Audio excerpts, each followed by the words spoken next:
Southwest Ohio High School Swimming and Diving Classic. This cablecast is made possible by Beatrice Hunt Wesson Foods, maker of Wesson Oil, Peter Pan Peanut Butter, Swiftning Shortening, and Hunt Tomato Products. We're here at Keating Natatorium in Cincinnati, Ohio. I am Lex Hannon. Todd Taylor, our color commentator, is with us tonight to describe this competition. Todd, you were an All-American at Dartmouth and a coach with the Cincinnati Marlins. You saw some of these swimmers perform last night. What can we expect to see today? Well, Lex, last evening we were fortunate to see several records fall. We had quite a few improvements over the morning performances. We're looking forward to seeing some of these similar athletes compete again this evening, but hopefully we'll be able to see a few more. As we were talking earlier this evening, this competition has grown, this being the 6th annual classic competition. If we can take just a brief moment here, just to give you an idea, back in 1984 when this meet started, we had 31 schools participating and a total of 533 swimmers. Today, in 1989, we have 57 schools from the Southwest District of Ohio. We have a total of 722 swimmers. It's grown in popularity. A lot of the schools are really getting excited about the fact that they can come in and have their kids compete in these college events. So I think the kids are really excited. I know the coaches are, and we're certainly looking forward to seeing a great second day of competition. Very good. And to help us cover today's competition, we have down at poolside Ginny Gordon, who's going to conduct some interviews for us. Ginny, are you there? I'll be down on the deck tonight interviewing the winners of tonight's races, and we'll also be talking to the 2 winners of the diving competition held earlier this weekend. Thank you, Ginny. We'll look forward to those. As part of our ongoing commitment to make the Southwest Ohio Classic a classic, we're continually trying to improve our coverage and make some considerable strides over the years. And this year, we're going to be able to give you a real fisheye view of with our underwater camera. We believe we've got, is it Lloyd Bridges who's on that camera? Whoever it is, he can hold his breath for a real long time, and we certainly hope he enjoys the meet along with the rest of us. Todd, we're just about ready to get going here. What are the key features of tonight's competition? We got a real long race coming up here. Well, we do indeed. We've got, following the medley relay, which we'll see first off, we've got the 1650, which is the mile event, which is not part of the high school competition, but it is part of the college competition. And that's really the key thing about this particular meet, is it allows these kids to swim some of those events that they would not normally have a chance to compete in high school competition. So we should be. Why is that important to the development of young swimmers? Well, I think it's important because it allows the child to have a chance to experience some of these longer races. In college, you swim longer distances. You also swim some of the shorter distances, but on an average, you're going to swim those longer races. So it's kind of a great opportunity for these kids to swim and get that exposure. It also allows a lot of the college kids, a lot of college coaches to see these young athletes compete. Well, it is a great opportunity. It takes a great deal of coordination. We're going to stand for the national anthem now. I pledge allegiance to the flag.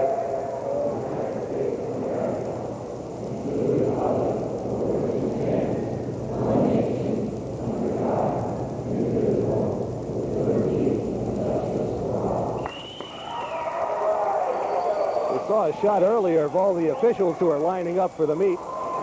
This is a very complex undertaking, and it takes the cooperation of a good many folks, all volunteers, many of them parents of these young swimmers, to make this a reality. Let's set the swimmers here for the first race tonight.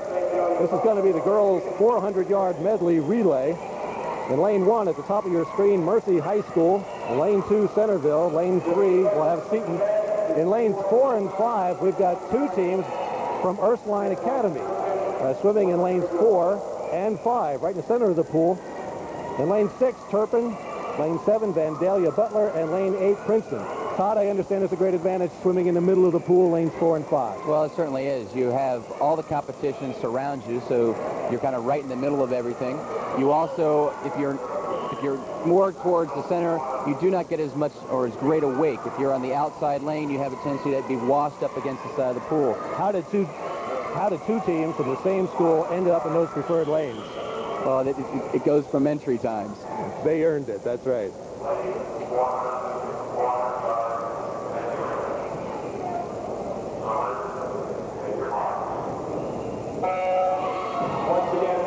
As we get underway here, I would think that we would see the team from lane 6, which is the Turpin squad, had the advantage on the backstroke leg. They've got Jennifer Carter leading off, and she won the 100 backstroke last evening in competition. So in this particular race, each team puts up 4 swimmers that swim 4 laps of the pool of each individual stroke. So the first swimmer in the water will swim 4 lengths of backstroke. The second one will swim 4 lengths of breaststroke, then 4 lengths of butterfly, and the final swimmer will swim 4 lengths of freestyle.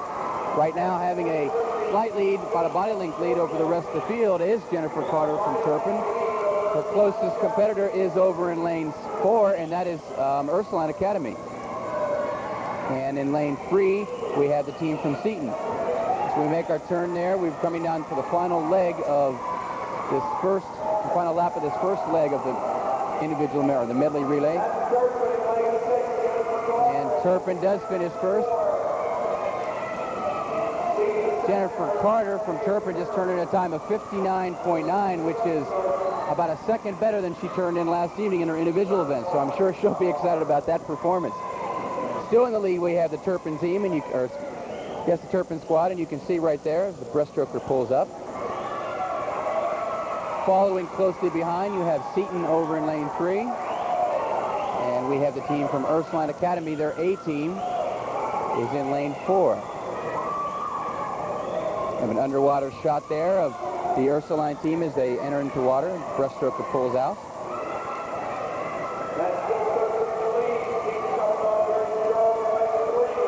Good shot of our breaststroker from Turpin.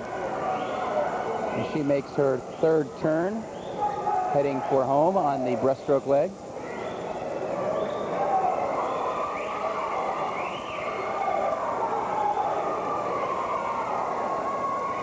We've got a 2-team race here. The team from Turpin is in 1st place. The team from Seton is in 2nd. And it appears as if the teams from Mercy in lane 1, Centerville in 2, Ursuline Academy in 4, and over in lane 7, Vandalia Butler are battling it out for 3rd place right now. There in the center of our screen, we have the Turpin team, their butterflyer.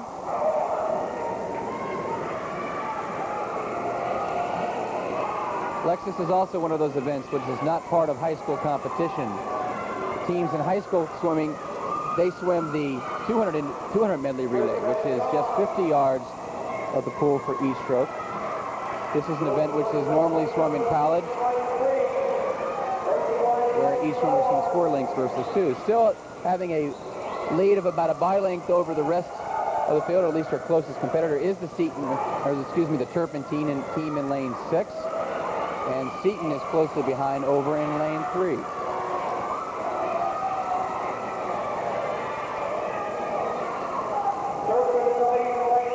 To get the vantage points of the swimmer as she dives into the water. Now we're on the freestyle leg, which is the last leg of this relay.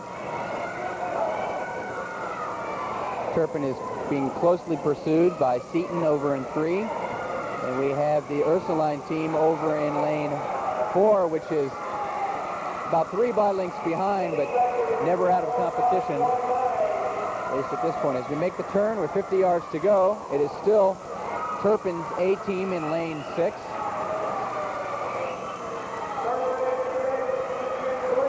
Seton's A team over in lane 3 is really closing the gap, but really closing the gap on the whole field is the Ursuline team over in lane 4. I don't know if they have enough room to do it, but they're really making a rush of this thing.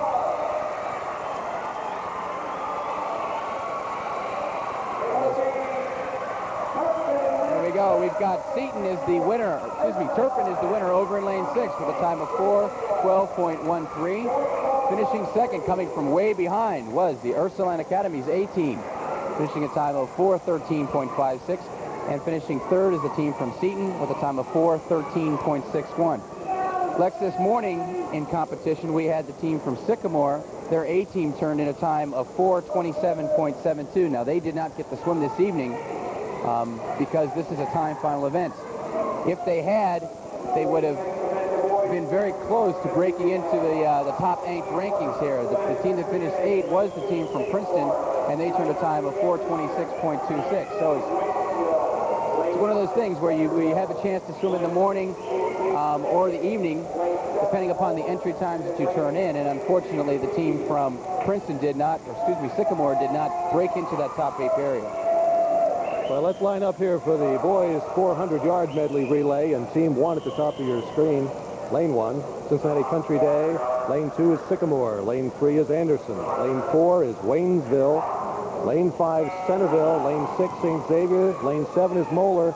And in lane 8, St. Xavier's B team.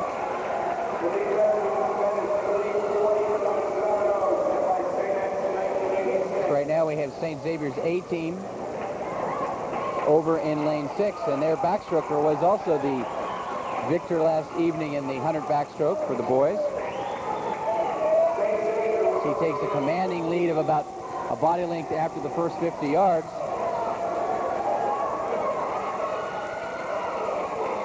At this point in second place is the team from Cincinnati Country Day over in lane 1. But it's really a very close contest between Cincinnati Country Day, Sycamore in lane 2, and Anderson currently in 3. But right now, St. Xavier's A team over in lane 6 has about a by length and a half lead over the rest of the field. Finishing the first leg of this medley relay, we have St. Xavier's A team. Their backstroker turned a time of 55.3, which is very, very good. Nice way to get started. We have on our screen, we're showing the breaststroker from St. Xavier.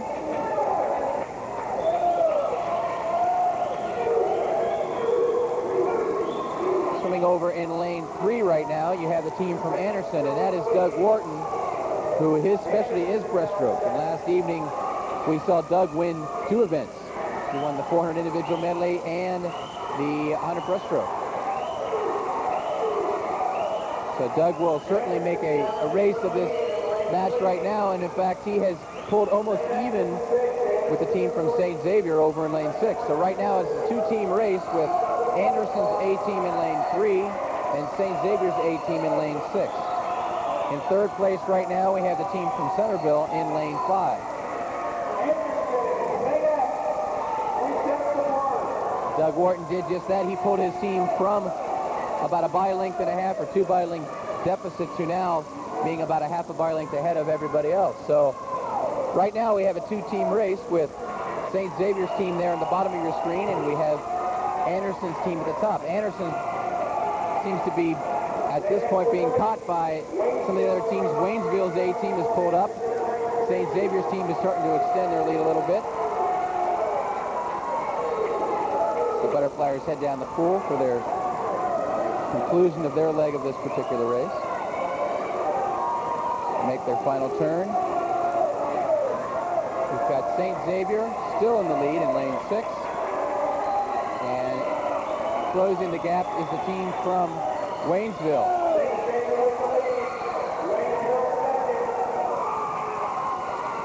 So we need to mention over in lane 1, coming out of the blue, we've got the Cincinnati Country Day team. Their Butterfly was able to pull them right up into contention here, and anchoring their team over there, it's Darrell Baker, and I tell you, he's one to watch because Darrell can really turn it over. Right now, we've got St. Xavier leading this contest in lane 6. Waynesville is in second in lane 4, and Cincinnati Country Day, with Darrell Baker anchoring it, has pulled their team even with Waynesville. The meet record for this particular event was set back in 1986 by St. Xavier. It was set at 3:40.7.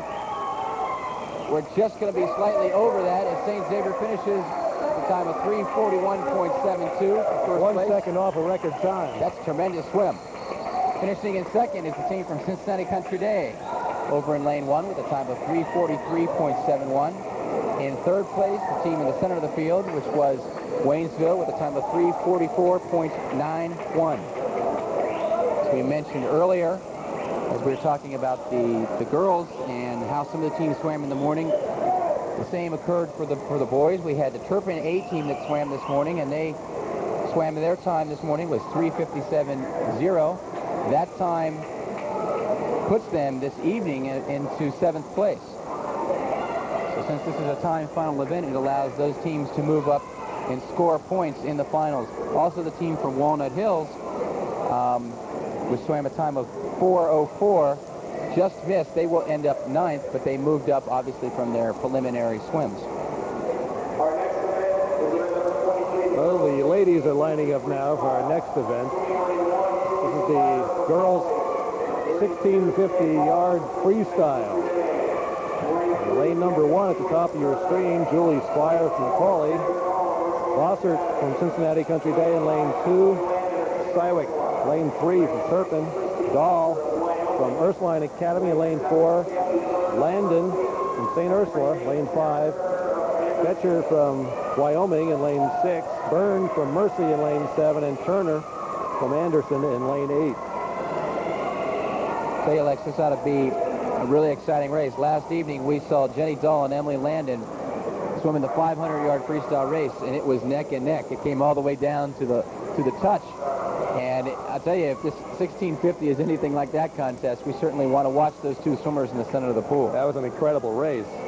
These young ladies are going to be in the water for quite a while here. This is going to take us more than 17 minutes. Obviously, you've got to have stamina.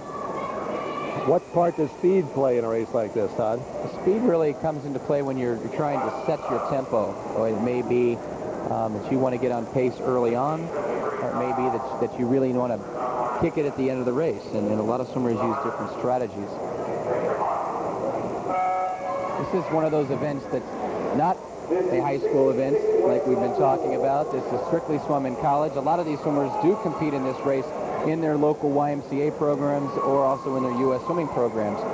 And it really is a challenging race. It's probably, in fact, it is by far the longest race and probably one of the most grueling and difficult contests. Well, even though this is well short of a mile, this is often called the mile.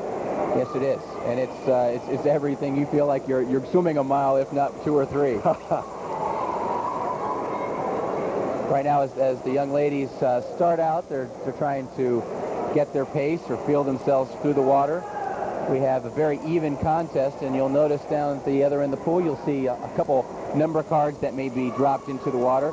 Each team is allowed to have one member from their team help them count. And since we're talking about 66 laps of this facility, it really becomes a long time, and it's very difficult to keep track at points. And you really don't want to have to worry about exactly where you are, at least number-wise. You rely a lot on your counter to tell you where you are so that you can concentrate on the race. You're swimming against the clock a lot of times. As we saw last night, the two center swimmers, Jenny Dahl and Emily Landon, they swam head-to-head and were able to compete against each other and work off of each other. Hopefully we'll be able to see that again this evening. But right now, having a slight lead of about a by length over the rest of the field is Kathy Sywick from Turpin. She is the early leader at this point, and I say early because we have only completed about, in fact, 6 lengths of the pool, so we have 60 more to go. What goes through the mind of a swimmer during a long race like that, other than obviously survival? I think what are they taught to think during a race like this? Well, a lot of it is you set the rhythm, and a lot of swimmers sing songs to themselves because they get on a tempo of a popular song, one that's their favorite song, and they've got an upbeat, and they'll just kind of swim along to that rhythm. Or they're concentrating. The coaches have given them strategies, and they've worked on strategies throughout their training process, in which they'll work on perhaps stepping down each 100, meaning the effort on each 100 gets a little bit faster or a little bit harder. Or perhaps they have worked on their breaking it down into 200s or 500s and breaking the race into thirds. So it really varies. Still having a slight lead over the field, we have Kathy Sywick from Turpin in lane 3. She's being closely followed by Jenny Dahl in lane 4 from Ursuline Academy, Emily Landon from St. Ursula, and Bossert from Cincinnati Country Day over in lane 2. So it's really a four individual race at this point. The rest of the field has somewhat dropped back. Over in lane 1, we have Julie Spire from McAllen. She is in 5th place. And then competing for the 6th, 7th, and 8th spots, we have the young ladies from Wyoming. That's Chrissy Bossert And we have Kathy Byrne from Mercy and Sarah Turner from Anderson in lane 6, 7, and 8. You see our center of our field there. We have a close-up shot of Kathy Sivek. Swimmers have completed 13 links of this facility. And they're still trying to set their pace. They're really trying to get into the tempo, get the rhythm set, and just keep working on it. And everybody has different strategies, so it'll be interesting to see how the strategy of Kathy Sivek stacks up with the strategy of Emily Landon or Jenny Dahl, who are definitely veterans to this particular event, as well as how important is the themselves. turn in a long race like this, Todd? Very important. You try to get as much distance off of the wall as you possibly can.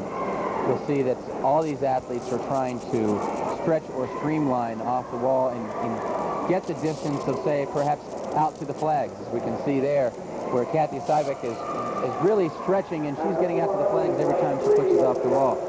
The longer and the more you get into it, the more fatigued you become, and you'll see that your legs start to drop off a little bit, and you perhaps can't get as great of a distance off the wall. But that's what these swimmers train for. Maybe we should say why those flags are out there. They're a common feature in competitive swimming. Exactly what's their purpose, Todd? Well, the flags denotes 5 yards from the end of the pool, and they're primarily set there for the backstrokers, because the backstrokers, being on their back, they do not have the advantage of seeing the wall as they approach it. So the flags are really backstroke flags, but a lot of swimmers use them as guides. So it's a great opportunity. Still is in leading this particular race, we have Kathy Sivek in lane 3 from Turpin. We have in second place right now, we have Kathy Bossert from Cincinnati Country Day in lane 2, and Emily Landon from St. Ursula over in lane 5. Having completed 20 laps, we've now got an interview. Ginny Gordon is down at poolside with the coach of the St. Xavier swimming team. Ginny. I'm here with Jim Brower, the coach of St. X. St. X has won the state championship many times, including last year, but this is his first year here. How do you feel about your team this year? Well, we've got a lot of real strong swimmers, and on a statewide level, I think we're really going to have to come together at the end and get that little extra going to do real well up at the state meet. I think overall the state's pretty weak team-wise, although there are some real good swimmers in the state. How's your workouts going now? Well, they're going real well. We've had an off week with the flu. We had some kids out, but they're all getting healthy again, so we're looking forward to the home stretch here. Do you like this meet? Yeah, it's a good meet. It's a long meet. It's hot. It wears the kids out, so it gets them all ready for the state meet. Well, good luck this year. Hope you do well. Thank you very much. Thank you, Ginny. I'd also like to note here that this is Jim's first year as head coach of the St. Xavier Aqua Bombers. He is a veteran coach, but it's a great opportunity for him to take over this particular club. Right now, as we're looking poolside, we can see that we still have our leader is in lane 3, and that's Kathy Sivek. She's being her closest competitor, which is about 2.5 vital lengths back, is Emily Landon from, St. Ursula in lane 5. In third place, we have Kathy Bossert from Cincinnati Country Day, and we have Jenny Dahl from Ursuline Academy in fourth place right now in lane 4. We have completed about 27 links of this facility, going on to 28 here.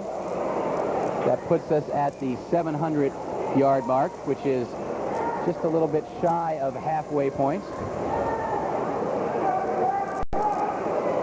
Right now, the swimmers are probably tossing around a lot of things in their mind, especially the fatigue factor.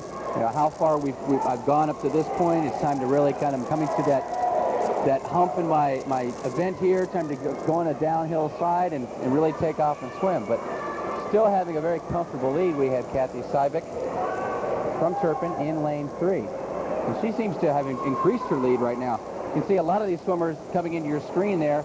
These swimmers are 50 yards down.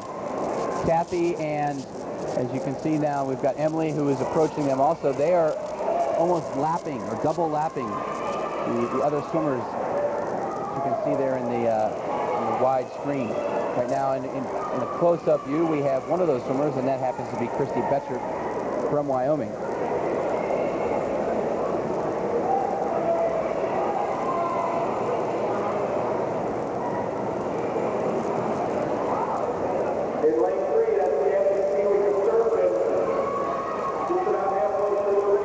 Kathy still in the lead, and we have Emily, who appears as if she's starting to really press through a little bit stronger, and perhaps will make a run at her competitor over there in lane 3. But it appears as if these two young athletes are really pretty well running away with this race at this point. We are now approaching the 34th lap.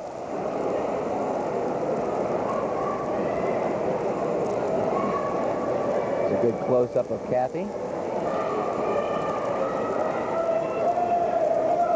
I've been showing you a little underwater shots here and there. Maybe as Kathy comes to the other end of the pool, we can take another look at that underwater stroke. We can catch her in the screen. I don't know if it's possible.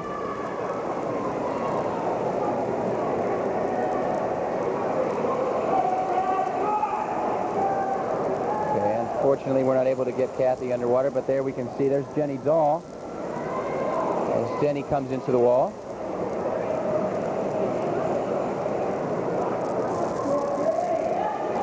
I'm thinking that if we can take another look at that next time that she comes down the pool, it's important to press through all the way in your stroke, and especially in an event such as the mile, you want to get as much out of every stroke that you possibly take and be as efficient as you possibly can.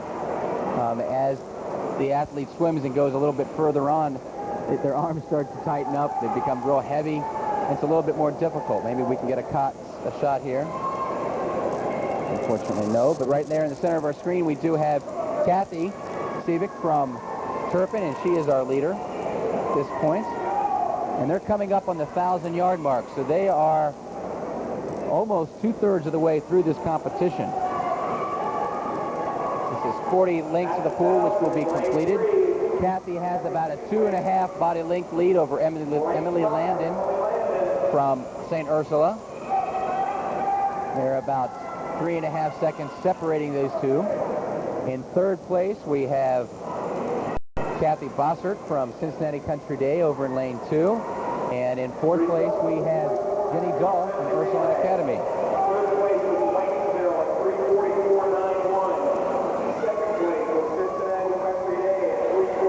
Right now, down at poolside, we've got Jenny Gordon with the winner of the boys diving competition. Jenny. I'm here with Dean Panero of Sycamore, who won the boys diving today with a 595.90 points, beating the old record of 480. How did you feel about your diving today? I felt really good. I think I did a really good job. How do you feel about the upcoming meet sectionals, districts, and states? Well, I just hope I can do as well. I mean, I dove really well, and, you know, I've got Andy Kendrick and Matt Foreman to dive against who are really good, but I just hope I can do as well in districts and sectionals. Do you think there's a lot of competition from other places in the state? Because it looked like they were a big competition today, the second and third place finishers. Well, this area has the best divers in the state, and the most competition is going to be from around here. You look really good. Congratulations. Thank you very much. Thank you, Jenny. And don't forget that in addition to covering all of the swimming events here at the 1989 Southwest Ohio High School Swimming and Diving Classic, we will also be bringing you complete coverage of the boys and girls diving events. Consult your cable program guide for times in your area. Like last year, Dean was the state champion in the 1-meter diving event in the state of Ohio. He mentioned Andy Kendrick from St. Xavier, who was runner-up to him last year at the state meet. So yes, he's quite correct. We do have quite a contingent of divers, and the competition really is right here. Still leading in the 1650, we have Kathy Sevick from Turpin in lane 3. You've got a shot of her there, and she's being pursued by Emily Landon in lane 5 from St. Ursula. Emily is about 4 seconds behind. We've got an underwater shot there of Jenny Dahl as they turn. The swimmers come down the pole here, we will have completed 50 laps of the 66-yard race, 66-lap race, excuse me. We're closing in on the final phase. With 16 laps to go, you've got 400 yards to swim. This is the last phase, and this is when a lot of swimmers really either just turn it on or they just kind of dig down deep, dig down to their toes a little bit deeper and see if they've got a little bit left to come through. Like you mentioned, the diving that competition that happened earlier today, and that we'll be showing that in the future on another cable broadcast. Why don't you mention the top 8 finishers from this morning's or this afternoon's contest? And interestingly enough, in this morning's diving competition, the boys competition, we had the top 3 finalists actually beat the standing record for the diving competition held by Andy Kendrick of St. Xavier from last year, 1988. 3 divers beat that 480 score. Dean Panaro from Sycamore, Kendrick. Andy was back and scored 527 this year, improving on his own record, but only came in 2nd place. Borman from Moeller also beat last year's record. Anthony Howard from Aiken High School finished 4th. Tom Moore from Centerville came in 5th. Glorious from Moeller came in 6th. Murray from Lehman came in 7th, and Paps from Moeller came in 8th. Interesting that Moeller had 3 of the top 8 divers. That really is tremendous. Moeller's program has just thoroughly improved over the last few years, both in swimming and diving, and they are certainly one to be watching in the upcoming seasons. Right now, swimming still in the lead, we have Kathy Sivik from Turpin. She has about a 4 body length lead or 3 body length lead over Emily Landon in lane 5.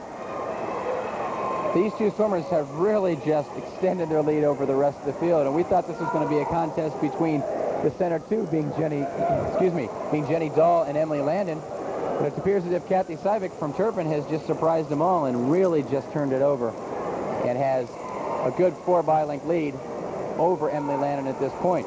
We have about 8 lengths of the pool to go to finish this contest, and there's about a 4.5, maybe 5-second lead between our 1st and 2nd place swimmers. We have a close-up there of Kathy.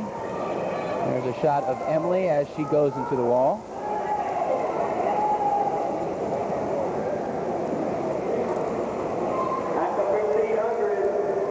And we now have, this is 1,500 yards completed.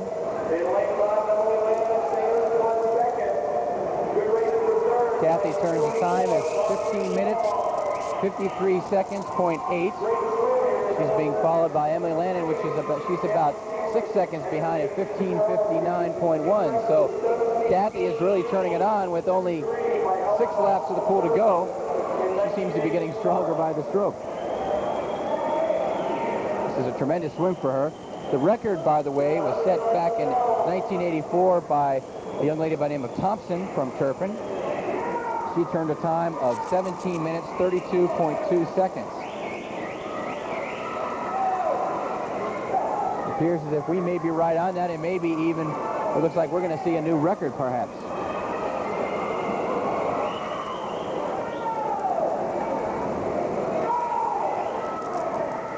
As we come into, we're going to hear a gunshot right here. The starter has signaled that there is 50 yards of this race to go. And we've got, Kathy is really on pace. I definitely believe that we're going to see a new high school classic record here as she makes her final turn in this 66-lap race. Coming into the wall now is Emily Landon, but right there at the screen, you see Kathy, and she is passing up Christy Bossert. Excuse me, that is Christy Betcher, and finishing the race with a new meet record, the time of 17:28.52. Finishing in 2nd place, we have Emily Landon from St. Ursula, finishing with a time of 17:35.2. Congratulations to both of these young athletes. In 3rd place, over in lane 3, we have Bossert from Cincinnati Country Day with a time of 17:47.5. And in lane 4, Finishing in fourth, we have Jenny Dahl, the time of 17:48.3. Took 4 seconds off of the previous meet record. It's tremendous to swim all that way and to be able to have and establish a new meet record. She should be quite proud of herself. Still swimming, we have 4 other athletes who are in the water. They are completing their 66 laps. Now finishing over in lane 1, we have Julie Spire from McAlley. She turns in a time of 18:24.9. In lane 6, finishing in 6th place, we have Christy Bottrick from Wyoming, turning a time of 18:35.74. And in lane 8, Sarah Turner from Anderson, finishing with a time of 18:37.3. And rounding out the field, we have Kathy Byrne from Mercy, turning in a time of 18:52.77. It's an awful long way to swim, and to swim it so efficiently. I tell you, it's just great to see a record established, especially in a race of such distance. Well, all of those swimmers will finish in that order for the girls' 1650-yard freestyle. This morning, the best time in the preliminaries was 18:54. Shotwell from Princeton. So all of these times will hold for the top 8 finishers. Now stepping up are the boys for their 1650 freestyle. In lane number 1, top of your screen, Scott Wolf from Centerville. Bob Watterson from Turpin in lane 2. Next to Steve Grimes, also from Turpin, in lane 3. Marty Hubble from Waynesville is in lane 4. Matangahan from Moeller is in lane 5. Brad Watterson from Turpin is in lane 6. Drum from St. Xavier in lane 7, and Brian Roan from Milford in lane 8. With 3 swimmers from Turpin. It looks as if Turpin is really has improved or making a stab at the distance events in this particular meet. We've got Kathy Syvick from Turpin, who won, setting a new meet record in the girls portion, and now we have 3 Turpin swimmers in the boys. I'll tell you, in this particular event, I don't think I'm going to make any predictions. We haven't been too lucky of late. Right now, leading the contest on an early note, we have Marty Hubble from Waynesville in lane 4. Looking onto the wall there after completing 3 laps of 66. Swimming just behind him, just off of his shoulder, we have Steve Grimes from Turpin in lane 3.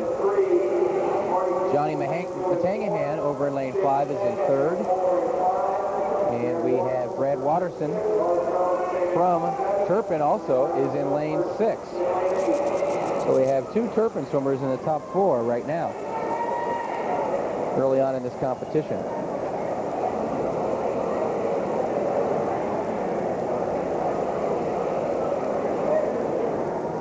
Right there, extending their lead for about a body length and a half over the rest of the field. We have the 2 swimmers in the center. That is Marty Hubble and Steve Grimes.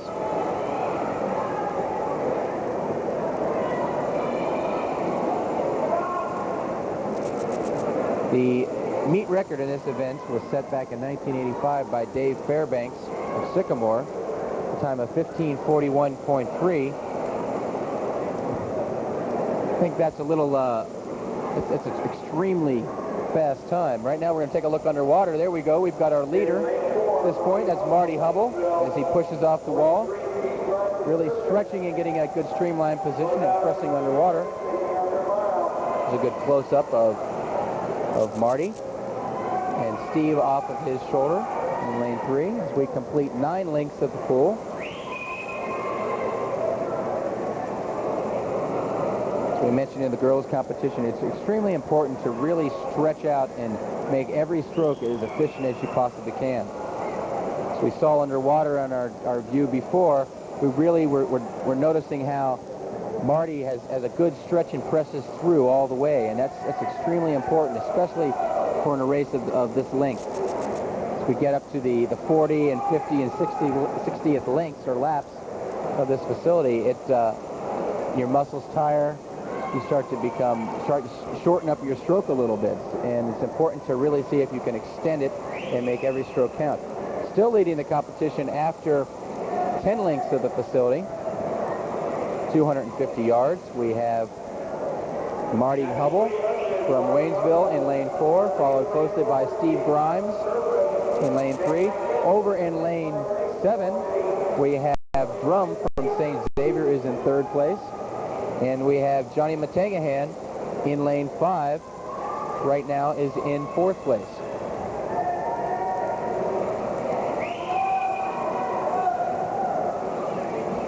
Jenny Gordon is down on the deck right now with a coach from last year's winning team, Ursuline. Jenny. I'm here with Lynn Margrander, who's the coach of Ursuline, along with Aaron Schoenberger, and they won the state meet last year. How's your team look this year? We're looking pretty good. We did lose a lot of people last year. 5 girls that qualified for state graduated, but we brought in a really good freshman class, and we had a couple transfers and new girls on the team. We're hanging in there real well. How do you feel about the meet this year? What do you think's going to happen? We're pleased so far with where we're standing. We want to stay there through the evening. We've qualified a lot of girls for finals tonight, and we look to better our time. Are you training a lot these days? Training real hard. We aren't tapering until districts and state. Good. Well, I hope you do well. Thank you. Thank you, Jenny. A reminder that the 1989 Southwest Ohio Classic is sponsored this year by Princeton High School and is officiated by the Southwest Ohio Swimming and Diving Officials Association.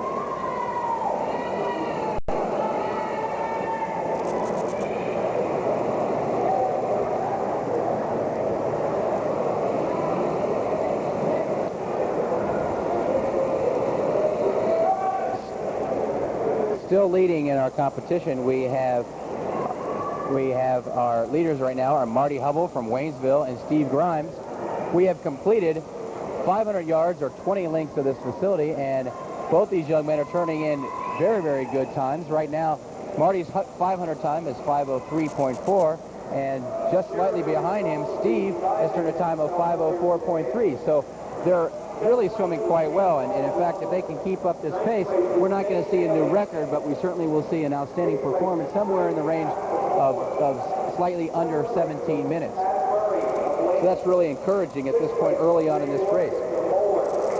Lex, I think it's important to note that as Jenny was interviewing some of these swimmers, they really have, the coaches, all these coaches have done very well with their teams. And last year in the state competition, Cincinnati Ursuline finished 3rd overall as a team, and that was really a tremendous accomplishment. They have won the classic competition the last couple of years, and to finish 3rd out of the state of Ohio as a team really says a lot for this girls program. Well, the Xavier team also has quite a tradition of winning here at Keating Natatorium, their home court, if I can make that analogy. They've won this championship every year since it started in 1984. That's right. And the St. Xavier Aqua Bombers have won the state competition in addition to this classic quite a few times. Last year they finished 5th overall in the state. They were another local team, as we mentioned, Bowler, which has really been improving of late, finished just slightly ahead of them. In fact, they finished 4th in the state. Anderson finished 7th in the state of Ohio. So it's really exciting to see a lot of teams up in the top, perhaps say 6 or 8 within this particular area or part of the city or part of the state itself. Still leading in the competition as we watch these two young athletes. We have Marty Hubble from Waynesville in lane 4, turning on your screen now. We have Steve Grimes just slightly behind him. Both of these swimmers right now are passing, double lapping some of the slower contestants. That is Steve Wolf from Centerville and Bob Watterson over in Turpin. Also in lane 7 right now, we have Drum from St. Xavier, who is really challenging for the lead. In fact, he's moved himself right up into contention with the leaders. So it's no longer just a 2-person race. It has now become a 3-person race. And in fact, at this point, it appears as if Drum from St. Xavier has surpassed our two leaders at this point. With about 750 yards completed in this contest, we're just shy of the halfway point. Now we get a good panoramic view of our cheerleaders, being all the fans in the stands. Good-looking bunch of folks. That's right, and we see a couple of our officials there on the screen. As you mentioned, a lot of these officials are volunteers. A lot of them have young high school athletes who compete in this competition, but a lot of them have been with it for many, many years. You mentioned the golden whistle last evening. We took a look at it. That is a tradition that is being passed down from year to year now, and the recipient of last year's golden whistle will pass it on to this year, perhaps, and it goes to people who've been in this business and helped out in meets such as this for many, many years, and we've got quite a few of those helpful people throughout this natatorium at this point. Well, this kind of competition just wouldn't be possible without that kind of volunteerism and support. There's a golden whistle. That's right. There we go. We've got a shot of that golden whistle. Who's got that whistle? I don't know. We'd like to see if... Is that Larry? That is Larry. Stanley has that. Okay, now we go. Still swimming in the competition. We don't want to forget our young athletes. We have leading this competition at this point. We have Drum from St. Xavier over in lane 7. He is slightly ahead of Marty Hubble from Waynesville and Steve Grimes from Turpin, and it really has turned out to be a three-person race as the remainder of the field. In fourth place, Johnny Matangahan in lane 5 from Moeller is in fourth place, and he is about, say, half a full length behind the leading swimmers at this point. Are these swimmers pacing one another? Are they drafting one another, to use that racing comparison? Drafting is something that is very common in swimming.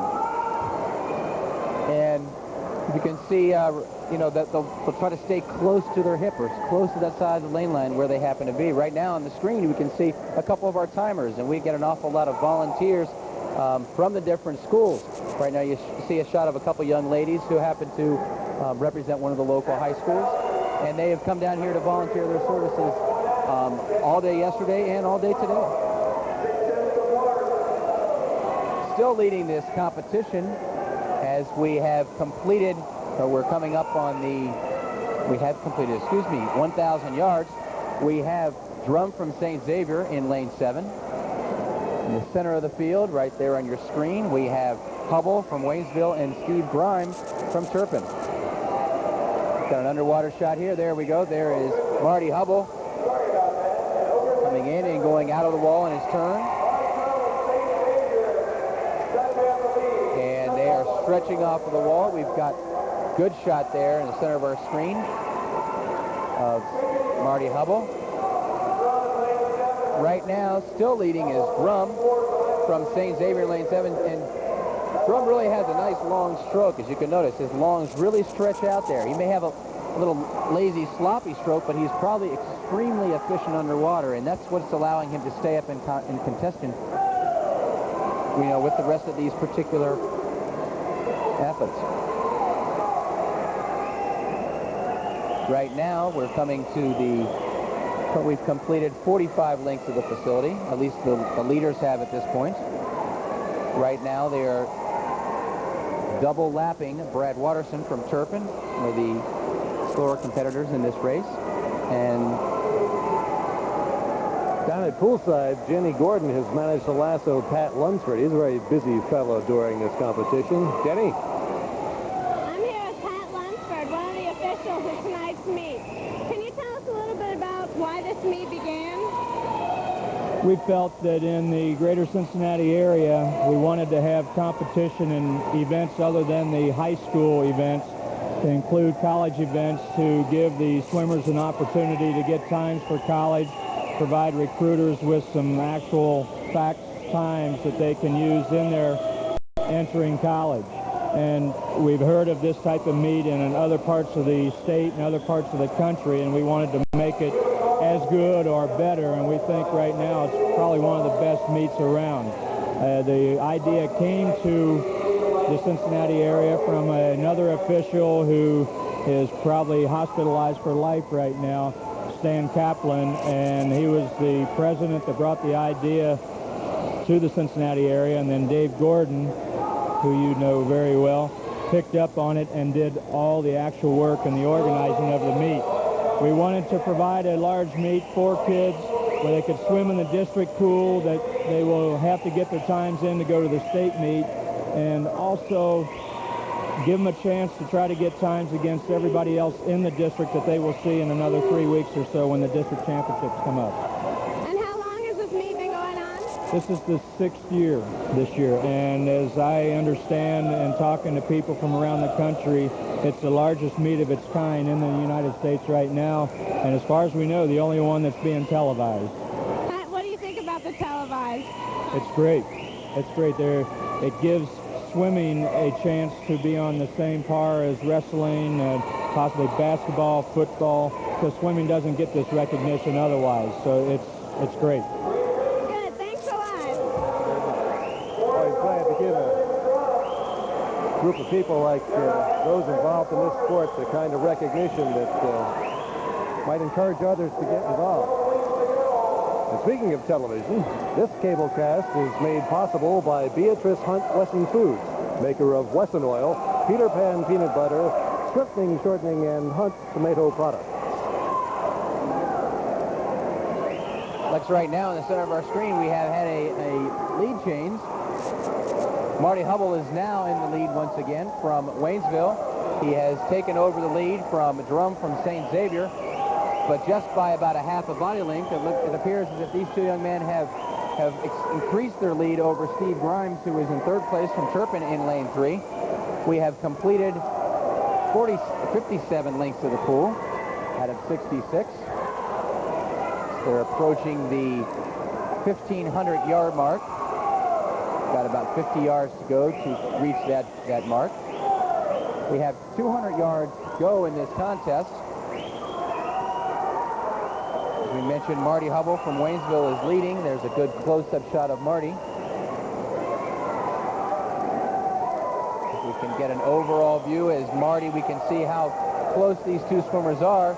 Even though they're across the pool, you've got Marty has about a body-length lead over Drum from St. Xavier in lane 7. As Marty makes that turn at 1,500 yards, excuse me. He turns at the time of 15 minutes, 17.92 seconds. 2 seconds behind him is Drum from St. Xavier with a time of 15 minutes, 19.9 seconds.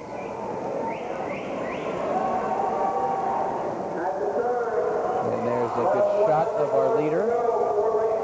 Underwater shot as Marty approaches the wall with 150 yards to go.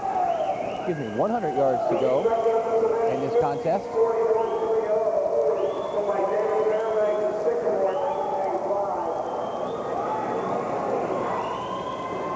The lap counter down there, putting those markers in the water. Right now, still in the lead, we have Hubble from Waynesville. We have Drum in lane 7.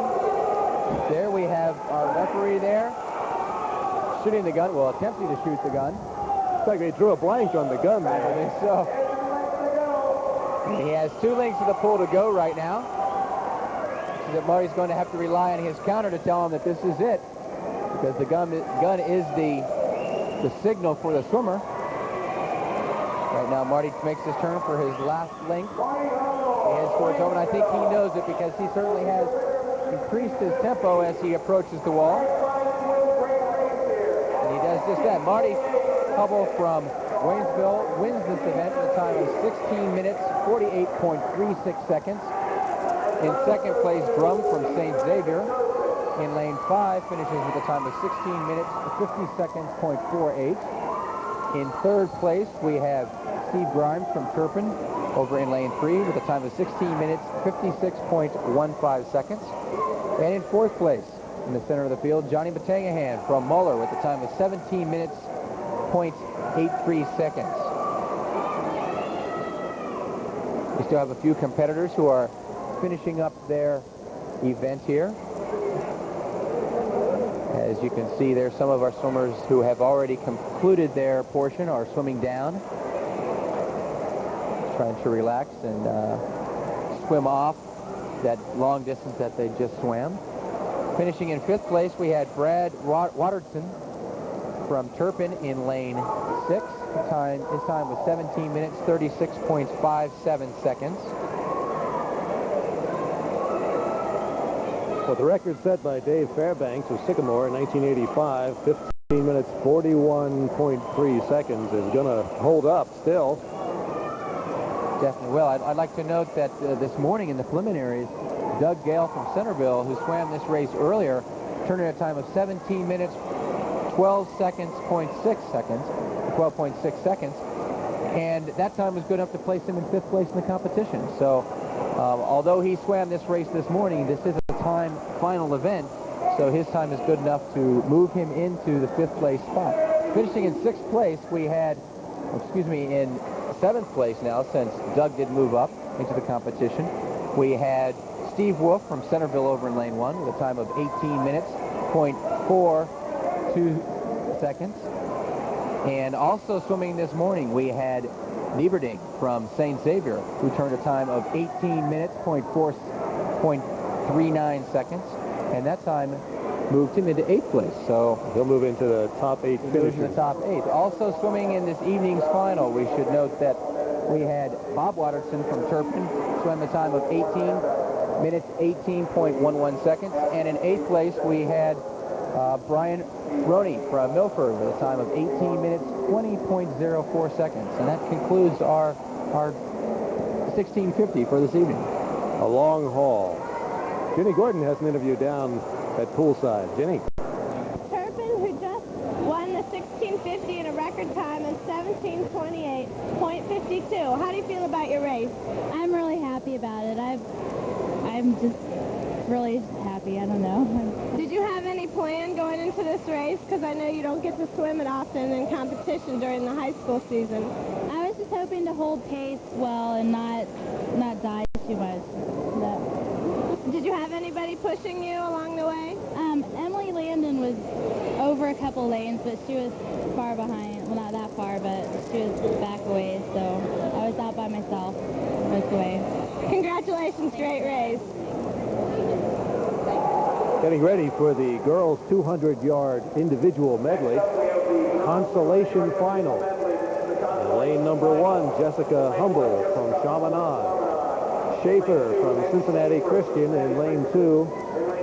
Stolman from Vandalia Butler in lane 3.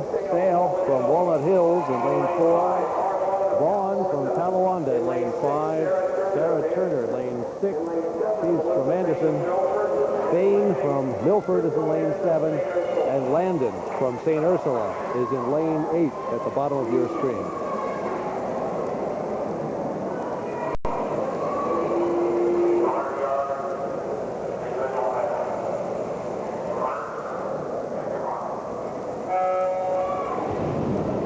In this event, the swimmers will swim 2 links to the pool of each stroke, starting with butterfly, then going to backstroke, breaststroke, and freestyle. Last evening, we saw these young ladies swim and compete in the 400 individual medley, which is 400 yards, which is, as we mentioned last evening, an event that is not swum in high school competition, but this particular event, the 200 individual medley, is. And right now, leading the heat, the consolation finals, we have Elise Sales in lane 4 from Walnut Hills. She completes the first leg of the individual medley. Got a good close-up shot there of our leader. She makes the turn at the backstroke.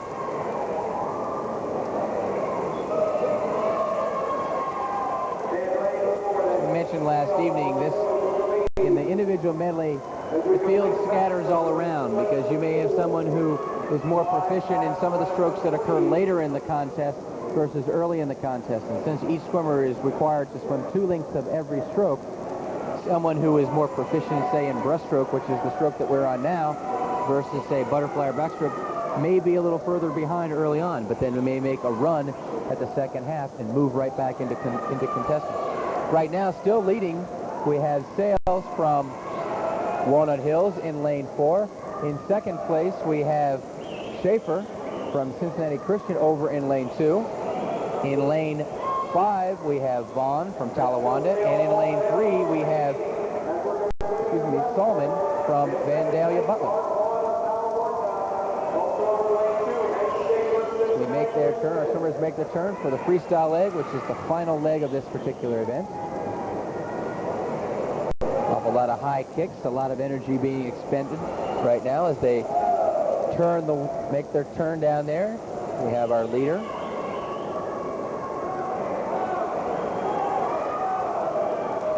As we head for home, it appears as if she definitely will be our winner. Turning in a time, Elise Sale is our winner of the consolation heat with a time of 2:17.89. That's a tremendous swim. That's a 3-second improvement over preliminary swim from this morning. Finishing in second place in the consolation finals, we have Schaefer from Cincinnati Christian, also improving her time about 3 seconds. And in third place, we have Solman from Vandalia Butler, turning in a time of 2:21.79. Every single swimmer in that heat, as we look all the way down the line, improved their times. So I think if that's any indication of what we're going to see this evening, Lex, I'm excited about seeing some great swims, because to see swimmers come back and swim something the second time, especially in the competition that we've been able to see, it's encouraging to see an awful lot of improved times. And right there we just saw 8 improved times from the preliminary performances. And these swimmers also swam the 400 yesterday. Jenny Gordon has an interview down on the deck. I'm here with Marty Hubble from Waynesville, who just won the 1650 in a time of 16:48.36. And he also won the 500 free last night. How'd you feel about your race? Felt pretty good, and I worked on it and worked a lot of pace and warm-up, and thought I could do it, and I did pretty good. Your time was a lot faster. Did you do anything different? Not really. I just tried to get off in a good rhythm at the beginning and see if I could hold it. It's a nice race. Do you like those longer races, the 500 and the mile? They're a lot harder to do, but Well, it was a nice race. Congratulations. Thank you, Ginny. We've got some officials down on the deck right now. Looks like they're working on the platform for the number 6 lane. It appears to be a little bit loose, so I believe they're trying to tighten it down and secure it a little bit better to the deck itself. Don't want somebody to put the wrenches away, and it looks like we're going to get on with the rest of the racing. The next event is the championship final of the girls' 200-yard individual medley. Lane number 1, Scalcucci from Sycamore. Lane 2, Fritch from Oak Hills. Lane 3 is Kylie from Ursuline Academy. Tina Silversack from McNicholas is in lane 4. Kelly Lehman from Centerville in lane 5. Michelle McCarthy from Mercy in lane 6. Clevenger from Claremont County in lane 7. And Jackson, Ursuline Academy at the bottom of your screen. Lex, I think we're going to see Tina Silversack really take this race out. Last night she won the 100 butterfly, and she also won the 400 individual medley. So she is definitely the favorite in this race. This morning she turned a time of 2:14.26, but Kelly Lehman from Centerville also turned in a tremendous swim this morning. She swam her race in 2:14.76, and she certainly is one to watch. I think we're going to see her come on more strongly in the latter half of this race. Kelly from Breaststroke Academy is coming right now. Leading the race is, we've got Tina Silversack, but we also have Shannon Kiley, who finished second last evening in the butterfly. So see our butterflies out front. Definitely in this race. That's right. As we've completed the butterfly, and now we're halfway through the backstroke, we still have Tina Silversack in lane 4. She's being followed closely by Shannon Kiley from Ursuline Academy. Over in lane 1, we have Amy Fritch from Oak Hills. And in lane 8, at the bottom of your screen, we have Beth Jackson from Ursuline Academy. She is in second or third place, very close to the leaders at this point. And now you see Tina in the front of your screen. I think we're going to start to see Kelly Lehman, who this morning finished second with her performance, and she is definitely a breaststroker, so I believe that we're going to start to see her pull up into this race. Right now, Tina is extending her lead. She looks extremely strong, Lex, and I think as we approach the freestyle leg, the conclusion of the breaststroke, and as we turn onto the freestyle, I don't think anybody's out there that can catch Tina. Right now, turning in second place is Kelly Lehman from Centerville. And over in lane 2, you have Amy Fritsch from Oak Hills, very close to second place. Shannon Kiley from Ursuline Academy is in fourth. We got a shot there of our leader, Tina Silversack, as she turns to come home for the last leg of this particular event. And she has a very comfortable lead. During a time, what a tremendous run, very fine. Time of 2:10.70, like such an improvement of about 4 seconds from a preliminary swim this morning, and it's about 3 seconds off of the meet record, which was set back in 1985 by Stephanie Zunich. In second place, we had Kelly Lehman from Centerville, who turned a time of 2:14.65, and in third place, we had Shannon Kiley from Ursuline Academy with a time of 2:14.89. Once again, as we saw in the preliminary or the consolation final, a lot of improvement from these young ladies in their evening performances. Also like to mention last year in the state competition, the sixth place time was 2:10.96. So right there we see Tina Silversack turn a time that last year would have placed her in the top 6 in the state of Ohio. So it certainly is encouraging for Tina, and I'm sure that she's very excited. She's getting ready. Our next event, the men's 200-yard individual medley consolation final. In lane number 1, Lee Letherland from Waynesville, Sicking from St. Xavier's in 2, Cooper from Fairfield in lane 3, Mary Loberg from Sycamore in lane 4, Randy Kruger from Mariemont in lane 5, Steeving from Walnut Hills in lane 6, Van Norman from Troy is in lane 7, and Chris Humphreyville from Centerville is in lane 8.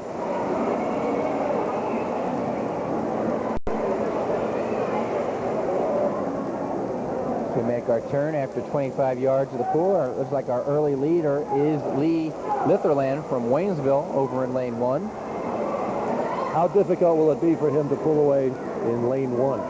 Well, you never know. Last night, as you remember, we saw Jennifer Carter, who did the outside smoke routine and was able to surprise everyone. So it's really hard to say. She looked very comfortable in lane 8. She certainly did. Right now, over in lane 7, our early leader is now on the backstroke, is Van Norman, but he's being challenged by Litherland over in lane 1. And also now by Steeving in lane 6 from Walnut Hills, as they come to the conclusion of the backstroke leg of the 200 individual medley. Our leader is Van Norman from Troy.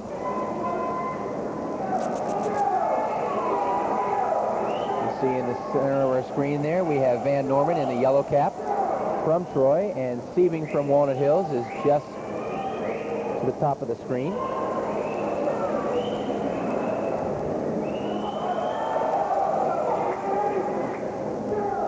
Making the turn, we have Cupper from Fairfield up in lane 3, who is now challenging for the lead. It looks as if Cupper's stroke was breaststroke, because he's pulled himself way up to contention here.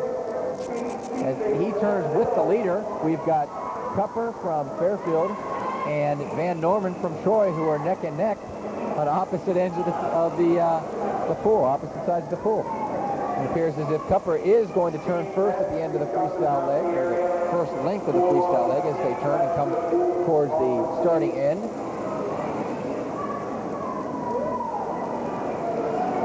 And winning the consolation final is Cupper from Fairfield, turning a time of 2:06.26. Finishing in second place from Troy, Van Norman, a time of 2:07.21. And in third place we have from Mariemont, Randy Kruger, with a time of 2:09.92. Both the first and second place finishers with those times would have very easily moved them up into the championship final if they had done that time in the preliminaries this morning. But as we mentioned yesterday, the consolation finals only allows these swimmers a chance to compete or swim this event for a second time. It does not allow them to move up into the finals standings of the championship heat. Ginny Gordon has another interview for us. I'm here with Tina Silversack, who just won the 200 IM in a time of 2:10.70. She was also up here twice with me last night when she won the 400 IM and the 100 fly. How did you feel tonight? I felt really loose, and I was excited about the race. so I think that's what carried me over into that time. You looked pretty good, and you were always out in front. Were you tired at all from last night? Yes, I am really worn out, and I only have one more race left, so I'm going to try to make it my best one yet. Well, maybe we'll see you again. I hope so. Good luck. Congratulations. I think it's important to note, is, as Tina did mention, she is exhausted. This is a very tiring meet, especially to come back and swim. This is the fourth session that they have been competing in, because they all swim preliminaries in the mornings, both Saturday and Sunday, and then last evening Tina did swim in the finals, and she won two individual events. So she's had her work cut out for her, and she has responded quite positively. Quite a weekend. Yes, she definitely has, winning her third event of the competition. Well, our next event is the championship final of the boys 200-yard individual medley. In lane 1, Mike Litherland from Waynesville. In lane 2, Sheehan from St. Xavier. Lane 3 is Welty from St. Xavier. Lane 4, Van Norman from Troy. Lane 5 is Stevens from Anderson. Krug from Moeller in lane 6. Wagner from St. Xavier in lane 7. And Knott from Princeton in lane 8. We've got 3 St. Xavier swimmers out there in the championship final. We certainly do. We've got Sheehan, Welty, and Wagner. They're all spread out over the field, but right now leading this particular race is Van Norman from Troy. He is in lane 4, followed closely in lane 6 by Klug from Moore, and over in lane 1, Mike Litherland, whose brother swam in the Constellation Heat in the same lane. Maybe Lee warmed up the lane for his brother Mike. Because right now Mike is in second place, as he's in the top of your screen there. But leading this race is Van Norman from Troy, whose brother also swam in the Constellation Heat over in lane 7, who finished second. So this is a brother team event family here. sport. It definitely is a family sport. Right now, we still have Van Norman from Troy in lane 4. In second place, we have Jerry Stevens from Anderson. We have Wagner from St. Xavier over in lane 7, and we have Litherland on the top of your screen in lane 1 from Waynesville. But right now, having a very comfortable lead of about a body length and a half is Van Norman from Troy. They come into the 150, the end of the breaststroke leg, making his turn towards freestyle. And these two young athletes have really extended their lead over the rest of the field, and it appears as if Van Norman, as he makes his turn towards the last link, appears as if he is going to win this race, and Jerry Stevens from Anderson will play second, but the race for third place is undetermined at this point. Right now, Litherland from lane 1 is in the lead, but you've got Welty, and Welty does touch him out for third place. In first place in this competition, in this event, we had Van Norman from Troy, the time of 1:59.39. Very excellent swim, under 2 minutes. It's nice to see that. We have in lane 5, Jerry Stevens from Anderson with a time of 2:01.72. In third, as we mentioned earlier, Welty from St. Xavier with a time of 2:04.93. And finishing fourth, Mike Litherland from Waynesville with a time of 2:05.09. Say, we're seeing some really nice swims as these young athletes come back in the evenings. And if they're as tired as Tina Silversack was alluding to, it's encouraging for this district, for the overall state, to see these athletes being able to respond under this type of pressure and under this length of time, and the fatigue factor as it sets in from a meet that's been in its fourth session or a 2-day-long meet. Grueling, but an important part of their conditioning for the future meets coming up. Definitely is. It's very good. Next race is the women's 100-yard freestyle, the consolation final. In lane 1, Wilkie from Ursuline Academy. Lane 2, Buckman from Ursuline Academy. Hanley from Turpin in lane 3. Zoller from Wyoming in lane 4. Getch from Walnut Hills in lane 5. Clark is in 6. She's from Sycamore. Hoff from Lakota in 7. And Denise McCarthy, lane 8 at the bottom of your screen. She's from Mercy. This is a race that's very similar to the 50-yard freestyle that we saw last evening. It's a sprint. It's a little bit more difficult. It's 4 lengths to the pool versus 2 like we saw in the 50, so it's more than just a start, a turn, and a little bit of swimming. These young athletes have to really show their prowess in the water. And right now, leading this competition is Getch from Walnut Hills in lane 5. She's being followed very closely by Clark from Sycamore and Zoller from Wyoming in lanes 6 and 4, respectively. But turning and coming towards home, we have Dana Getch from Walnut Hills with about a bi-length lead over everybody else in lane 5. And right there, you can see her in the center of the screen as she finishes with a time of 54.00. In second place from Lakota, we have Wendy Hopp, the time of 55.92. In third place, in the center of your screen, we have Brooke Zoller from Wyoming with a time of 55.94. I tell you, as the time that Dana Getch just turned in, as we look over to our championship final, that betters any of the seeded times from preliminaries this morning. Unfortunately, Dana Getch wasn't able to do that in the preliminaries, but that is an excellent swim. It is really nice to see her turn that around, because as we get more into the high school swimming and get into sectionals, district, and state, it's great to see that. I'm sure she's really going to be extremely proud of that and very pleased. She took 2 seconds off of her qualifying time this morning.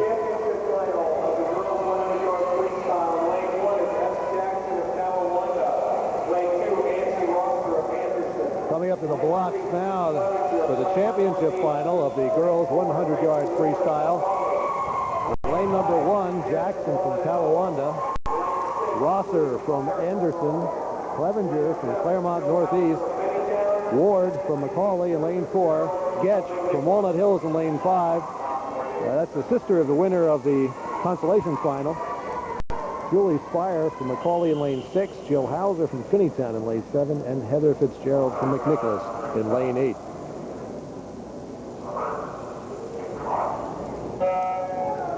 We'll see if any of these young athletes here can meet the time that Dana Getch turned in the previous heat of the consolation finals. As we come to the end of the first length, leading this race is Rachel Ward from McAllen.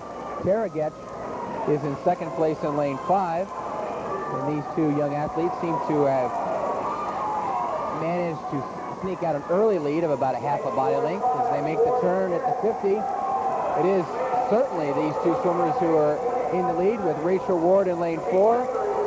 Tara Getch has a slight edge as they come to the end of 3 lengths of the pool.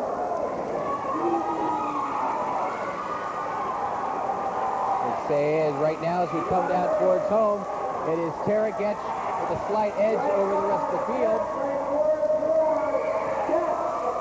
And Tara Getch does win this event with a time of 53.90. In second place, Rachel Ward, with a time of 54.17. In third place, we have Jill Hauser from Finneytown with a time of 55.67. And in fourth place, from McAllen, we have Julie Spire with a time of 54.80. Sister combination. We have Tara Getch in the championship and Dana Getch in the consolation, and they both turned in times of 53.90 and 54.00. They both turned in their respective first place finishes. They wouldn't have done that if they were in the same heat, would they? That's right. We have an interview down at poolside. Jenny. I'm here with Jeff Van Norman of Troy, who just won the 200 IM in the time of 1:59.39. He also won the 200 free last night. You were under 2 minutes. How's that time for you? It's pretty good. It's the second best time I've ever swam. And this year, at this point, I'm really happy with it. It's really good time for me at this point. So you feel like you're going where you want to for the end of the year? Yeah, I'm really happy as far as I've done this year, but I don't know, it'll be better, I hope, in a couple of months. Were you worried about the guys on either side of you? Yeah, this morning I swam against both of them, and it wasn't quite like I didn't know how quite close they were, but tonight I kind of noticed it, and it was kind of scary. Well, it was a good race. Thanks. Congratulations. Thanks a lot. Thank you, Jenny. Like that time that Van Norman turned in is the second fastest time in the city of Cincinnati thus far in the season. The only one who has a faster time is Doug Wharton from Anderson, who did not swim the event. So our congratulations go out to this young gentleman who just turned in a time of 1:59 the 200 IM. That's great. It's really great to see him swim so well. Let's set the swimmers for the next race, the boys 100-yard freestyle. Consolation final. Top of your screen, Shearer from Cincinnati Country Day, Prater from Waynesville in lane 2, Heath from Piqua in lane 3, Roebling from Madison in lane 4. Here's Doug Wharton again from Anderson. He'll be in lane 5. Berkemeyer from Elder in lane 6, Clayton from Anderson in lane 7, and Randy Chapman from Lemon Monroe in lane 8. It's interesting to see Doug Wharton in the 100 freestyle. I think he's trying to just swim a lot of different events. Try out a few things. It certainly helps a lot of college folks to take a look at him and his abilities. Right now, leading this particular race is Doug Wharton in lane 5, but he's just really neck and neck with Berkemeyer from Elder in lane 6. These two young athletes have turned the 50 yards in a time of about 26.3 and 26.7 as we head down the field towards the 75-yard mark. Now taking a slight lead is Roebling from Madison. He's in the red cap on the top of your screen there. And he does win the consolation finals. Roebling from Madison with a time of 49.76. Wharton from Anderson is second with a time of 50.12. And in third place, Berkemeyer from Elder with a time of 50.40. That was a very evenly matched field. This morning, less than 7/10 of a second separated the entire field of 8 swimmers. Very close. Ginny's down at poolside. Who have you got there, Ginny? I'm here with Tara Getz of Walnut Hills, who just won the 100 free in a 53.9. It was a close race. Are you pleased with your time? Yes, that's my best this season. I was happy with it.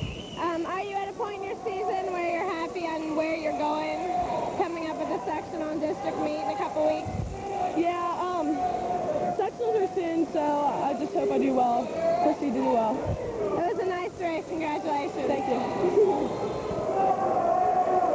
Just a note on Tara's performances. Last year, Tara was 5th place in the state of Ohio, and she turned a time of 53.33. This early, she's already turned 53.90, so I certainly think that we can anticipate to and hope to expect an awful, even better performance from Tara in the upcoming state competition as it approaches the next couple weeks. Lining up for the championship final of the boys 100-yard freestyle, LeMay from St. Xavier at the top of your screen, Osterhaus from Cincinnati Country Day, Bussey from Moeller in lane 3, Baker from Cincinnati Country Day in lane 4, Doug Gale from Centerville in lane 5, Johnson from Lakota in lane 6, Klug from Moeller in lane 7, and Bobbitt from Cincinnati Country Day in lane 8. Right now, leading in the field, we have it's like Bussey from Moeller in lane 3. Followed closely by Darrell Baker from Cincinnati Country Day. And also over in lane 6, we have Johnson from Lakota. As we make our turn at the 50-yard mark, looks as if Bussey from Moeller has a slight lead over Baker from Cincinnati Country Day and Klug from Moeller as we turn at the 75-yard mark. We head for home. It looks as if Bussey, who won the 50-yard freestyle last night, is not going to let anybody catch him. He has increased his lead, and in fact, he has won the 100-yard freestyle race, the time of 47.05. In second place, Darrell Baker from Cincinnati Country Day with a time of 47.98. In third place, from Lakota, we have Johnson with a time of 48.20. Very good swims. That's a much improved swim that Bussey had this evening from what he turned in this morning in the preliminaries. Also, just to note, last year, the top 6th time in the state's competition was 47.08. So it's like as if Mr. Bussey is right up in there, and hopefully he will be able to rank among the top 6 finishers in the state of Ohio this coming year. Darrell Baker is very close, and I'm sure that he will be striving towards that goal as well. Congratulations to all those young athletes.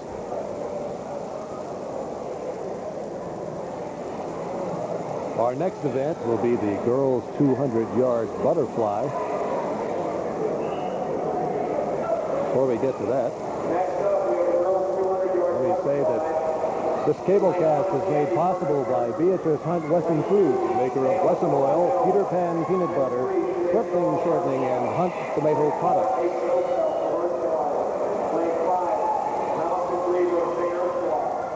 Next event is the 200 yards butterfly consolation final. The top of your screen, Kathy Byrne from Mercy. Sail from Walnut Hills in lane 2. Dahl from Ursuline Academy in lane 3. Opelt from Ursuline Academy in lane 4. Griever from St. Ursula in lane 5.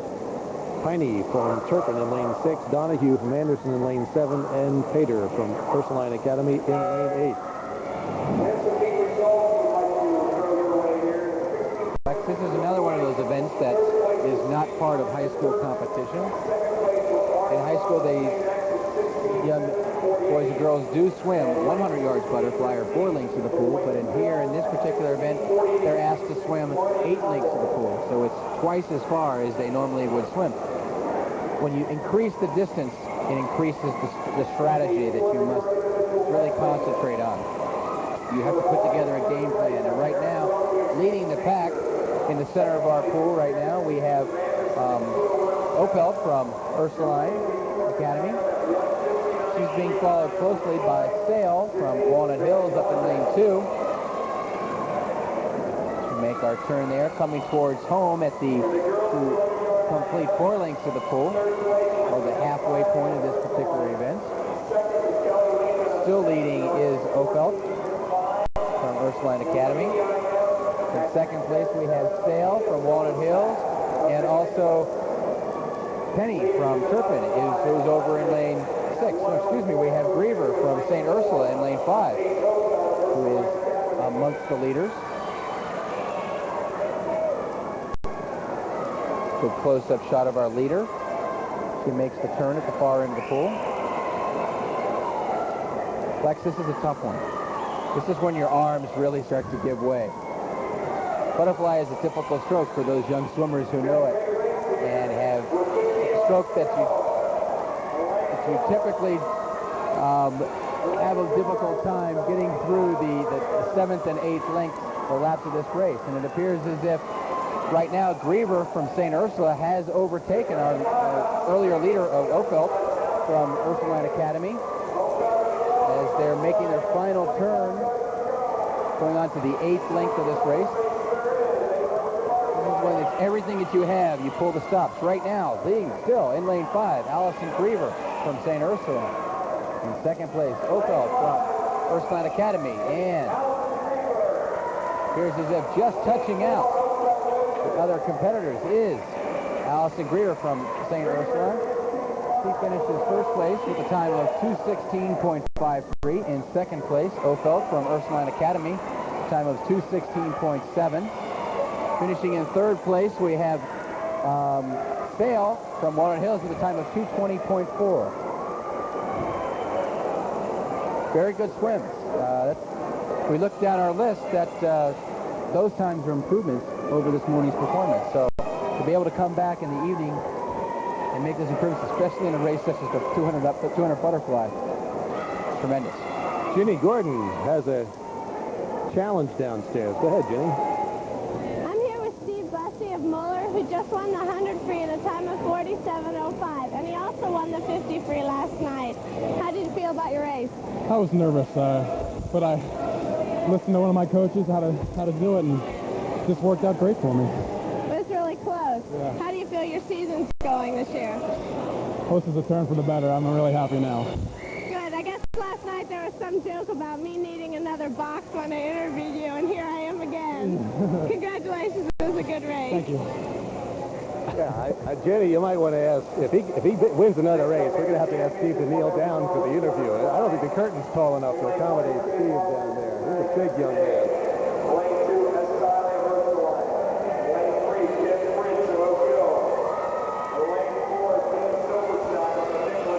Our next event is the championship final of the women's 200-yard butterfly. Lane number 1, Bossert from Cincinnati Country Day. Kylie from Ursuline Academy in lane 2. Kim Fritz from Oak Hills in lane 3. Tina Silbersack is back in lane 4. She's from McNicholas.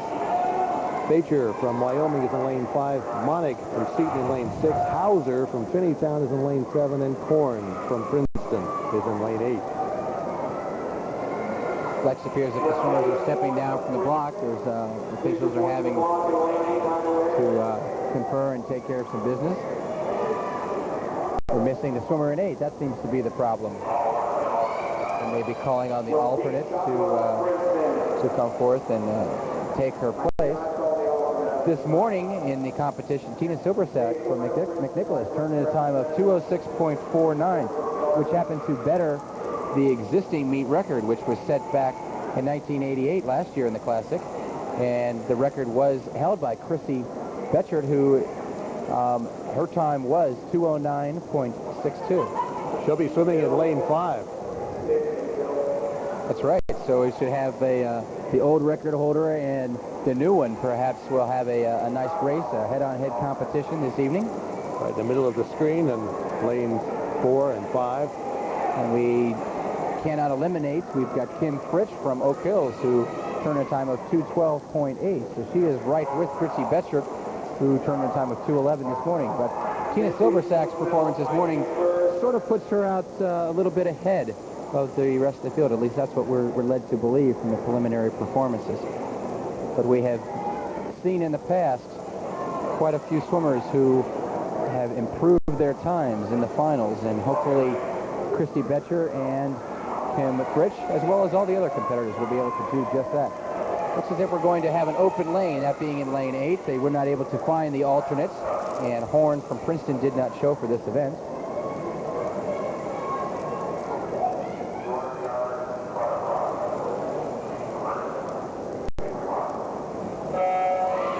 Get underway here for the 200 butterfly.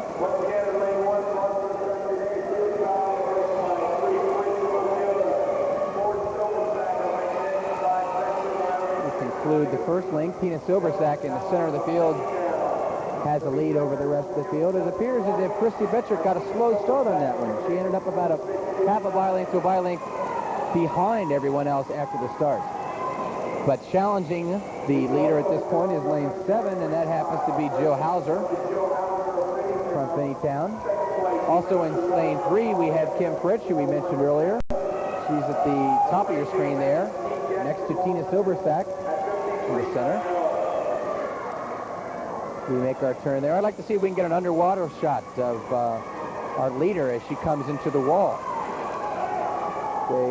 She approaches the 100-yard race. There we go. See how she's pressing through right by the hips. Excellent underwater technique as she makes the turn at the 100. And Tina's time at the 100 is 101.16. A very, very good swim for the first 4 lengths of the pool, as she seems to be pulling away from the rest of the field. Right now in second place, we have Kim Fritsch from Oak Hills in lane 3.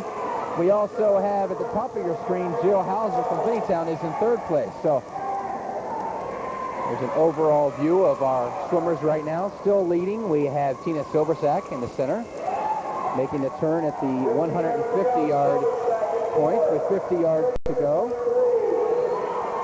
Increasing her lead on every stroke that she takes. You can see the strong pull, and we've got a good 2-beat kick. The dolphin kick is there as she makes that turn. Tina really looks strong in this event. I think she's going to turn in a time even better than her performance this morning. As she mentioned in her interview, she was hoping to improve her performance. I think we're seeing that right here, and as we do, she does finish in a winning time of 205.64, as there'll be a new meet record. Finishing in second place, we have Kim Fritsch from Oak Hills with a time of 209.3, an improvement of about 3.5 seconds over her preliminary swim. And that time also beats the old meet record. It does, yes it does. It's tremendous. And finishing in third place on the outside, we had Monig from Seton with a time of 312.81. So improvements from every single swimmer there. Ginny Gordon, who have you got down there at poolside? I'm here with Jennifer Mahaney, the winner of the women's diving, which was held yesterday. yesterday at Princeton High School. She broke the record with points of 446.45. How did you feel about your diving yesterday? I felt really good about my diving. I hope it carries through to state. Are you looking forward to sectionals and districts coming up, and do you feel like you're getting ready for those? Yeah, I do. I feel I'm training hard on my meter, and I hope that state goes as well as the meet yesterday. Do you dive all year round? Yeah. And who do you dive for besides your high school? I dive for Charlie Casuto of Cincinnati. Good. Congratulations. Thank you. Thank you, Jenny. The divers, lady divers from this morning, first two finishers beat the meet record held by Rizzuto of Mount Notre Dame. He finished, he set that record in 1987. That was Jennifer Mahady who finished first. Kathy Carbo from Anderson finished second. Ann Sherman from Sycamore was third.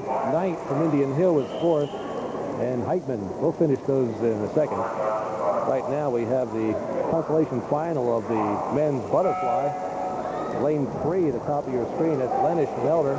Pater from St. Xavier swimming in lane 4. Montanus from Anderson in lane 5. And Schmier from St. Xavier in lane 6. Just 4 swimmers in this race. That's right. It appears as if the depth of this particular event was not as great as some of the other ones that we've seen. In fact, we only had 12 swimmers compete in this entire event. So you'll see the top 8 in the championship final. And right here we have the 4 swimmers who are, in a sense, the runners-up, and they were able to compete at least in the evenings and swim in the consolation finals to perhaps better their performances from earlier. Right now, leading the race, we have Johnny Pater from St. Xavier in the center of our field. He is in lane 4. It's a good shot at Johnny as he makes the turn after 3 lengths of the pool. And he's heading for home. Johnny's time this morning was 2:10.56. He is on pace to really improve that performance as he makes the turn at the 159.26. It's a good first 100 for Johnny. Let's see if he can hold on to his pace and tempo and improve his time from the preliminaries. Right now in second place in the heat is in lane 5, and that happens to be Montanus from Anderson. In third place we have Schmier from St. Xavier. And in fourth place is Leinich from Elder over in lane 3. Turning with 50 yards to go, still leading this race is Johnny Pater from St. Xavier. He's got about a body length lead, very comfortable, over Montanus from Anderson as they approach the far end of the pool with 25 yards to go. Johnny still maintaining his kick, stretching forward, trying to keep his body on top of the water. As Montanus makes a last effort run at seeing if he can catch up to the leader and finishing the race with a much improved time over his preliminary performance is Johnny Pater from St. Xavier at the time of 2:06.97. Finishing second, Montanus from Anderson, a time of 2:08.3, an improvement of about 4.5 seconds for Doug as well. Finishing in third place, we have Schmier from St. Xavier with a time of 2:14.7. And finishing the heats or the field outs is Leinich from Elder with a time of 2:17.7. Jenny Gordon is another one of our winners down at poolside. I'm here with Tina Silversack, who just won the 200 fly in a record time of 2:05.64. Now, if you feel like you're having deja vu, she's been up here 3 times before when she won the 400 IM, the 100 fly, and the 200 IM. You looked wonderful. How do you feel? I feel great. I really wanted to get my record again, and I did, so I'm happy. You had broken the record earlier today and then come back and gone faster tonight after swimming the 200 IM. Are you tired? Very tired. I'm just glad it's all over. You must be training really hard to have the endurance to swim these 2 days and come up with such good races. Yeah, I've been training really hard this year. Well, we'll look forward to seeing you at the state meet, I guess. Yeah, I hope so. Congratulations. Thanks. Thanks, Jenny. Coming up next is the championship final of the men's 200-yard butterfly. Lane number 1, Waterson from Turpin. Lane 2 is Radel from Western Hills. Lane 3 is Marty Hubble from Waynesville.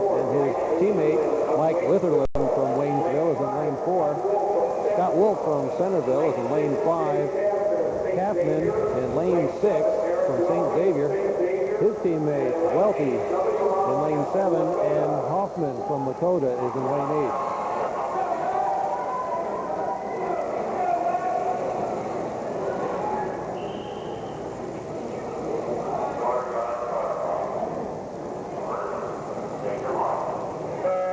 As we saw earlier on our screen, the meet record in this event is held by George Rathman from St. Xavier, set back in 1984, a time of 1:56.28. This morning, Mike Litherland from Waynesville turned in a time of 1:58.92, only about 2.5 seconds above that record. Let's see if we can watch Mike as he attempts to improve his time and perhaps even break that meet record set back in 1984. As we turn at the 50, Mike does have a very comfortable lead already of about a body length over the rest of the field. He is in lane 4 in the top of your screen there. Center of your screen, excuse me. And in second place, we've got Kathman from St. Xavier in lane 6. Also Scott Wolf from Centerville is in lane 5. And we've got Hubble from Waynesville, who we've seen quite a few times. Marty Hubble has swam quite a few distance events, in fact the 500 free and the 1650. So Marty has had his long events in this meet, and I think he's trying to see if he can change strokes and work on this butterfly. But still in the lead right now, we have Mike Litherland, who has increased his lead to about 3 body lengths over the field. He's in the center of your screen. Maybe we can get an underwater camera look at Mike. There we go. As he presses through, makes that turn. In second place right now, we have Kathman from St. Xavier in lane 6. And in third place, in the battle for third place, we have Hubble from Waynesville in lane 3, and we also have Wolf from Centerville. Also on the outside, we have Todd Radel from Western Hills in lane 2. But as they approach the end of this race, Mike Litherland passes the flags, and he is going to win the event with a time of 1:58.05, an improvement over his performance this morning, just slightly over that meet record. But all in the same, a very, very good swim for Mike.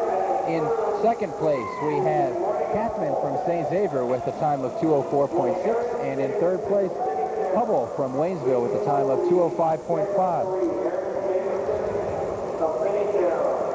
Very good swims for all those young men. Earlier, I promised to read off the other winners, the top 8 winners of the girls' 1-meter diving from this morning. Finishing 4th was Knight from Indian Hill. 5th is Heitman from Lakota. 6th, Tammy Womack from Middletown.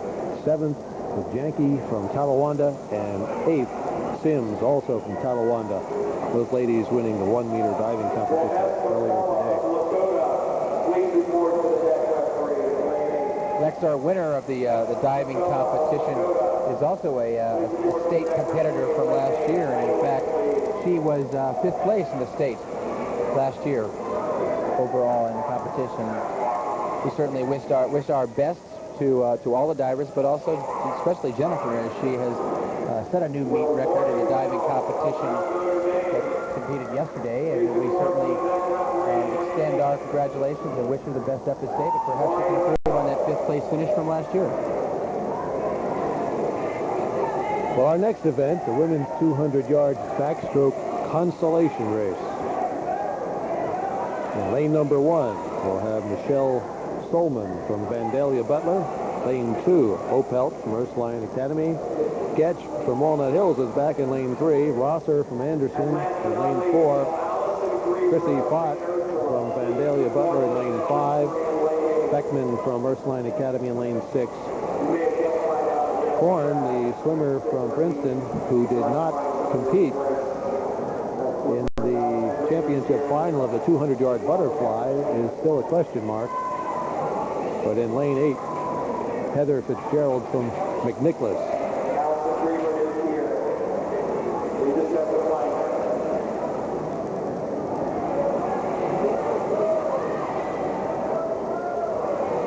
Right now, just for general information, it appears as if Chrissy Fott will not be swimming in lane 5.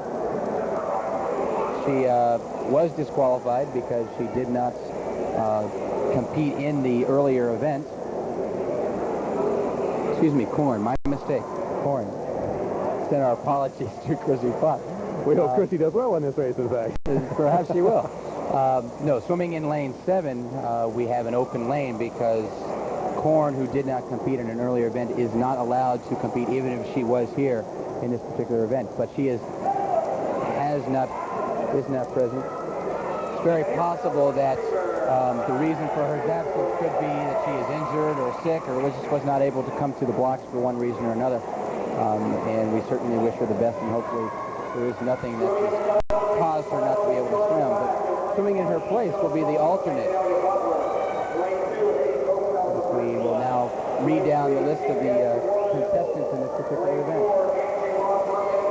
Another swimmer from St. Ursula, swimming lane 7.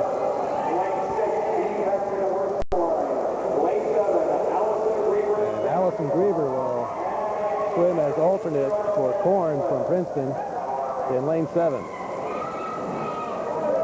In this consolation final of the women's 200-yard backstroke.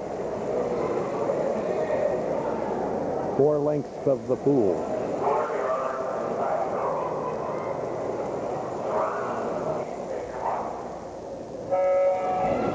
So we got an underwater shot of our backstrokers. You can see that dolphin kick action come off the wall from the start. It appears right now it's a very even heat, but we're only on the first length of 8 here. This, once again, is not one of those events that swim in high school competition. It strictly is a college event. But right now, taking a slight lead, we have, it appears as if in lane 3, Dahl from Ursuline Academy. Excuse me, my mistake. That is Getch from Walnut Hills. It's in lane 3, and she has a slight lead. In second place in lane 5, we have Christy Fott, who we earlier disqualified from this race, and we certainly are glad to see Chrissy in here. Glad you could make it. Right there, we've got a good shots of our leader. That's Dana Getch from Walnut Hills, who was the winner of the consolation heat in the 100 freestyle earlier this evening. In second place, we do have, it looks like Chrissy Fott from Vandalia Butler as they make the turn at the halfway point. Also is Angie Rosser from Anderson is in third place, just slightly behind the leaders. This cable cast is made possible by Beatrice Hunt Wesson Foods, maker of Wesson Oil, Peter Pan Peanut Butter, Swiftling Shortening, and Hunt Tomato Products. We are approaching the 150-yard mark. You can see our leader there in the center of the field. That is Dana Getch. In second place, Chrissy Fott coming into the wall right now. And we have Angie Rosser from Anderson is in third place as they make their turn and head back out towards the end of the pool. It's a good shot of our leader, Dana Getch from Walnut Hills, as she makes her final turn of the 200-yard backstroke. And next, I believe Dana's going to turn in another one of those spectacular swims like she did in the 100 freestyle, as she's winning the consolation heat here. And she turns a time of 2:14.77, which is a 7-second improvement over her preliminary performance. I think Dana was a little asleep this morning, and she is awakened and is swimming extremely well this evening. In second place, we have Angie Rosser from Anderson, turning a time of 2:19.97. And in third place, we have Chrissy Fott from Vandalia Butler with a time of 2:20.29. Just to mention, Dana Getch's time of 2:14.77 this morning would have qualified her second in the final heat. So it'll be interesting to see how that time stacks up in the finals as these young women get up there and compete in the championship finals. Jenny Gordon has another winner for us. I'm here with Mike Litherland from Waynesville, who just won the 200 fly in a time of 1:58.05. He won the 100 fly yesterday. So what do you like better, the 100 or the 200? I think I like the 100 because it's quite a bit shorter. The 200 takes a lot out of you, so I think I like the 100 better. Have you been training for this longer race or for this meet? Yeah, I started at the beginning of the season. This is the first year I swam 200, and I'm pretty pleased with it. So. Are you getting ready for the sectional meet coming up in a couple weeks? Yeah, I think we're going to start tapering pretty soon, so I'm looking forward to it. Good, congratulations. Thanks. Thank you, Jenny. Our next event is the championship final of the women's 200-yard backstroke. In lane number 1 from Sycamore, Scalcucci. 2, Cywick from Turpin. In lane 3, Jackson from Ursuline Academy. Lane 4 is McCarthy from Mercy. Lane 5, Stolf from Seton. Handley from Turpin is in lane 6. Carter from Turpin in lane 7, and Getch from Walnut Hills is in lane 8. 3 Turpin swimmers here in the championship final of the 200-yard backstroke. That's Quite right. a program. I think we can really watch the Turpin swimmers. We've got Kathy Cywick, who won the 1650. Pause for the start here.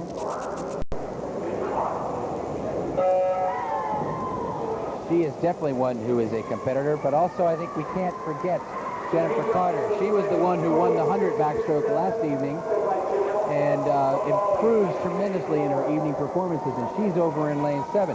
Tara Getch, who won the 100 freestyle earlier this evening, is in lane 8. So we've got quite a very talented field here, and right now leading is indeed Jennifer Carter over in lane 7, but just slightly over the center of the field, which is Michelle McCarthy from Mercy and Trisha Stolf from Seton.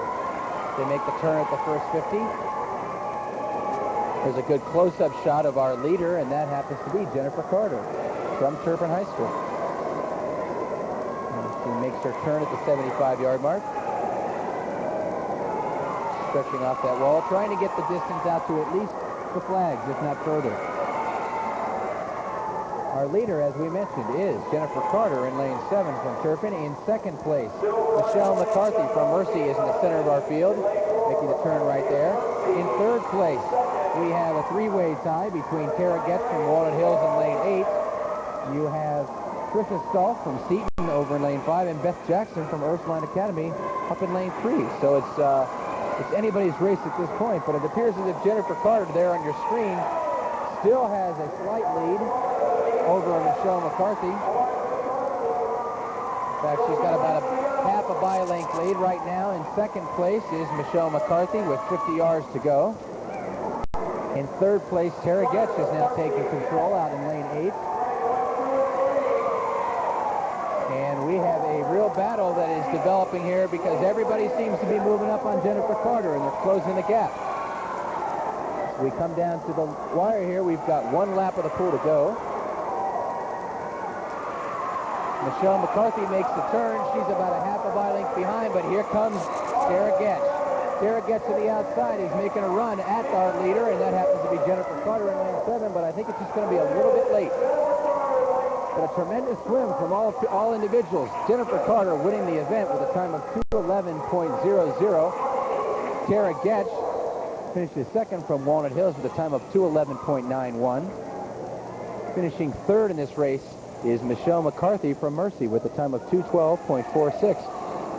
Lex, all these times. 2:11.00 for Jennifer Carter and 2:11.9 from Tara Getch. Those are 6 and 8 seconds improvements respectively. That's tremendous. It's really encouraging to see these young athletes come back in the finals. Now, you know, we've seen an awful lot of improvements, and I think that's just, it's indicative of the conditioning that a lot of these athletes are going through right now as they prepare for the sectionals, district, and the final state competition. Top of the screen is Seamer from Oak Hills, Clayton from Anderson in lane 2, Prater from Waynesville in lane 3, Grimes from Turpin in lane 4, Sicking from St. Xavier's in 5, Pater also from St. Xavier is in lane 6, Ackerman from Alters in lane 7, and Neck from Centerville is in lane 8.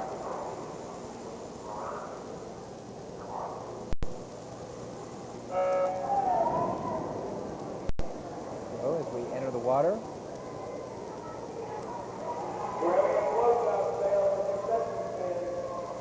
Got a very spread out field here already, and a lot of that is due to the starts.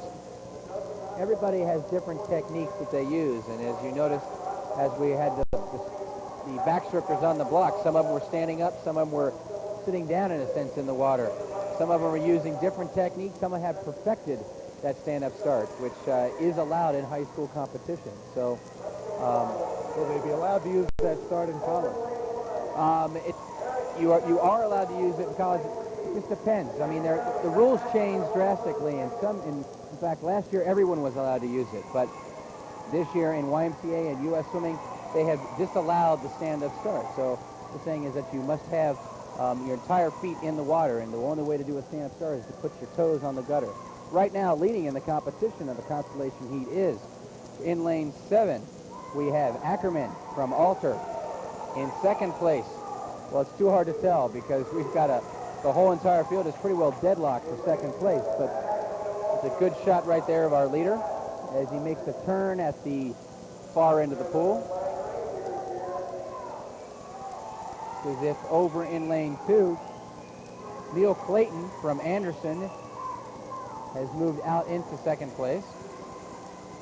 As these young swimmers turn at the 150-yard mark. Here's our leader. That is Matt Ackerman from Alter. He's being followed on his left by Johnny Pater from St. Xavier. He's turning there, but in second place, well, in fact, even at this point as we speak, it looks as if Neil Clayton from Anderson has taken over the lead. Johnny Pater from St. Xavier is moving into second place, just passing Matt Ackerman. And it appears that that's the way we're going to finish. Finishing in first place is Neil Clayton from Anderson.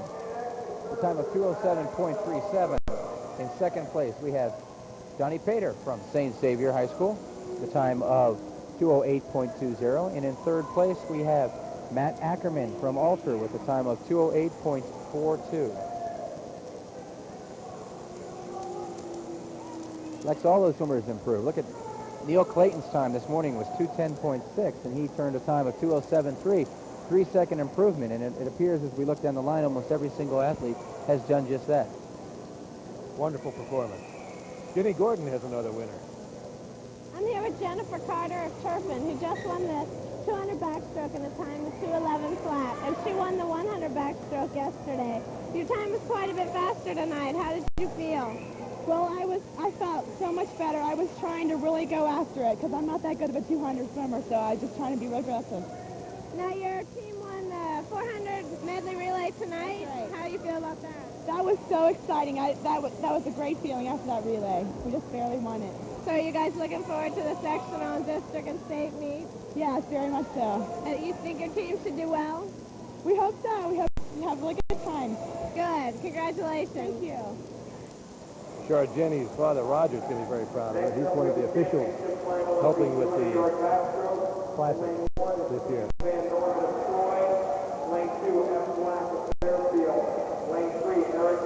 The men's 200-yard backstroke championship final is the next race. At the top of your screen in lane number 1, Van Norman from Troy. In lane 2, Black from Fairfield. LeMay from St. Xavier, lane 3. Doug Wharton is back. Doug from Anderson will be in lane 4. Andrews from St. Xavier in lane 5. Heath from Piqua in lane 6. Wagner from St. Xavier in lane 7. And Randy Kruger from Mariemont will swim in lane 8. Here's if our friend Doug Wharton is put on a different cap this evening. He's trying a little bit of everything, from freestyle to the 200 backstroke. Looking for any advantage.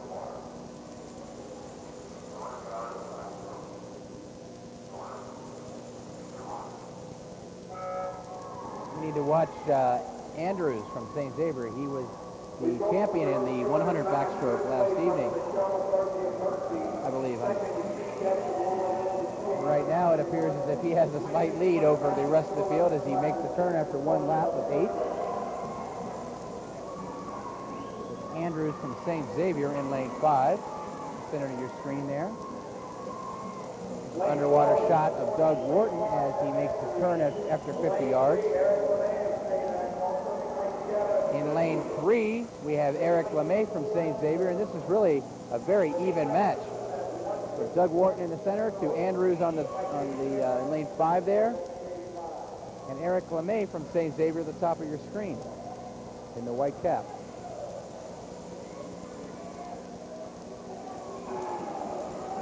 As these three young athletes complete 4 lengths of the pool, the halfway point of this race, it appears as if Eric LeMay from St. Xavier has a slight advantage over Doug Wharton from Anderson and his own teammate Andrews, also from St. Xavier.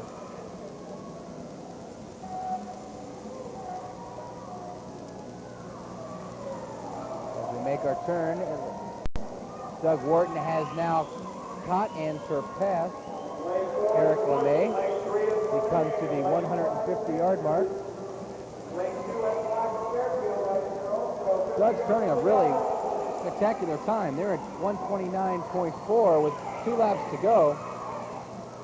If he continues this pace, he's going to improve his preliminary performance by quite a bit. So let's see if we can get behind him here and root him on home as he turns to make his final lap of the pool. Turn into a 2-person race with Eric LeMay in 3 and Doug Wharton with a slight edge in 4. As they do indeed finish 1-2. Eric LeMay finishing second. Doug Wharton winning with the time of 2:00.80. In second place, as we mentioned, Eric LeMay from St. Xavier with a time of 2:01.09. And in third place, his teammate Andrews from St. Xavier, a time of 2:03.16. Morning performances from Doug Wharton and Eric LeMay were 2:04 and 2:086 respectively. So you can see the improvement that these young athletes are turning out this evening as this competition comes to a close. I know we have said this several times during the competition that the final evening performances have improved and over the preliminaries, and that's just it's tremendous. It's really great to see these athletes pulling through, and I'm sure they're all tired and fatigued after a long meet, but you can't say enough the fact that they're able to come back and swim as well as they are. Well, let's introduce the ladies for the 100-yard breaststroke. Lane 1 is Bain from Milford, Lemire from Seton in lane 2, Jones from Vandalia Butler in lane 3, Rachel Ward from Macaulay in lane 4, Learman from Baden in lane 5, Edgar from Anderson in lane 6, Douglas from Murphy in lane 7, and Humble from Chaminade in lane 8.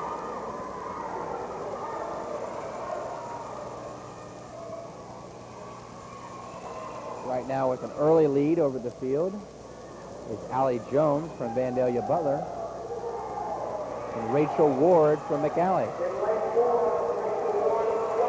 We also have Lerman from Baden in lane 5. Well, we got an underwater shot of our leader as she turns at the 50-yard mark. That happens to be Rachel Ward. She pulls out into the lead.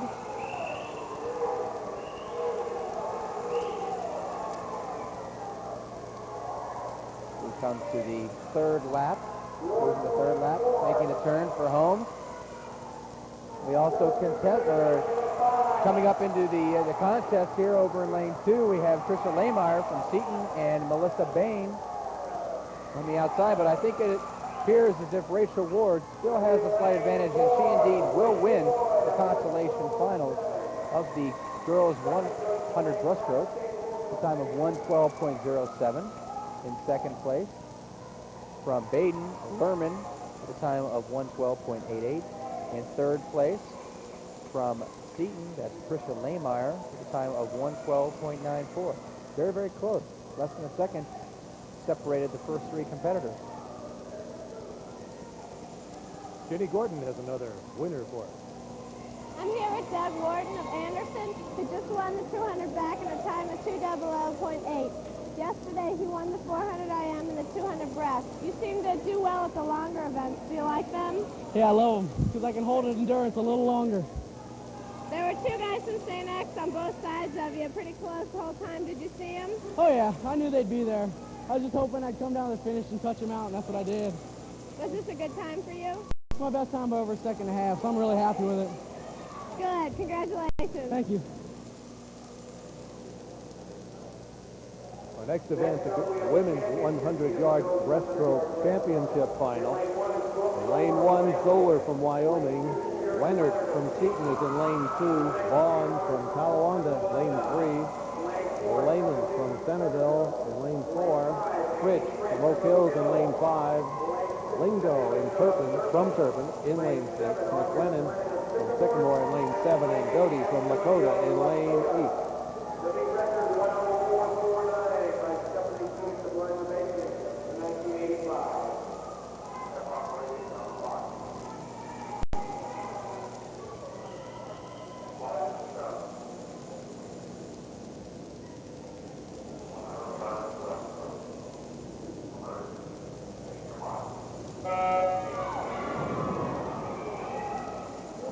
Again, we enter the water in the first leg of the girls 100 breaststroke final. In lane 4, Kelly Lehman from Centerville has a slight edge, but turning right with her is Sharon Winter from Seton. Over in lane 2, a good shot there of Debbie Lingham. And Debbie is from Turpin, so we've got a little bit of everybody here in the field. And right now, turning at the 50 is Kelly Lehman in the lead from Centerville with a time of 33.1. She has about a half a bi-length lead over the rest of the field. It is very close for second place at this point. Taking a slight edge in that contest is Sharon Winter from Seton. And she is turning now about half a bi-length ahead of everyone else besides Kelly Lehman, who has about a bi-length lead over the rest of the field in lane 4. And so moving up on the bottom of your screen there, we have Amy Fritch contesting for third place. Winning this event is Kelly Lehman from Centerville with a time of 109.80. In second place, we did have Sharon Winter from Seton with a time of 111.48. In third place, in the center of our screen, or center of our field, we had Amy Fritch from Oak Hills. And it's very, very strong swims. It's a very nice swim for Kelly. I believe, Lex, that those times here, the time of 109 is the fastest in the city of Cincinnati to date. So something that Kelly can certainly be proud of. And I'm sure that as she prepares for the sectionals, district, and state competition, she'll improve on that particular performance. We're getting ready now for the men's 100-yard breaststroke consolation final. Lane 1, Jackson from St. Xavier. Lane 2 is Puddle from St. Xavier. Lane 3, Schweinland from Walnut Hills. Loberg from Sycamore in lane 4. Hutchinson from Talawanda in lane 5. In lane 6, Bennett from Sycamore.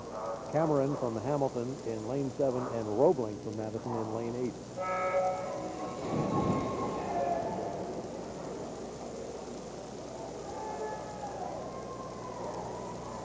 Okay, right now in the center of our screen, it's really hard to tell who has the advantage at this point. Turning first over in lane 3 is Schweinland from Walnut Hills. He has a slight advantage over the rest of the field at this point. Turning in second place in lane 7 is James Cameron from Hamilton. So it appears as if these two gentlemen are the ones to watch. Coming up in the center, we have Loberg from Sycamore and Hutchinson from Talawanda, who are now making a run at the leaders. As our current leader, Schweinland, does turn at the 75-yard mark, about half a bi-length ahead of everyone else.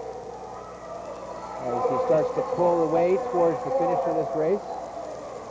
The race now is for second place, but finishing in first place with a time of 104.4. It's about a 3-second improvement over his performance earlier today.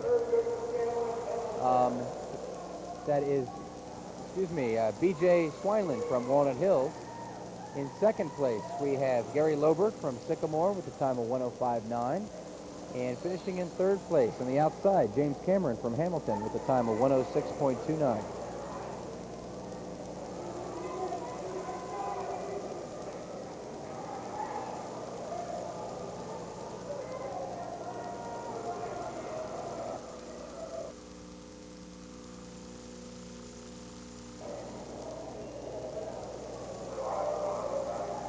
Appears as if we're going to have a slight delay here. Competition. Well, Jenny Gordon's down with another winner. Maybe she can fill some time for us. I'm here with Kelly Lehman from Centerville, who just won the 100 breaststroke in a time of 109.83. Yesterday night, she won the 200 breast. How did it feel tonight? Well, it felt okay. Felt pretty good. How was your time? It wasn't my best, but it was okay for this time of the season. What do you like better, the 100 or the 200 breast? Probably the 200. Okay, well, good race. Congratulations. Thanks. Bye-bye. Our next race will be the final individual event for this evening, the championship final of the men's 100-yard breaststroke. Lane 1, Sheehan from St. Xavier, Tupper from Fairfield in lane 2, Credit from Centerville in lane 3, Radel from Western Hills in lane 4, Van Norman from Troy in lane 5, Stevens from Anderson in lane 6, Vogel from St. Xavier in lane 7, and Humble from Chaminade in lane 8.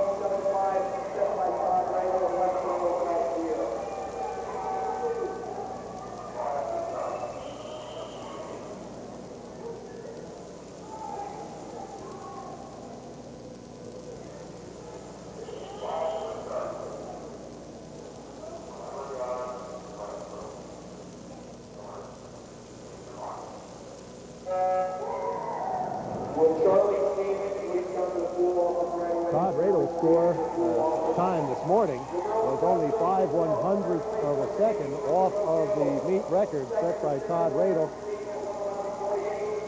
last year. He's going against his own record.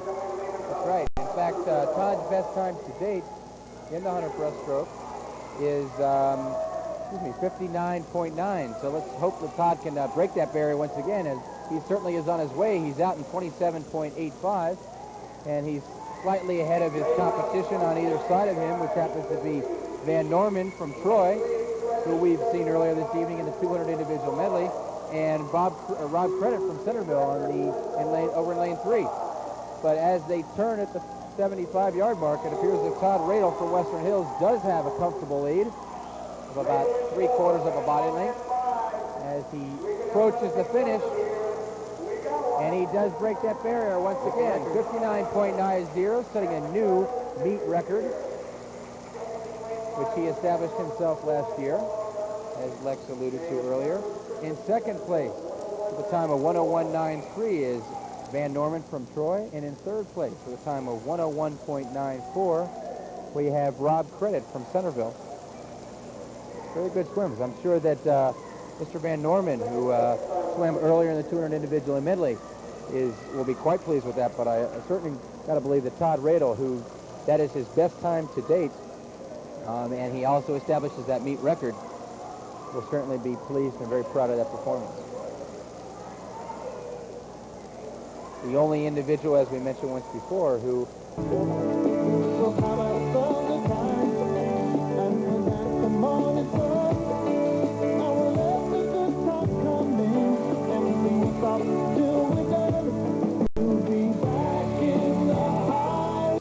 last year he finished 6th in the state of Ohio. So our best wishes to him and everyone else.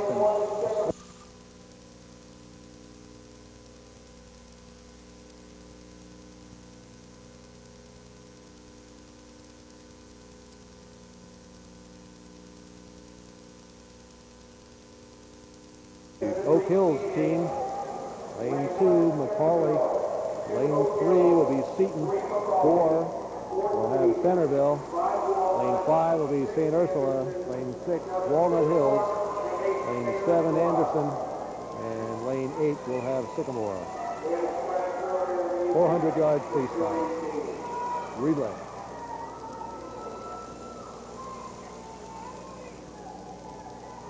Lex, this is an event that is swum in high school competition. This is the last event of any high school dual meet, as well as the last event of the high school sectionals, district, and state competition. And we also hold it as the last event of this competition. So this is the way to end the meet.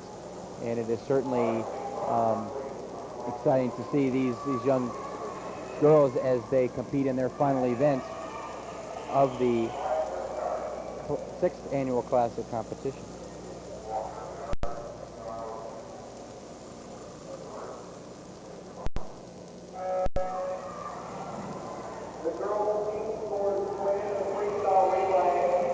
To date, the best time has been turned in by the team from Ursuline with a time of 3:44.6. That is, they turned that time in earlier this season. Sycamore's has also turned in a time of 3:45.9, and we've got both of those teams here. Sycamore's team is on the outside over in lane 8, and Ursuline's team, well, Ursuline's team I do not see. So they are not competing in this particular event. Macaulay and Seaton over in lanes 2 and 3. They had the early lead at this point. We've got there's a couple of shots of the Macaulay swimmers. Right now, as we come to the end of the first leg, we have the team from Seaton with the slight edge. Macaulay is in second in lane 2. In lane 4, team from Centerville.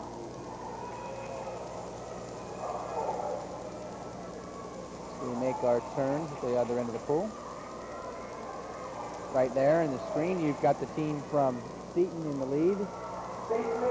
Centerville is making a run at them at this point, and they have actually caught and surpassed them.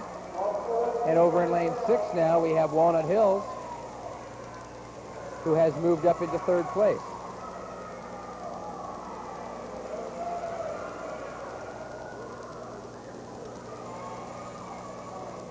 The swimmers make their turn, and they head for their final lap. Once they touch the wall, this particular relay will be halfway over. We have had 2 swimmers swim, and we've got 2 more to go, and there's a great underwater shot as the team in the lead, which is the team from Centerville, comes into the wall.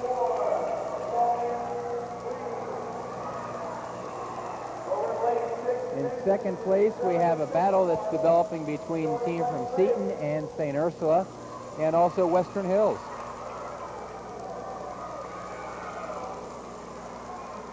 And right now it appears as if the team from Seaton is making an effort to pull back up even with the team from Centerville. So this relay is by far over as these young swimmers continue on the third leg of this relay.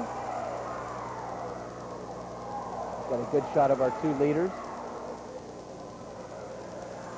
As we approach the final leg, you can hear the crowd in the background. Their enthusiasm level is increasing. We're coming down to a very close match here. Right now, leading this competition is the team from Seaton in lane 3. Centerville is in lane 2, slightly behind. On the upper end of our screen, the battle for third place is between Anderson and Walnut Hills now. So we've got quite a shift in different teams that are coming back and forth. It appears right now as if the team from Seaton in lane 3 has now a decisive lead of about a by-length and a half over the team from Centerville as the swimmers make their last turn and head for last turn at the starting end, I should say, and head towards the other end. A good shot of our leader. She makes her final turn heading for home. Our winner will be the team from Seaton, but in second place it appears that the team from Walnut Hills has moved into second place. And yes, indeed, winning the event is the team from Seaton with a time of 3:44.46, which, by the way, is the fastest time in the city of Cincinnati today. In second place, we have the team from Walnut Hills, the time of 3:46.74, and finishing third from Centerville, time of 3:48.26. All of those times will hold up. The top 8 in the girls 400-yard freestyle relay. No team this morning had any faster time. Jenny Gordon has a final winner for us down at poolside. I'm here with Todd Radel, who's from Western Hills, who just won the 100 breaststroke in a record time of 59.9. Now that broke your record of a minute of last year. How do you feel about that? I really thought I would. I mean, I'm glad to have won that race. It was kind of close. And 59.9, that's pretty good for this time of year. Have you been under a minute? Oh, I've been under 5 times, but I'm happy enough with the 59.9 for right now. Are you training hard for sectionals coming up? Oh yeah, just doing basically weights 3 times a week and doubles 3 times a week, and I'm doing a lot more fly this year because I'm hoping it'll help strengthen me. So. And you'll swim the breaststroke in sectionals? Oh yeah, definitely. Well, good luck. Congratulations. Thanks. Nice race. This cablecast is made possible by Beatrice Hunt Wesson Foods, maker of Wesson Oil, Peter Pan Peanut Butter, Swiftling Shortening, and Hunt Tomato Products. The final event tonight, the second day of the 6th annual Classic. The boys 400-yard freestyle relay. At the top of your screen, lane 1, St. Xavier Team B. Lane 2, Turpin. In lane 3, Moeller. In lane 4, Cincinnati Country Day. Lane 5, St. Xavier Team A. Lane 6, Centerville. Lane 7, Sycamore. And lane 8, Elder.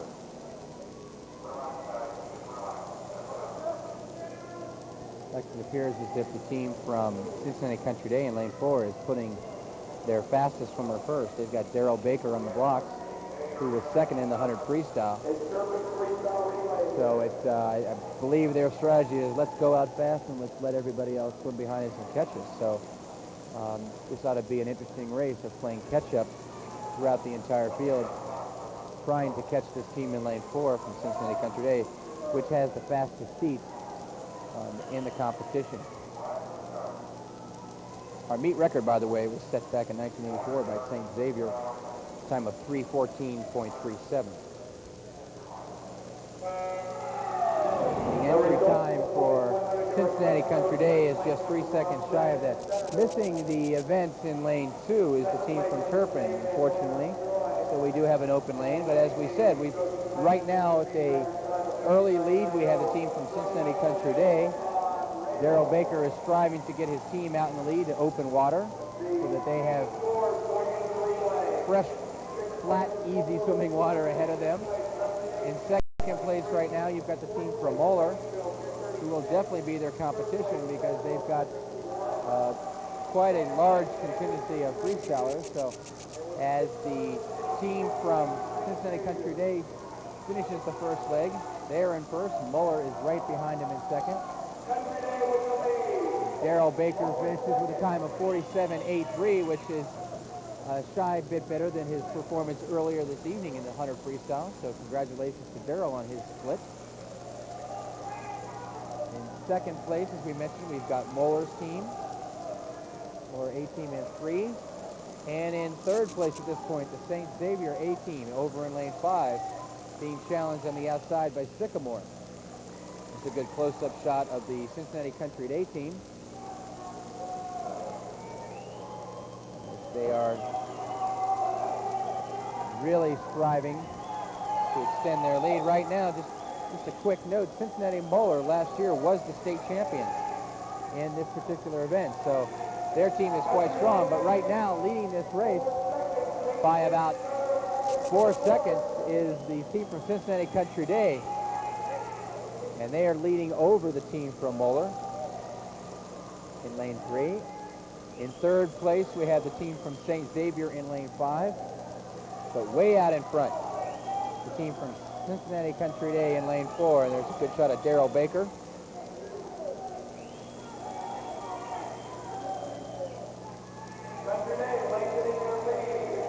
And they are really lengthening that lead in lane 4. I believe that is Derek Shear who is swimming that leg at this point. It appears as if Cincinnati Country Day has increased the lead to about 5, maybe a good 4 or 5 body lengths over everyone else. And they are, in fact, 5 seconds ahead of the closest team, that being Moeller in lane 3, St. Xavier in third place in lane 5. And I don't think anybody's going to catch Cincinnati Country Day. This team looks extremely strong, and in fact, they are right in line. We could see a new team, new meet record here in this particular event as Cincinnati Country Day final swimmer makes his approach to his last turn. And this ought to be very close. The record, as we said, is 3:14.37.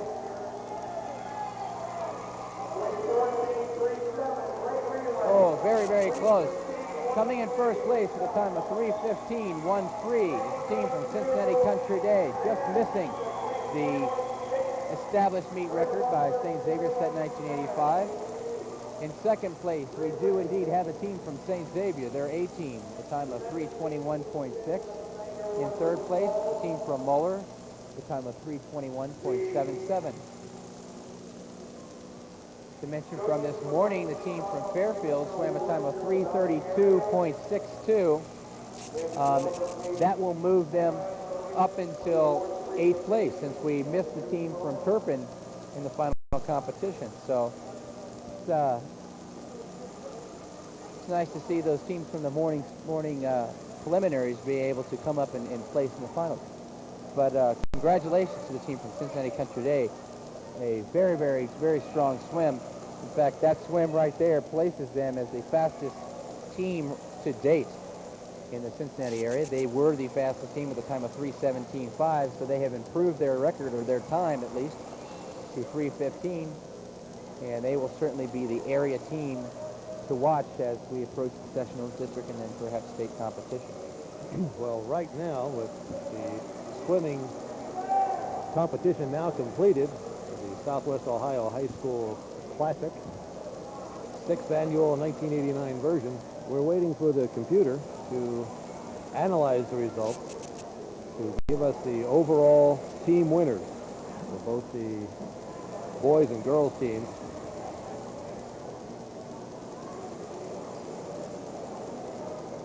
You know, I think this has been a tremendous competition. You see there are a couple of swimmers as they're loosening down, and it was mentioned earlier the fact that a lot of these swimmers, this is one of the first times, or perhaps one of the few times, that they have a chance to compete in this particular facility, and this is one of the best facilities in the state of Ohio. It is the sites of, or at least the home of the Cincinnati St. Xavier Aqua Bombers, but there's also the site where the district championships will be held, which is important for these young athletes to be able to swim in this facility. If you haven't had the opportunity to swim here, it's a great chance to get a sense or a feel for how the pool feels, because every facility is different, and that may sound a little strange because you really have water is all the same, and the walls perhaps are the same, and at least the length of the pool is the same, but every pool is different, and the level of competition here is important for these young athletes, especially if they have not been veterans of the sport that long and have not had the opportunities to compete in close competitions and swim in meets of this caliber. This has been a great opportunity for a lot of these athletes. And for a lot of athletes is right, Todd. We've had 722 swimmers compete in this, the 1989 version of the Southwest Ohio High School Swimming and Diving Classic. And those are just the swimmers. There were an additional 111 divers who competed over the past 2 days. Remarkable opportunity for obviously a lot of young people to come out and compete, and importantly to compete in events that will help prepare them for university competition.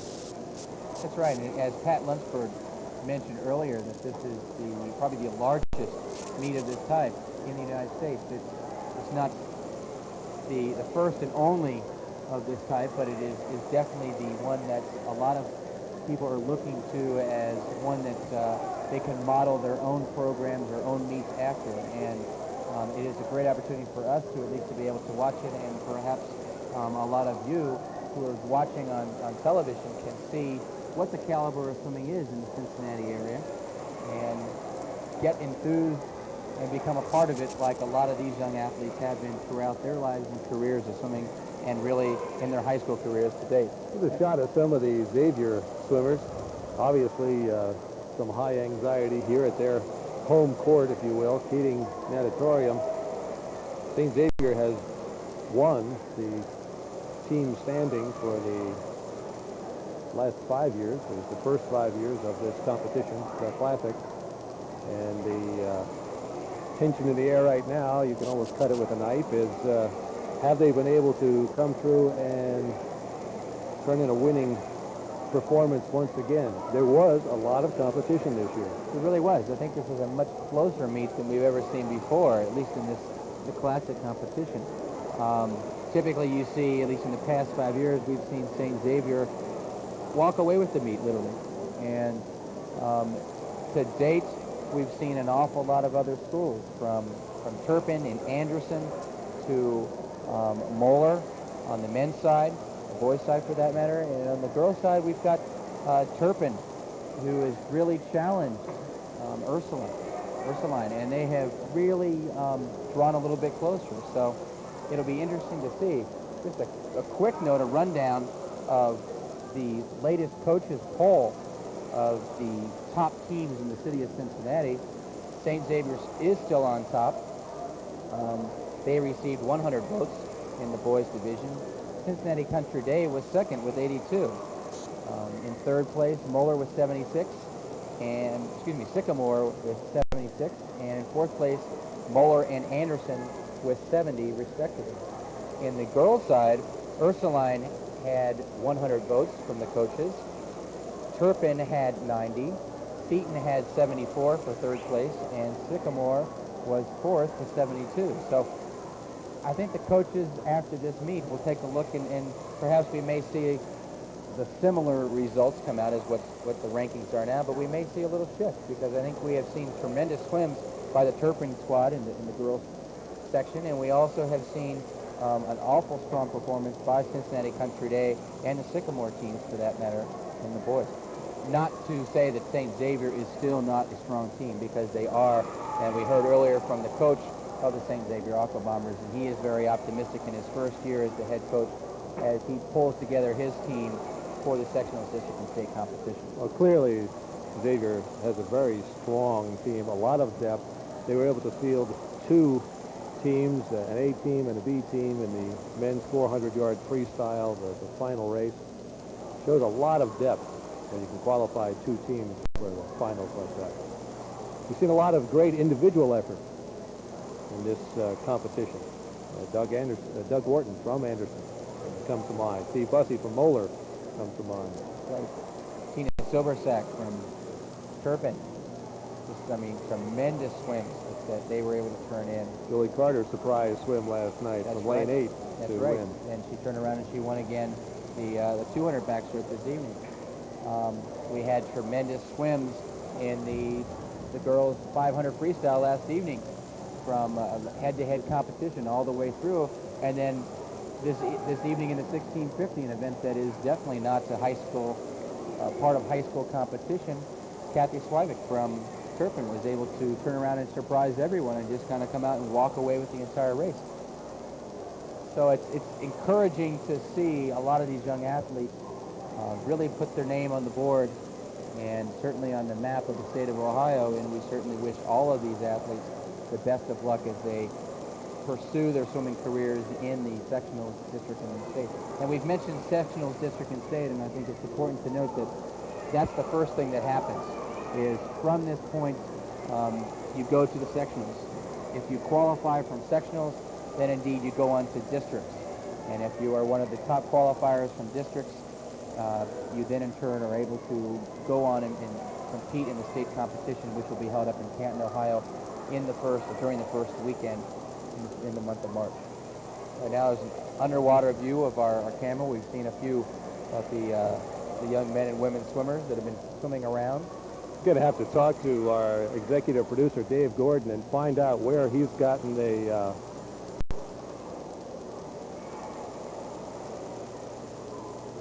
Right now we're just kind of working around here. We're waiting for the final results of the team competition, as we talked about earlier. It appears as if Pat Lunsford is standing down on poolside. Hopefully he's going to be getting that information shortly. A couple of shots there of some of the other athletes who have competed in this competition. Like there was Emily Landon, who just walked by. You know, we mentioned a lot of names. that we've seen of tremendous swimmers who have won events, but we have seen an awful lot of younger swimmers, freshmen and sophomore swimmers, who are perhaps for the first time competing in this competition. And this is a great opportunity, as Pat mentioned earlier, to swim not just in this facility, but also swim in a meet which affords you the opportunity to compete in events that are not high school related.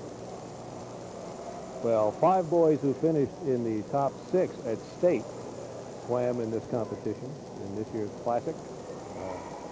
Doug Wharton from Anderson, Steve Bussey from Moeller, Todd Radel from Western Hills. In diving, Andy Kendrick from St. Xavier and Dean Panaro, who won the diving from Sycamore. There were 5 girls who finished in the top 6 at state in this competition, this year's Classic. In swimming, they were Tara Getch from Walnut Hills, who had a fine showing in this Classic.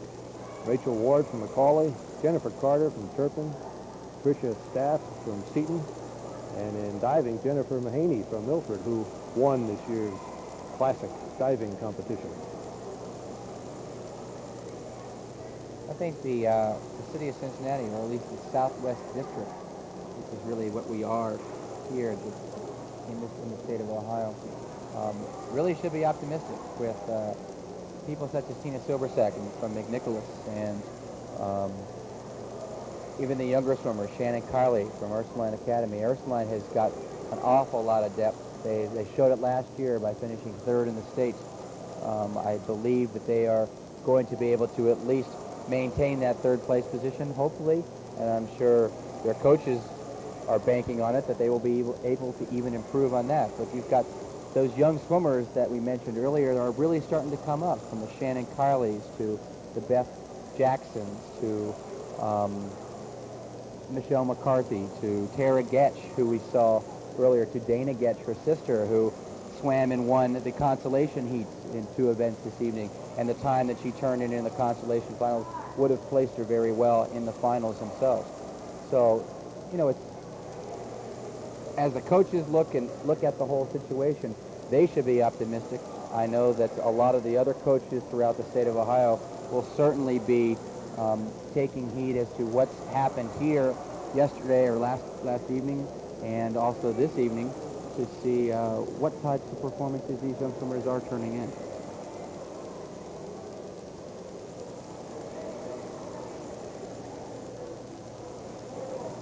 We really are waiting anxiously for the team trophies to be awarded. I'm sure an awful lot of these coaches and competitors are waiting. We still see an awful lot of them still milling around waiting for the final results. 1989 Southwest Ohio Classic has been sponsored this year by Princeton High School and is officiated by the Southwest Ohio Swimming and Diving Officials Association, and they do a marvelous job. They really do. The telecast of this particular event is top-notch. I have never seen coverage of this degree where you can get close-ups, interviews, even underwater shots from our Lloyd Bridges cameraman down below the water. It's just it's a great chance for these swimmers. And in fact, in my coaching days when I was coaching here at the Cincinnati Marlins, last couple years, a lot of the younger swimmers who I used to coach commented upon the fact that they would actually tape or sit down and watch the performances, and they would learn a few things, just how to what the level of competition is in the city of Cincinnati or in this area. And that's encouraging. It's nice to see that you've got a contingency of young athletes who are looking up to these more veteran swimmers, and they indeed perhaps will benefit from this type of program, as well as an awful lot of other watchers throughout the city and areas. Good teaching device. I've learned several things in this telecast myself. I've learned that Dave Gordon, our executive producer, has found a cameraman who can hold his breath for about 3 hours. That's amazing. We've got a good close-up shot of our team trophies, which the results should be announced very soon. And I know that we are anxiously awaiting them because we'd like to see who has actually won those awards, if indeed the team from Ursuline has repeated as the victors in the girls division, and has St. Xavier repeated in the boys. Waiting for those results are a few of our athletes, as we mentioned earlier. Good camera shots as we switch back and forth. This facility is also the home of the Cincinnati Pepsi Marlins, who are a U.S. swimming program in the Cincinnati area. They have been in existence for quite a few years, and in fact, this facility was built on St. Xavier's property as a joint venture between the Cincinnati Pepsi Marlins and St. Xavier. And it houses this particular swim club, which has been probably one of the premier or powerhouse programs throughout the Cincinnati area, the state of Ohio. In fact, they've even been national champions on the national level, and they have certainly produced quite a few excellent swimmers in their timing of swimming. I think we've gotten the final scores in. Looks like Pat Lunsford is down that pool side. Pat, what have you got?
Fourth place, Middletown, 19. 23rd place, Cincinnati Christian, 22 points.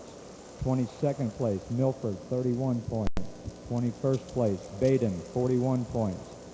20th place, Claremont Northeast, 54 points. 19th, Cincinnati Country Day, 59 points.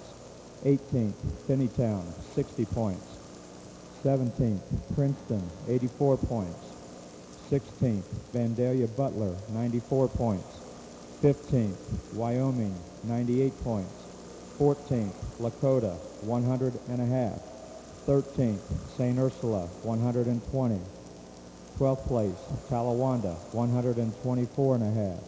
11th place, McNicholas, 159. 10th place, Mother of Mercy, 167. 9th place, Oak Hills, 170. 8th place, Centerville, 179. 7th place, McCully, 191. 6th place, Seaton, 199. 5th place, Walnut Hills, 209.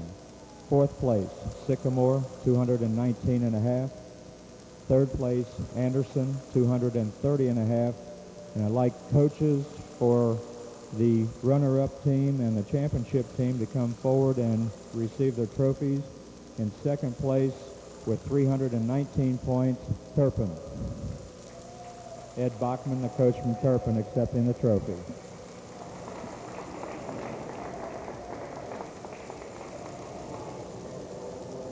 Congratulations, Ed. And in first place with 378 points, Ursuline Academy.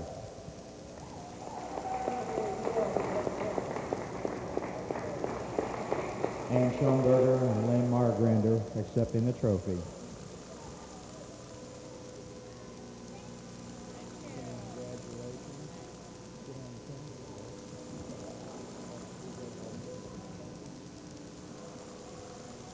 The boys' scores. Three-way tie for 31st place. Taylor, Versailles, and Baden with 2 points. 30th, Mason with 4 points. 29th, Indian Hill, 4.5. 28th, Lemon Monroe, 5 points. 27th, Loveland, 7 points. 26th, Milford, 10 points. Tie for 24th place, Chaminade and Lehman with 12 points. 23rd place, Aiken with 15 points. 22nd place, Madison with 24 points. 21st place, Hamilton, 31 points. 20th place, Oak Hills, 36 points. 19th place, Marymount, 37 points. 18th place, Princeton, 42 points. 17th place, Alter, 46 points. 16th, Piqua with 61 points. 15th, Talawanda, 64.5 points. 14th, Western Hills, 70 points. A tie for 12th place, Fairfield and Elder, 76 points. 11th place, Walnut Hills, 102 points. 10th place, Lakota, 110 points. 9th place, Troy, 145 points. 8th place, Sycamore, 165. 7th place, Turpin, 187 points. 6th place, Moeller, 232 points. 5th place, Waynesville, 236 points. 4th place, Cincinnati Country Day, 263 points. 3rd place, Centerville, 281 points. And coaches from the 1st and 2nd place team, please come forward for your trophies. 2nd place with 306 points, Anderson. Coached by Larry Lyons.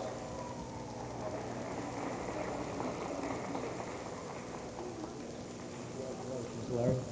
Very good job. And in 1st place with 722 points, St. Xavier. Jim Brower, head coach. Congratulations, Jim. Good job. You worked hard. Thank you very much. It's been a long weekend. We've enjoyed having you all. Thank you. Well, Lex, I think this has been a tremendous competition, and we are really, really proud of all the participants, and we would like to extend our congratulations to those who competed here, to the individuals who won their events. We have had quite a few meet records. Quite a few athletes have been able to turn in some times that would certainly have placed them up in the top 6 or so in the state competition. So I know that they're anxious for the sectionals and district and state to come online so that they can show what they can do. And we're just extremely proud of what we've seen and excited about the upcoming swimming. And I would just like to extend my congratulations to everyone here. And I'd just like to thank you for the job that you've done. And it's been a pleasure working with you, Todd. It really has been fun, and we look forward to seeing the results of the upcoming swimming in the state of Ohio. Thank you very much, Todd. It's a good wrap-up. St. Xavier, first place winner for the boys. Anderson, second place winner for the boys competition. The girls' first place winner, Ursuline Academy, and second place goes to Turpin. I'd like to thank and congratulate all of the coaches and officials who have helped here with the 6th annual Southwest Ohio High School Swimming and Diving Competition. And we wish all of the swimmers their personal best in the upcoming sectional, district, and state competition. And so ends the second day and the final day of swimming competition here at Keating Natatorium in Cincinnati, Ohio. This coverage of the 1989 Southwest Ohio High School Swimming and Diving Classic is a presentation of DMG Productions in cooperation with the Intercommunity Cable Regulatory Commission and Princeton Instructional Television. The Classic is sponsored this year by Princeton High School and is officiated by the Southwest Ohio Swimming and Diving Officials Association. This cablecast is made possible by Beatrice Hunt Wesson Foods, maker of Wesson Oil, Peter Pan Peanut Butter, Swifting Shortening, and Hunt Tomato Products. I'm Lex Hannon. For Todd Taylor, Ginny Gordon, and the entire DMG Productions team, thank you for being with us.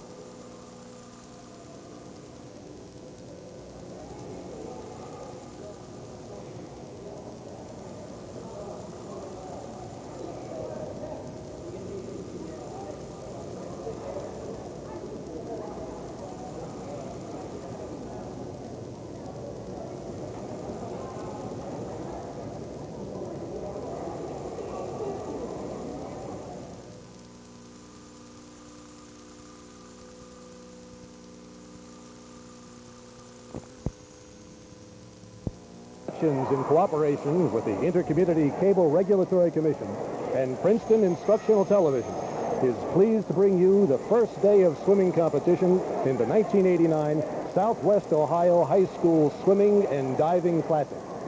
This cablecast is made possible by Beatrice Hunt Wesson Foods, maker of Wesson Oil, Peter Pan Peanut Butter, Swiftning Shortening, and Hunt Tomato Products.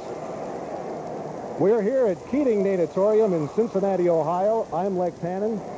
Todd Taylor, our commentator, is with us tonight to describe this competition. Todd, you were an All-American at Dartmouth and a coach with the Cincinnati Pepsi Marlins. What does an event like the Classic mean to the development of the young swimmers we're going to see here tonight? Well, Lex, the Classic is a unique opportunity for a lot of these high school kids because it's an opportunity for them to be able to swim college events, which they normally would not have the chance to swim in a high school competition. When I talk about college events, we're talking about events that are in excess of, say, 100 yards, such as the 200 butterfly or in the 200 backstroke and breaststroke.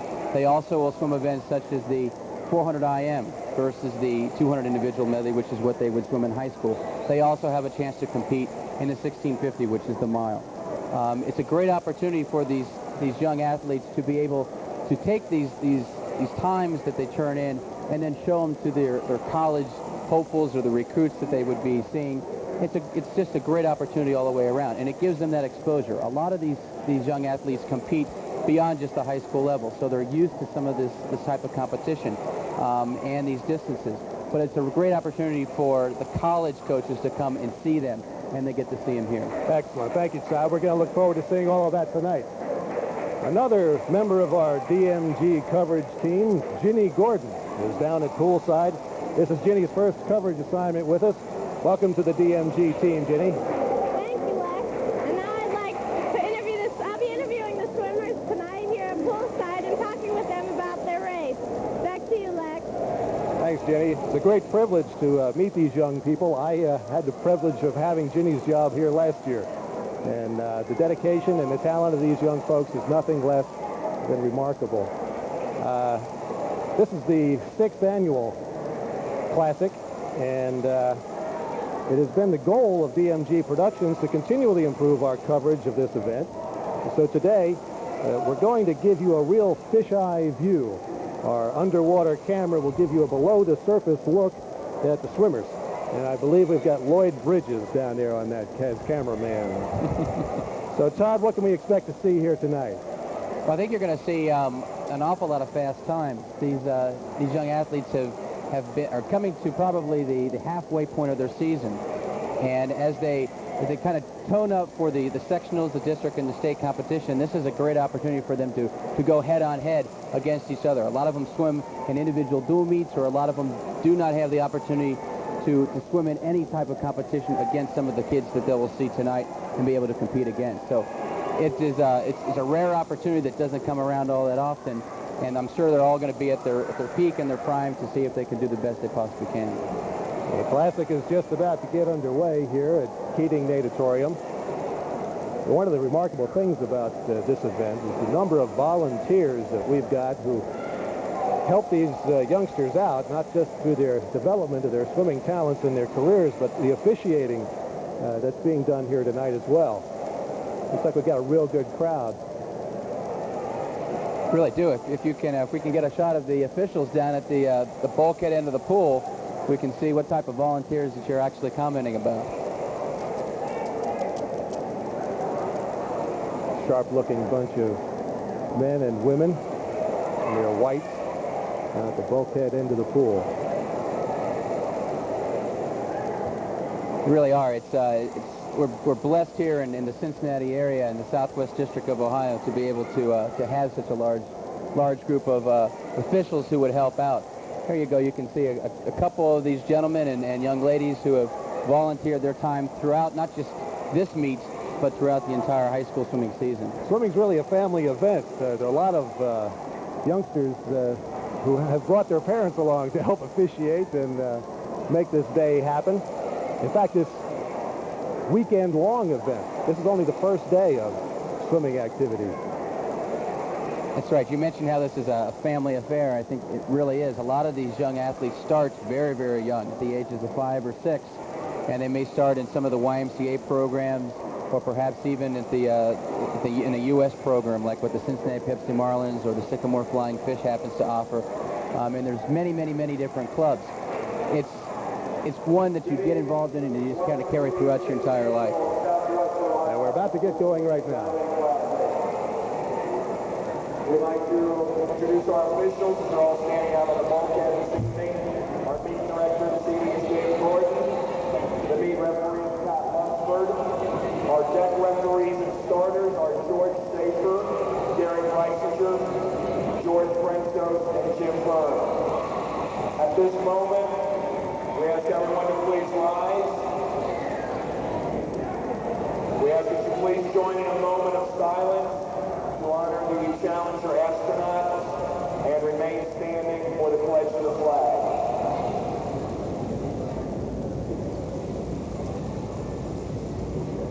I pledge allegiance to the flag of the United States.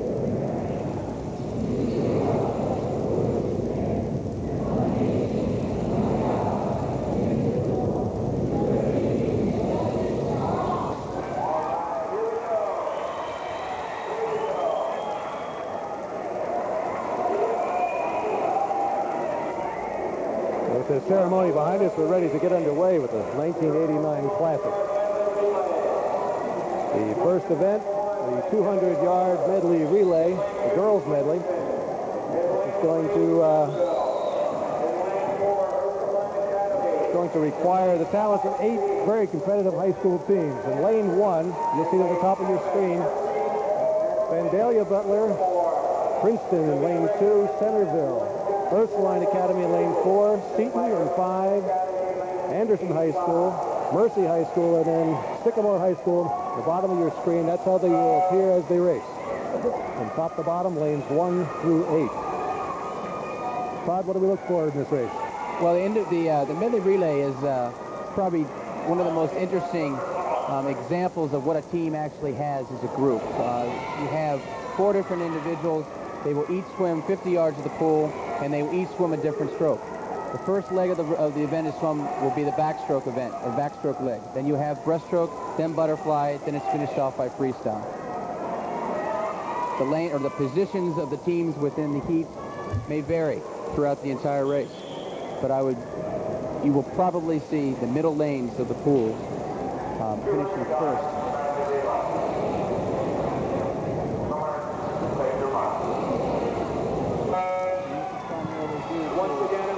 Their overall strength as a team. Let's watch closely some of the as we get into the backstroke leg of this race. Why is the center lane 4, the preferred lane to swim in? Lane 4 is preferred only because it's the center of the pool. You've got equal waves and water on both sides of you. You can see your competition all the way around you. It's just the center of competition at this point. Right now in lane 5, the team from Seton has a slight lead over the rest of the field. We enter into the breaststroke leg. Seton up to this point has the fastest ranking time in the city of Cincinnati. Earlier this year, they've turned in a time of 156.09. This morning, they are entered right now at that time, and the team in lane 4 is the only team that had a slightly better entry time. As we finish the second leg, it looks as if it's a 2-team race here. The team in lane 5 from Seton, and then over in lane 3 we have Centerville.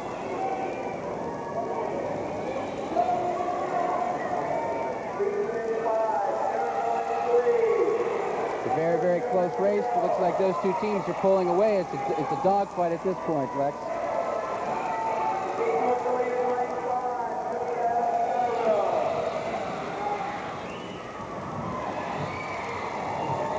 We've got Seton still in the lead, having a slight lead over the competitor from Centerville, but it looks as if Centerville has taken a slight edge at this point, coming to the last leg of this particular race. Centerville's moved out in front. It's going to hold up.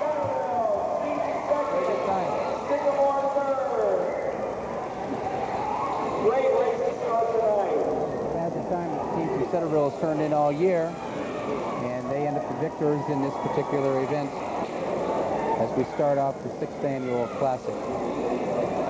What are the different strategies these teams have got to put forth here in order to swim a medley? Swimming appears to be very much an individual event. There's one person in the pool at a time, or that's the way it's supposed to be. Well, a relay event kind of combines all forces. You've got the individuality of the sport itself, but then you're relying on 3 other people from your own team. And it makes for an interesting team aspect to this entire time. Well, coming up next, we have another relay in the men's 200-yard medley relay in lane number 1 at the top of your screen, Sycamore. Lane 2 is Cincinnati Country Day. Lane 3 is Anderson High School. Lanes 4 and 5 are both St. Xavier High School teams, and St. Xavier has been the team winner in the last 5 classes. Finish it off in lane 6, Waynesville. Lane 7, Centerville. Lane 8, Broke Hill. So we start the boys 200 medley relay. It looks as if the team from St. Xavier's A team in lane 4 has a slight lead. And their competition at this point seems to come from lane 2 over, which is Cincinnati Country Day.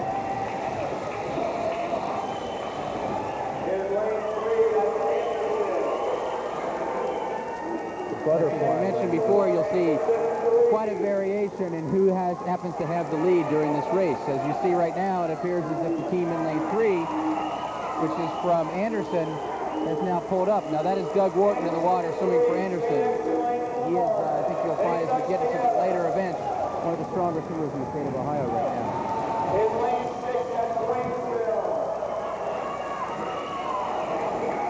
Right now we've got a great battle going on between St. Xavier's A team, Anderson's team over in lane 3, and it also looks as if we've got Waynesville team over in lane 6.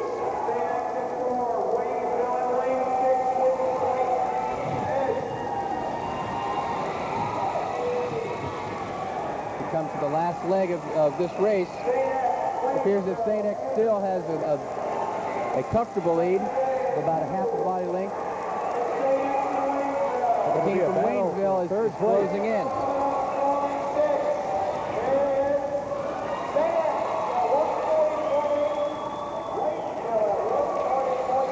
Very close. 7/100ths of a second. I don't think you can get much closer than that.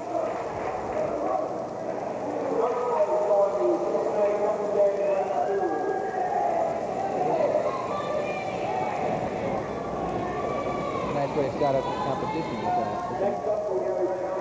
It's a race of that caliber when you've got 2 teams that are turning in times of that nature. Consolation final in lane 1, Nina Taylor of Sycamore. In lane 2, Allison Griever of St. Ursula. In lane 3, Lee Beckman of Ursuline Academy. We have the in lane 4, ladies lining up, individual events. Girls 200-yard freestyle.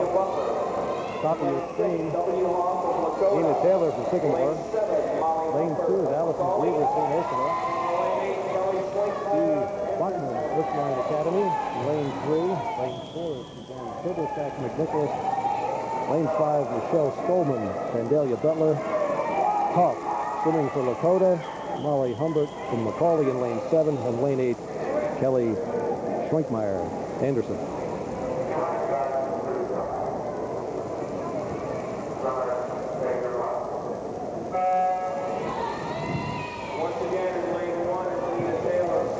Like the 200-yard freestyle event allows the individual to swim 8 lengths of the pool. So they will all be swum in freestyle. Consequently, you've got a variation of strategy. It's one of those events it's in between a short distance or a sprint like the 50 or the 100-yard freestyle, but not quite a distance event like the 500 freestyle, or as we'll see tomorrow, the 1650 freestyle. That ideal event for a sprinter and also a distance person. It really is an interesting race to watch, and you'll see some strategies come out where people will try to take the lead or try to hold back and save a little bit for the end. Right now, taking a slight lead is a young swimmer from Vandalia Butler in lane 5. We've got Skolman. She's being challenged on the outside by Nina Taylor from Sycamore as we reach the 100, which is the halfway point of this race.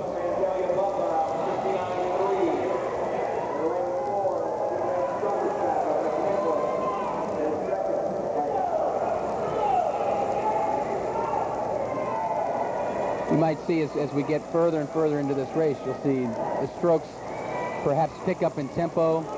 The long stroke that they started with may change a little bit, or perhaps as the swimmer fatigues a little bit, they may fall a little further behind. But right now, still holding a slight lead over the rest of the field is Michelle Skolman from Vandalia Butler as she turns to make the last 2 lengths of the pool. She's being challenged right now by Suzanne Silversack from McNicholas. And Suzanne seems to have been able to overtake the competition, and she has a slight edge going into the last turn for the last lap of this race.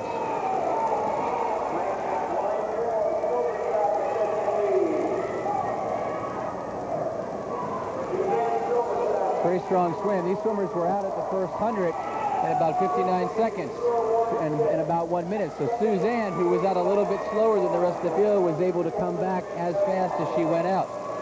It's an interesting strategy that a lot of young swimmers are using these days, is to what they call is negative splitting, whereas you take out the first half at a moderate pace, a little bit, not 100%, but you just hold a little bit back, and then when you get to that halfway point, you kind of turn the gas on and just take off and go. On the after. Here's as if it was a successful strategy for Suzanne.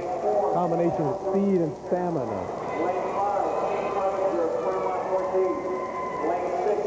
We now have the championship final swimmers. The individual 200-yard freestyle. Lane 1, at the top of your screen, is Carter from Turpin, then Wilkie from Ursuline Academy, Dahl from Ursuline, Hauser from Finneytown, Clevenger from Claremont, Fritsch from Oak Hills, Zoller of Wyoming, and at the bottom of your screen, Spire from Macaulay.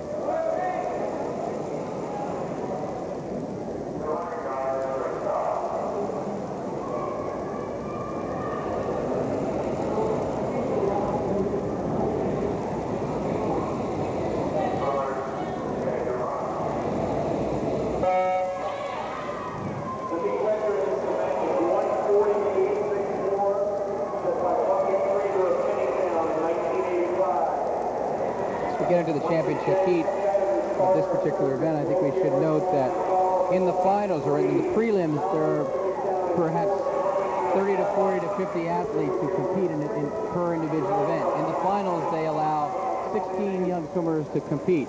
The first heat that we saw was the consolation finals.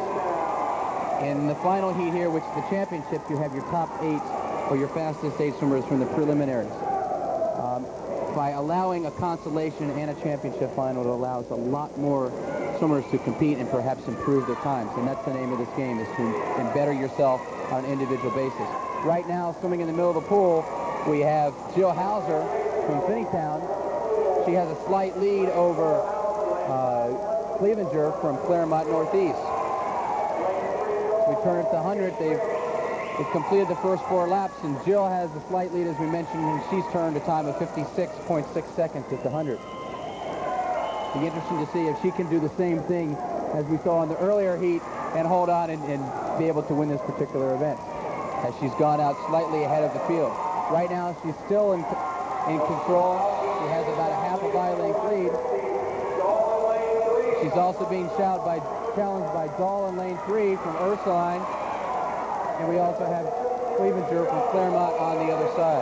Well, it's noticeable. You can see the whole field just picked up the pace after that turn. Right. With 1 lap to go, it appears as if Dahl has been able to overtake Hauser, and she looks as if she's going to come out the victor in this particular event. Right now, Dahl looks extremely strong. She's really got that long stroke, and she's reaching for the wall. She did it.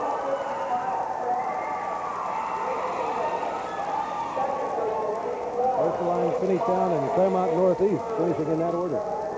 Look, that's an excellent time turned in this early in the season. Last year, that time right there would have placed her in the top 12 in the state of Ohio. So right now, with about 2 months to go before the end of the season, we're seeing that type of a time that really is promising.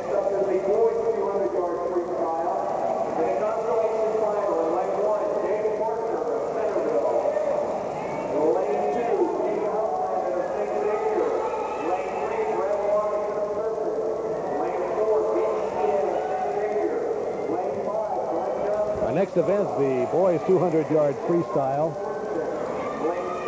Top of your screen for Centerville, Dave Parker. Lane 2, Houselander at St. Xavier. Lane 3 is Watterson from Turpin. Lane 4 is Sheehan from St. Xavier. Johnson in lane 5 for Lakota. Nuts for Princeton in lane 6. Kathman in lane 7 for St. Xavier. And Watterson, Turpin in lane 8.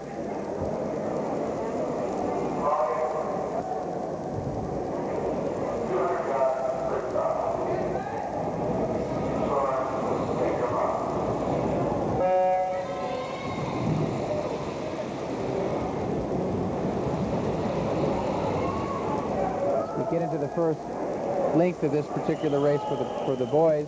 This is the same event, 200-yard freestyle, which is 8 lengths of the pool, just like we previously saw with the girls. I think what you'll notice that when the guys swim versus the girls, that you see a little bit more evenness throughout the entire field. It's interesting, I used to coach a young man who had a theory called the V theory in swimming, in which the girls would definitely follow that V pattern as they got down the pool, but guys were unpredictable. It was really, you may be swimming on the outside lane, as we see right now over in lane 2. You've got Houselander from St. Xavier now has the lead in this particular event. The field does not form that pattern as what you perhaps saw in the girls' events. It's hard to say why that occurs, but just throw that out for thought. Right now, still having a lead after the first 4 lengths of this particular race is Houselander from St. Xavier. It appears as if he's being challenged right now in the center of the pool by Johnson and also Sheehan from St. Xavier. Johnson is from Lakota, who now has a slight lead.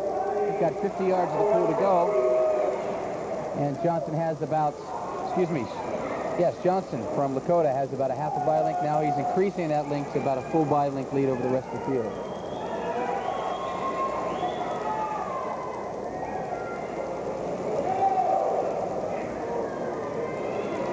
So come down the pool to the final length. The field starts to spread out a little bit.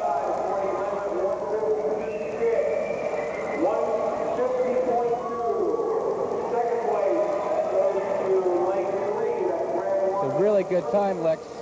Turned in by Johnson. That's a little bit over a 2-second improvement from his previous one this morning.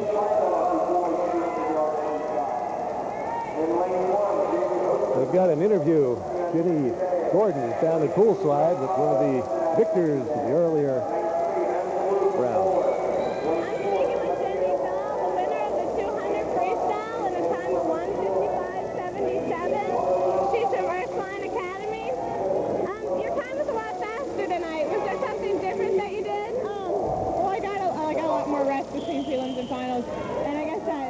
Effect upon it, because this morning it was really long and tiring, so I think that was the reason why I swam a lot better. Was your time good for you at this point in the season? Yeah, I haven't gone that fast in about 2 years, so. Is this what you're planning to swim in state meets? Okay, thank you very much. Thanks, Jenny. We're back now with the championship final of the men's 200-yard freestyle. Top of your screen in lane number 1, Osterhouse from Cincinnati Country Day. Lane 2 is Babbitt from Cincinnati Country Day. 3 is Plug from Moeller. Gale from Centerville in lane 4. Van Norman from Troy in lane 5. Brum from St. Xavier in 6. Welty, St. Xavier in 7. And Heath from Piqua in lane 8. Like, this ought to be a really fast race. We've got some of the premier 200 freestylers from the state of Ohio are in this particular event. You've got Klug right now from Moeller, who has a slight edge over the rest of the field. He's been ranked in the city of Cincinnati in the top 5 all season long. Challenging him in the center of the pool, you've got Doug Gale from Centerville, who really hasn't seen much of this competition, or they haven't seen him. So this is a great opportunity for everybody to get a look at Doug Gale, and he certainly is proving to be one of the premier or better 200 freestylers right now. Challenging also in lane 5 is Van Norman. We're coming down to the 150-yard mark of this race, and it's turned into a 3-man race. Also on the outside, possibly challenging is Welty from St. Xavier over in lane 7. So you can't rule anybody out at this point. But right now, in lane 5, Van Norman has a slight edge over the rest of the field.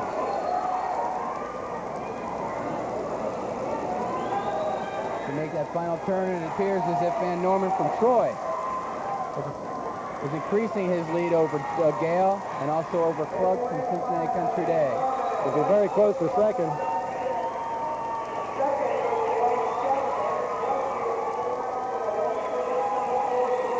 Lane 7, Welty did come in second.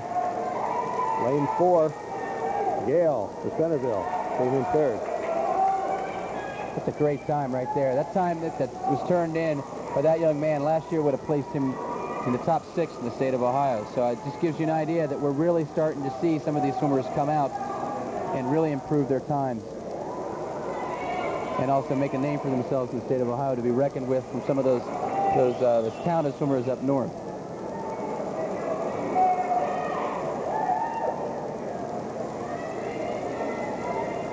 Our next event will be the girls' 400-yard individual relay.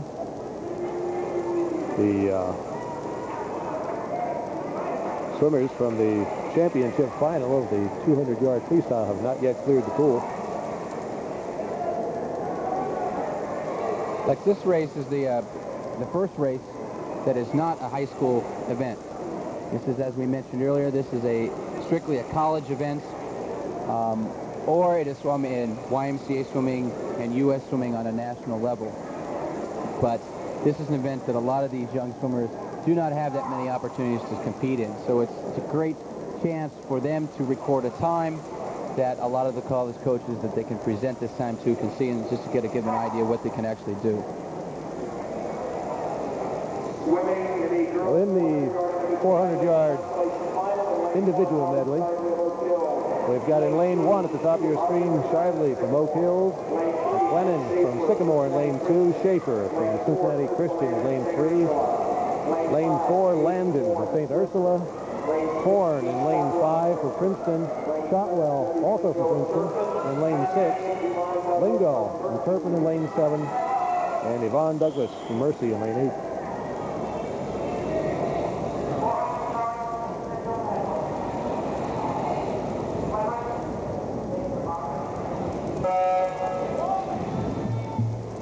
The 400 individual medley is probably one of the most challenging events of any event swum in the both high school or college event.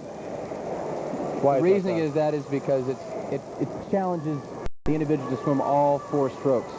They will swim 4 lengths of the pool butterfly, then 4 backstroke, 4 breaststroke, and 4 freestyle. So it's not only a long race, but they have to be proficient in each of the strokes. You will see a variation of the leaders within this particular race. Someone may be extremely strong in the butterfly. As you can see here, we've got some strong swimmers taking the lead over in lane 3 and also in lane 5, whereas they may be a little bit weaker in the backstroke or breaststroke. So they may fall back, and some other ones may catch up to them and perhaps surpass them. To make the final turn for the first leg of this particular event in the butterfly, having a slight lead over the rest of the field is Schaefer from Cincinnati Christian and Korn from Princeton in lane 5. Followed closely by 4. Got Krista Landon over in lane 4 and Shotwell, I believe that was, in lane 6, turned right, Shotwell from Princeton. We have 2 Princeton athletes here, one in lane 5 and one in lane 6. Still holding a slight lead over the rest of the field is Schaefer from Cincinnati Christian.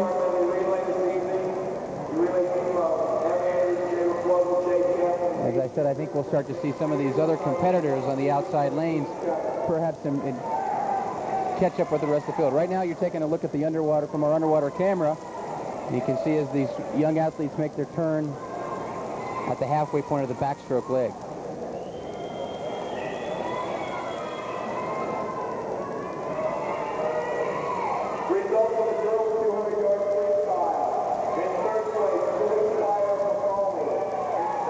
It becomes challenging in the sense that you really have to be in great condition. The fatigue factor is incredible. I mean, it really, by the time you get to the halfway point and start to work on that breaststroke leg, you almost want to just relax a lot and just sit back. But If you have a weak breaststroke or a strong breaststroke, you really have to emphasize that particular leg. So there is no time to rest. Well, wouldn't be a swimmer be tempted to go all out in their favorite stroke and run the risk of exhaustion before they get to or after they've already gotten to their less favorite strokes? A lot of the athletes will perhaps, in a sense, try to emphasize their best stroke. There's several different strategies. You can really push it on those strokes. Say you're a butterflyer. You really want to get out fast. But you don't want to take it out to the extreme that you're not going to be able to have enough energy or effort to be able to come forth and really apply that on your weaker leg. Right now in lane 3, still holding a slight lead, is Schaefer from Cincinnati Christian. Appears as if Krista Landon from St. Ursula is making a stab at or challenge here to see if she can get back into the competition, and she's making a run at Schaefer, and she's moved into second place. Are they too far behind now to make that up, Todd? Not necessarily, because as we said before, some of the athletes who are further behind may be an excellent freestyler, and the fatigue factor comes in as well.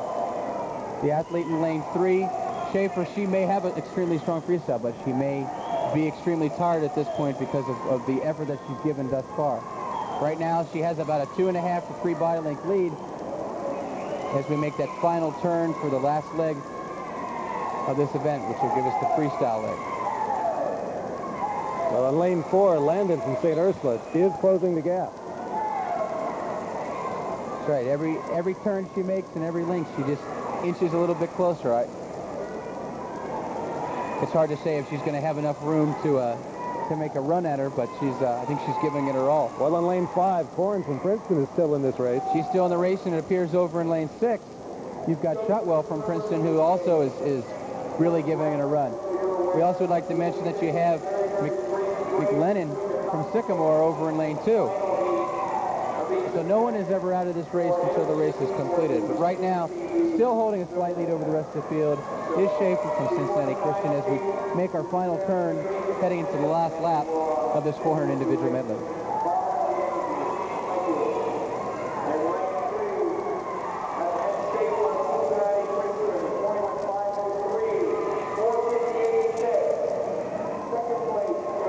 They finished 3, 4, and 5. Schaefer from Cincinnati Christian, Landon from St. Ursula, and Corn from Princeton. Those are some tired ladies. We've got another interview with Ginny Gordon down at poolside. Ginny. Okay. I'm here with Jeff Van Norman, who's the winner of the 200 freestyle event in a time of a 1:45.76. How'd you feel about your race tonight? I felt pretty good. I'd been working pretty hard to see if I could do that time, and I finally made it, so that felt pretty good. You're a senior this year. Do you have any plans for next year? Well, I haven't heard from the schools I want to hear from yet, but I'm hoping to go to the University of Michigan and maybe swim, but they got a really good team, so I don't really know yet what I'm going to do. Okay, well, congratulations on a good race.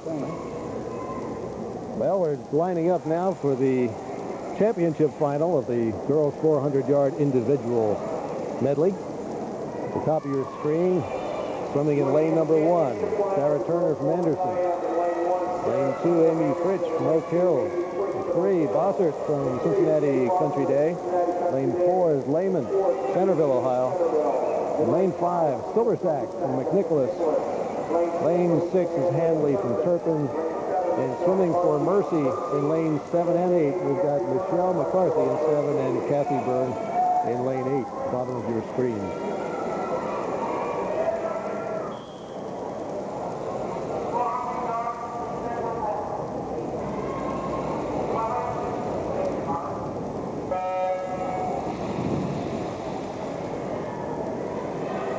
Lex, as you may have noticed from the top of our page here, the meet record for this particular event was set back in 1984 by Janelle Bossi from McAlley, and her time was 4:24.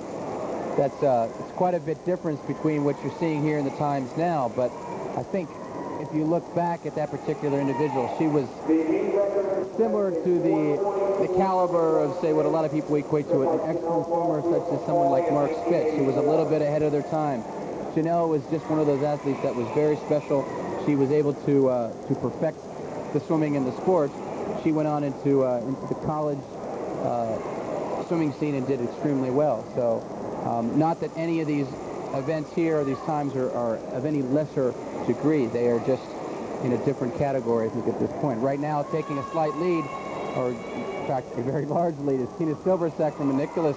She has about a 2 by-length lead over the rest of the field as she turns onto the backstroke. Right now, you can see that she has a very, very strong and very commanding lead. She's got a long backstroke stroke, and I think that she should be able to hold that lead for quite a while. Lane 4, Lehman from Centerville, has 4:40 as her time in the prelims this morning. That's right. That's right. And in fact came in 3 seconds ahead of Tina Silversack. It'll be interesting to see how this race evolves. Silversack's definitely taking a large lead. Is she going out too early? Yeah, I think at this point the lead is still very comfortable. She's got about 2 by-length lead is what she had over the rest of the field after the first leg. So she makes her final turn of the backstroke leg. The times that were turned in this morning, as you mentioned, the 4:40 and the 4:43, those are preliminary times. That's the time that sets them up for the finals for competition. It puts them in their lane position. As we said before, the center of the pool is the more ideal place to be. Right now, Tina Silversack is in the commanding position. She's in lane 5. Handley from Turpin is over in lane 6, and just slightly ahead of her is Lehman from Centerville. Now Lehman looks as if she's got a very strong breaststroke and is making a run at Silversack at this particular point, just even after 1 length of the pool on the breaststroke leg. So that's what as we were talking before, the leads may shift back and forth.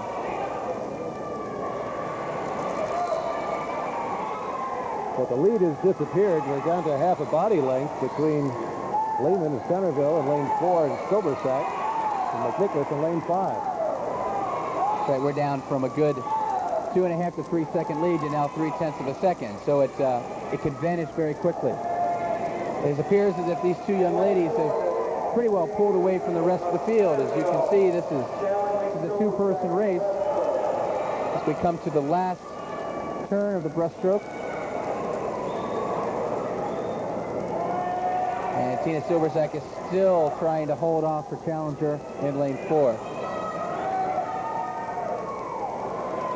Once they touch the wall, we've got a breaststroke underwater shot here as they approach the wall for their final turn. We now have 4 lengths of the pool of freestyle. And this is it's going to be a dog-eat-dog race because both the girls are going to be watching each other all the way down the pool. Silversack ahead on the turn. Silversack seems to be getting a little bit better push-offs. She's streamlining a little bit better off the walls. And when I talk about streamlining, I mean she's stretching. She's really making her body as straight as possible. And she's getting a good, probably half a by-length advantage on her competitor in lane 4 on each turn that she makes. Right now, she's stretched her lead back out to about 3 body-lengths lead. Watch this turn. You see, she's getting out past the flags, whereas the rest of the field is probably coming up just before the flags. Tina Silversack, lane 5, has recovered her lead and then some. Tina's starting to get a wonderful time here. This is tremendous. This is, as we said, back down in that Janelle Bossi range. Tina's turning a time of 4:34.9, which is about 9 seconds better than what she turned in this morning. That's just a tremendous time. I think she should be very proud of that and very pleased, and I know that it certainly will look good as a lot of those college coaches start to take a look at her.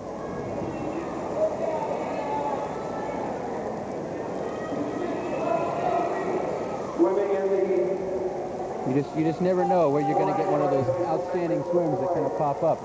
That was one of those. It was a very, very excellent swim. Well, as the ladies clear the pool for the championship final of the 400-yard individual medley, the boys for the 400-yard individual medley are, this is the consolation final, stepping up to the block. Lane 1 at the top of your screen, Bennett from Sycamore, Roan from Milford, Dunnett, Centerville, and Tangwahan, I believe. Matangahan. How did I do with that one? That's a close. That's a hard name. Kruger from Mariemont, Litherland from Waynesville, Durr, Oak Hills, and Menace from Mariemont.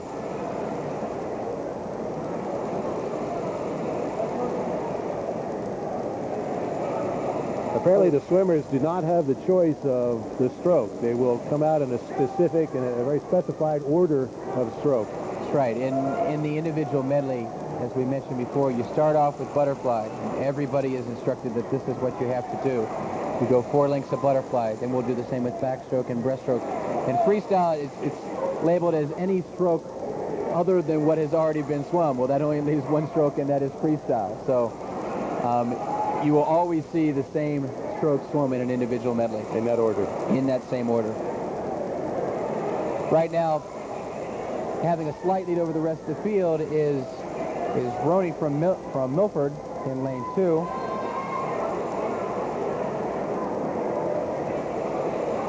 But that lead is not very large, as it looks as if we've got about 5 athletes who are really very, very close as we turn at about 102 to 103 at the first 100 yards of this particular race.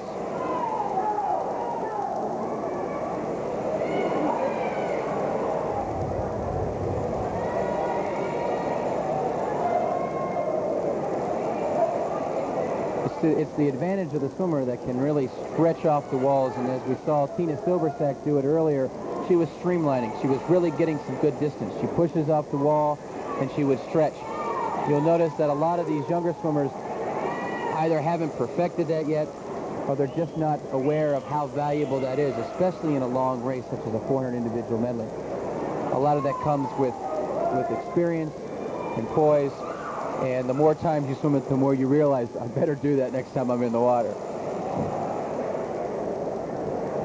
Right now, still having a slight lead over the rest of the field. Looks as if it's the young man, Brian Roney from Milford, over in lane 2. He's being challenged over in lane 5 by Randy Krieger from Mariemont. And it appears as if Randy has a slight lead at this point. In lane 5, that's Randy Krieger of Mariemont in the lead as he gets the breaststroke. Over in lane 2, Brian Roney of Milford second.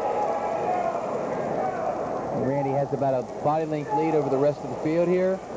But it appears as if the swimmers in lane 4, Matangahan, and over in lane 3, Donta.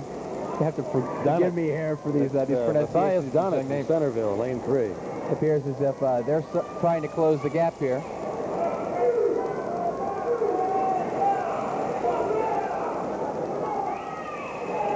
Got an underwater shot here of, appears as if it's Matangahan in lane 4. He's in the center of our screen there.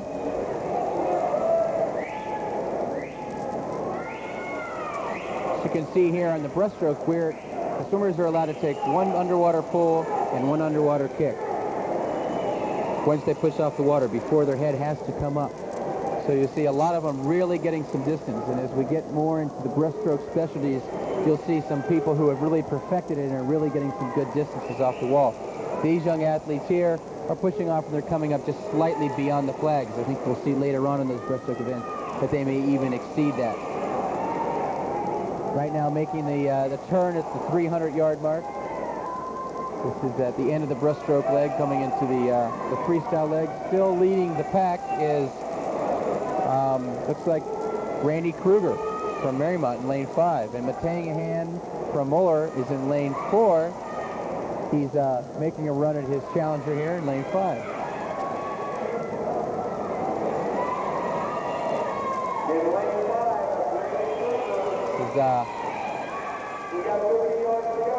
Because we're going to have a battle down here at the end.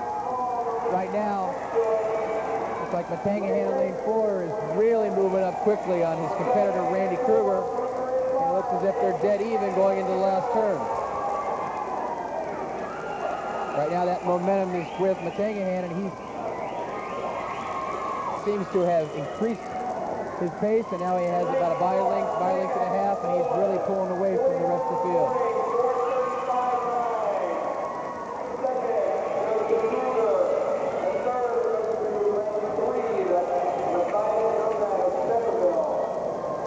Really Donat in lane 3 for Centerville did finished third. Very good times. If you look down the board here, all the young swimmers from this morning, or in this heat here, improved their time from the preliminaries. So that's always encouraging. That's nice to see. Well, they've improved their times by about 6 seconds. Is that normal to improve your times by 6 seconds? I think so. No, I think it's very normal, especially in the finals. When you get in the competition, when you're right up in the heat of it, and you're swimming against all the other people who are of the same caliber as what you had turned in this morning, you're going to see a lot of these athletes rise to the occasion. And in the preliminaries, they're more interested in getting to the finals. The finals are interested in really concentrating on their times. Well, that was the consolation round, and the 8 best finalists so far are stepping to the blocks now. In lane 1, Pater from St. Xavier. Lane 2 is Van Norman from Troy. Grimes is in 3. He's with Turpin. Doug Wharton from Anderson in lane 4. And Jerry Stevens, also from Anderson, in lane 5. Radel from Western Hills is in 6. Hubble from Waynesville in lane 7. And Wagner from St. Xavier is in lane 8. We mentioned Doug Wharton's name earlier in the competition during the medley relay as the strong swimmer from Anderson. He is swimming and competing in lane 4. Last year in the state competition, Doug was very successful, and he ended up 3rd in the individual medley, of the 200 individual medley. And in the breaststroke, which is his specialty, he was the state champion. So I think we're apt to see him really take off in the breaststroke, but right now he has a slight lead over the rest of the field in the butterfly leg of this particular event. This morning in the preliminaries, Doug Wharton finished a full 11 seconds ahead of the swimmer in lane 5, Jerry Stevens, who was the second best time this morning. Looks close. Close at this point. I think as we start to get further into the race, you'll see some of the stronger swimmers start to pull a little bit further ahead. And right now it appears as if Doug Wharton is doing just that. He's right now increased his lead to about a body length as he makes his first turn of the backstroke leg. And his lead is now about 2 body lengths lead. A lot of that comes, as we mentioned, from the streamline. As you see him, he really gets that distance off the turns, and he's taking advantage of it. You see there, see how he comes out just beyond the backstroke flags where everybody else is popping up right at the flags. That's very, very important. That's a good close-up of Doug Wharton.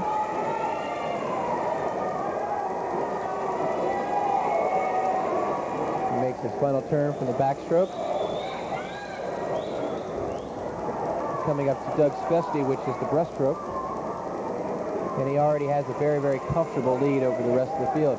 Swimming in over in lane 3, we have Steve Grimes from Turpin. And we've got Jerry Stevens from Anderson in lane 5. And we also have over in lane 7, we have Marty Hubble, who's also competing. And it looks as if it's a runaway for first place, but let's look beyond that. Let's see what we can come up with for second and third place from that point. See Doug's breaststroke, very long stretching stroke. He's got an underwater shot. Powerful legs as he squeezes them together and he gets that underwater breaststroke hold. You can see here, see how far he came out beyond the flags.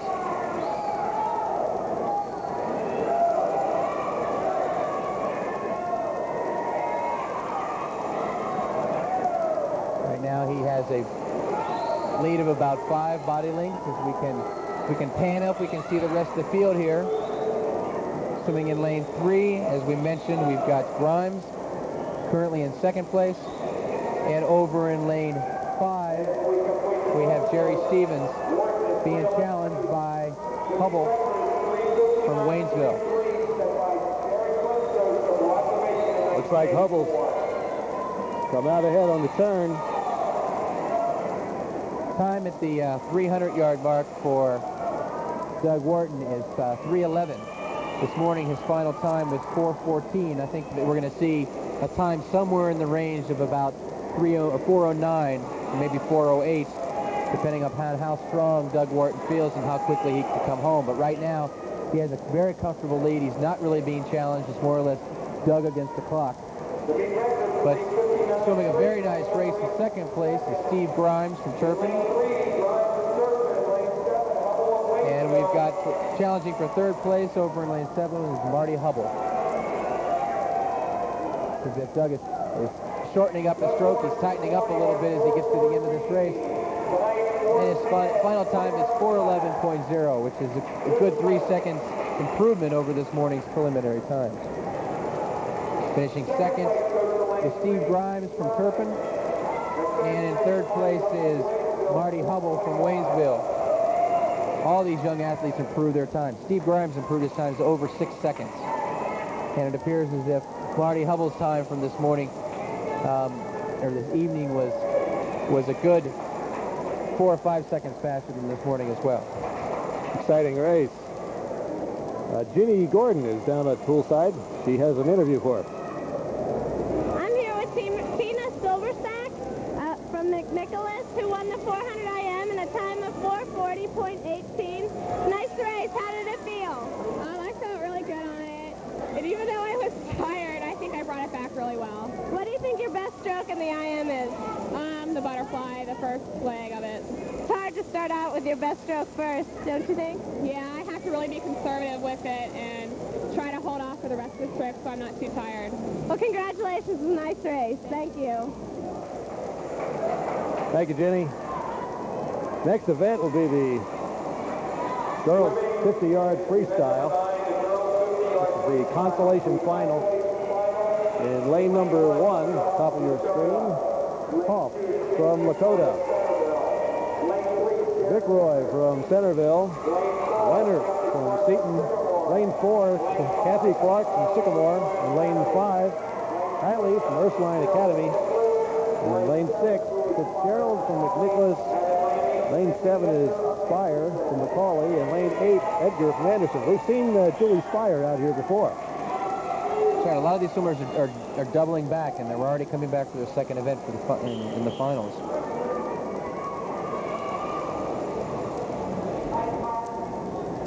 Well, this should be an all-out sprint. This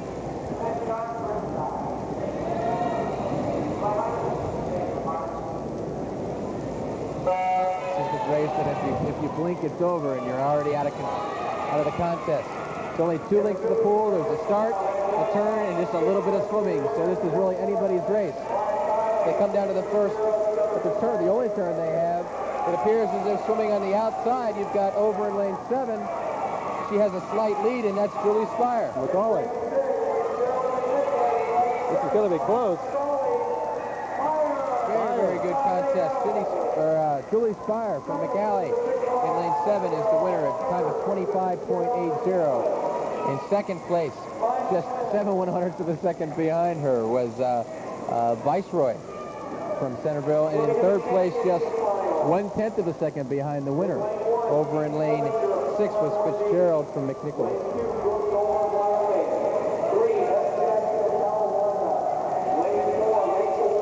Ladies are getting ready for the championship final of the 50-yard freestyle. In lane number 1 at the top of your screen, Clevenger from Claremont Northeast. Lane 2, Zoller from Wyoming. Jackson from Talawanda in lane 3. Ward in lane 4 from Macaulay. Rosser from Anderson in lane 5. Gaich from Walnut Hills in lane 6. Gaich from Walnut Hills is in lane 7. We must have a sister-sister story here. And Silversack is swimming from McNicholas in lane 8. That'll be a very good contest. You've got Ward and Rossi in lane 4 and 5. They've been on the top list of in the swimming honor roll of the city of Cincinnati for this year, battling it back and forth. Right now it appears as if Ward in lane 4 has a slight lead. And Rossi is really trying to come back at her. Also over in lane 6, you've got Dana Getch on the outside. Appears as if it's going to be a close contest. Like Rachel Ward in lane 4 from McAlley touches out the field at the time of 24.72. In second place, we had Dana Getch from Walnut Hills. And in third place, we had her sister, Tara Getch.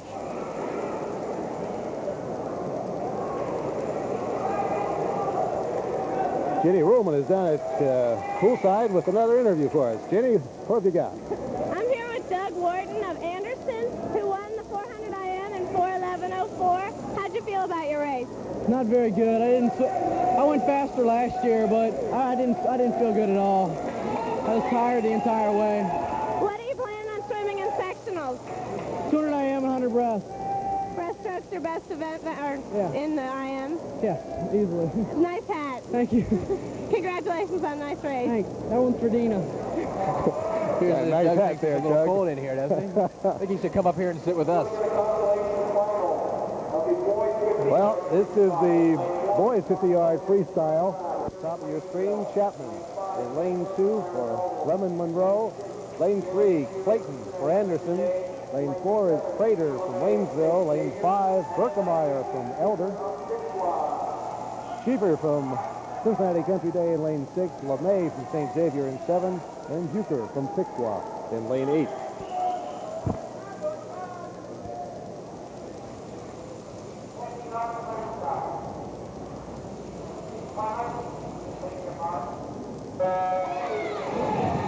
Girls competition. You make one mistake, this race is over. And you can see these swimmers, they really concentrate on the start. As we come down to the turn, they're all hitting the water. They really have to stretch with what they call the wave if they hit the wall, because the water is rushing one direction and they're trying to cut through it. Right now in lane 4, having a slight lead, it looks as if he's going to win this consolation heat. And he does just that in a time of 22.76. That was Jason Prater from Waynesville. Very nice swim for the consolation final. Second in lane 6 was Derek Shearer from Cincinnati Country Day. And third was lane 5, Berkemeyer from Elder.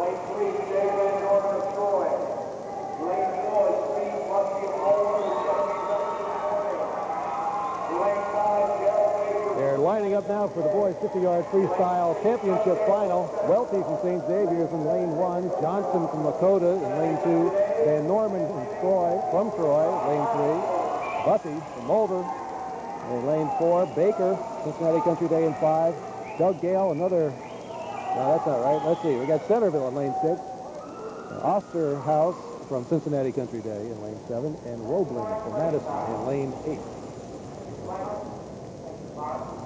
The person to watch this particular event is Bussy in lane 4. Last year in state competition, he finished third in the state of Ohio. Right now, he's just a very, very strong swimmer as he turns first at the 50. He has a slight lead over the rest of the field, and right now he's Darrell Baker in lane 5 is his only challenger. It appears as if Bussy in lane 4 for Mullard does win the event at a time of 21.82.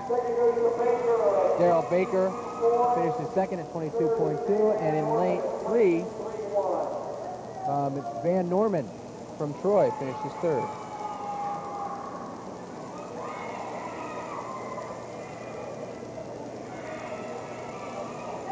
It was a very fast race right there. It's really, really good to see that type of competition. Jenny's got another interview for us down on the deck. Jenny. I'm here with Rachel Ward, who just won the 53 with a time of 24:72. How do you feel about your race? I'm really excited. I've worked pretty hard this year, and so I haven't been swimming that well, that fast at the beginning of the year, so I'm pretty excited. How's your training going now? This year I did about 2 times as much training as I did last year because of my shoulders. I've been having shoulder problems. So I should do pretty well at the end of the season. I'm planning on it, so. Good. You look really good. It was a nice race. They're lining up now for the girls' 100-yard butterfly consolation final. Lane 1, Pater from Ursuline Academy. Seawick from Turpin in lane 2. Millette, Lakota, lane 3. Monig from Seton in lane 4. Hauser, Jill Hauser from Finningtown, lane 5. Reaver, St. Ursula, lane 6. Licklider from Madison, lane 7. And Bain from Milford in lane 8 for the consolation final. As you look down the list, you start to see a few more familiar names that we've already seen before, and they're really starting to come back, such as Hauser and Griever. You see how they fare in this their second time around. Not much rest between.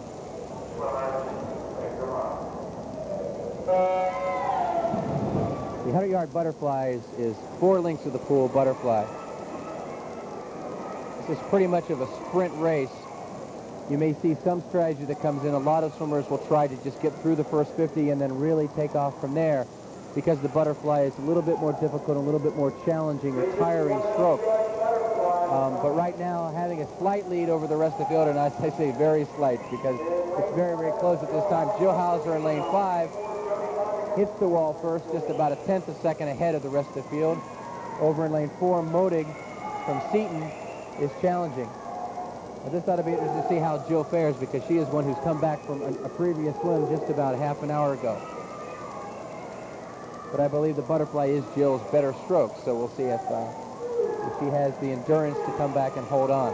Right now, she appears as if she does, and she is holding on to that ever so slightly lead over the rest of the field. In lane 5, we've got Hauser. Oh boy, just at the finish, it looks as if Hauser was going to win it, but Modig from Seton snuck those fingers in, and she comes up the victor, a time of 1:01.49. Jill Hauser did come in second in lane 5. Time of 1:01.54. That's 5/100ths of a second. Not difference. much. That's not very much. That's close.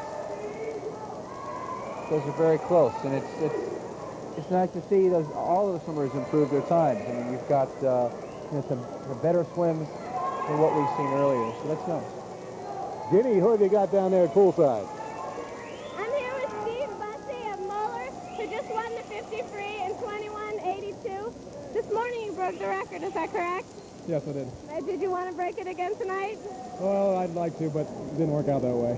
How did you feel about your race tonight? A little sore. Is this what you're swimming at the state meet, playing swim? Yes. Are you swimming again tonight? I'm swimming 200 freestyle on the relay. Well, good luck to you. Nice race.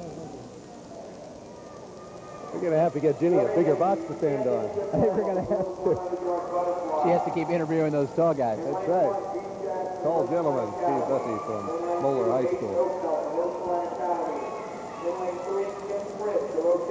Now we're going to go ahead with the girls 100-yard butterfly championship final round. Jackson from Ursuline Academy in lane 1 at the top of your screen. Opelt from Ursuline also at the top in lane 2, next to her teammate. Lane 3, Fritsch from Oak Hills. Lane 4, Tina Silversack is back from McNicholas.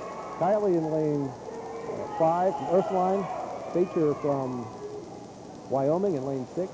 Sale from Walnut Hills in lane 7. And Donahue from Anderson in lane 8. We just saw Tina Silversack win the 400 individual medley, and as we saw during her interview, she stated that her better event, her better stroke, was the butterfly. So let's see if she can actually come through. This morning, she turned in a time of 57.2, which is 3 seconds better than anyone else in the field right now. It appears as if she really has a nice, long, smooth stroke, and she's already has about a bi-length lead over Shannon Carley in lane 5. As they make the turn up to 50, Tina's turned at 27.0. Shannon Kiley is at 28.3 in lane 5, and she is in second place. Over in lane 3, Kim Fritsch from Oak Hills is in third. This morning, Tina Silversack turned in a pace just 1/100th of a second off of the classic. Off the meet record, that's right. Looks as if we've got a new meet record here. Excellent time, very, very good. Tina Silversack just broke a meet record that was established back in 1985 by Stephanie Zunick from Roger Bacon. Very, very good swim. Also, we'd like to note that Shannon Carley's time of 59.66 is also a very good swim. That was, excuse me, Shannon this morning turned in a time of 1:00.08. So it's nice to see her break that minute mark. That minute barrier. Very good swims. Plus all the way down across the board, finishing in third. Over in lane 6, we had Krista Betcher. And in fourth, over in lane 3, we had Kim Fritsch. So it was a very, very good swim for everybody across the board in that particular race. But also congratulations once again to Tina Silversack for a new meet record. Just a reminder, this cablecast is made possible by Beatrice Hunt Wesson Foods, maker of Wesson Oil, Peter Pan Peanut Butter, Whip Shortening, and Hunt Tomato Products. Boys lining up now for the 100-yard butterfly consolation final. Top of your screen is Bear from St. Xavier. Moran from Versailles is in lane 2. Dunnett from Centerville in lane 3. Montagnus from Anderson in 4. Kaplan from Walnut Hills in 5. Strassel from Anderson in lane 6. Bear from Oak Hills in lane 7. And Lenish from Elder in lane 8. This is the consolation final on lane 1 there. Looking pretty even right there, at least up to this point in this first leg of the butterfly for the boys. Coming in lane 2, Warren from Versailles is battling it out here with his with Strausel across the pool in lane 6. Also right up there in the front is Kaplan from Walnut Hills. Very close race. As we finish 2 links, we're going to the 3rd turn. It appears as if it's a battle right now between 2 swimmers in lane 5 and lane 6, and that's Kaplan and Strausel. Making the final turn. Lane 6 Strausel from Walnut Hills, from Anderson. Looks as if he has won this particular event. Time of 57.08. That improves his time from this morning by over a second. Looks like we had a very happy, elated young man there. He earned it. Second place is lane 5, Kaplan from Walnut Hills. And in lane 4, Montagnus from Anderson was 3rd. Ginny, who have you got down there at poolside? I'm here with Tina Silversack once again, who just won the 100 fly in a time of 56.71. We were just talking about your 400 IM, and the fly was your best stroke. I guess it really is. Yeah, I really wanted that record bad, and I was really just going all out for it, and I'm glad I caught it. Were you a little tired after your 400 IM? That was just a few races ago. Yeah, but they say that if you're in a few minutes before you swim, you usually do better because your body's warmed up, so it worked out. It did. It was a great race. Congratulations. Next up, the boys 100-yard butterfly championship final. In lane 1, Prater from Waynesville. Lane 2 is Hoffman from Lakota. Lane 3, Ryan from Turpin. Litherland in lane 4 from Waynesville. Kaufman from St. Xavier in lane 5. Darrell Baker, Cincinnati Country Day in lane 6. His teammate Derek Keir from Cincinnati Country Day in lane 7. And Wolf from Centerville in lane 8.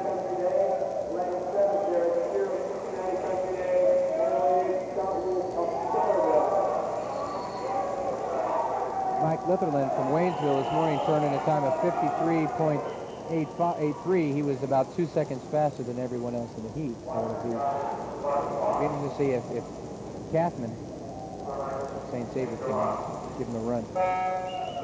Also on the other side of him, we've got Matt Ryan from Turpin. So we said in a lot of these competitions, nothing is ever a runaway. Or we say that as we start. Right now, slightly ahead of the field is Mike Litherland over from Waynesville in lane 4.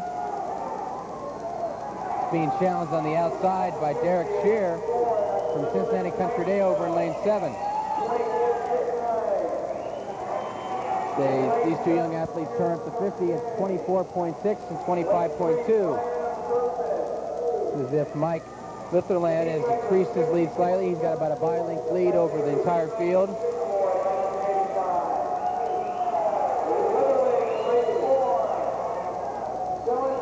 Like lane 3, Matt Ryan is going to finish. 3 is challenging in lane 2 and 7 over there. Derek Shear finishes second. Shear got it in lane 7.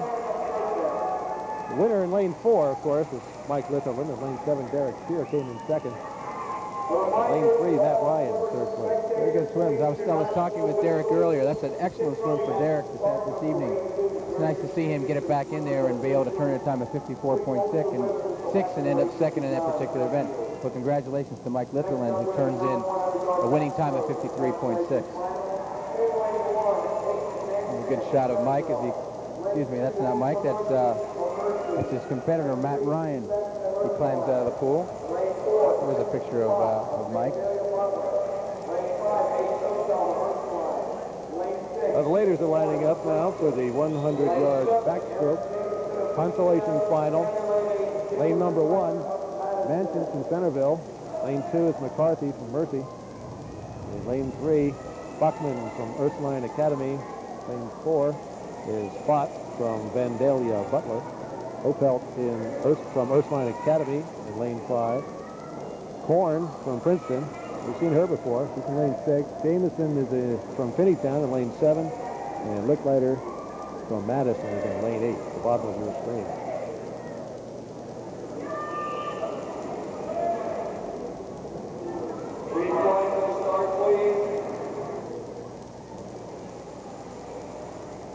To see the young athletes jump in the water on the backstroke. It's the only one of the 4 strokes in which you actually start off of the block. What are the chances we're going to see the dolphin kick? You may see a little bit. There we go. We've got a little bit of an underwater shot. Unfortunately, we can't see it there, but if you'll see a little bit of it, not to the same degree that you've seen previously, like in the Olympics when we saw quite a bit of that. Right now, making a turn at the first 25 yards in lane 4, you've got Chrissy Fox from Vandalia Butler has a slight lead. We have the third score following the 100-yard butterfly. In 6th place, She turns at the 50. She has a slight lead over lane 7, Erin Jamison from Finneytown. And the rest of the field, which is Opelt in lane 5, and Beckman from St. Ursuline over in 3.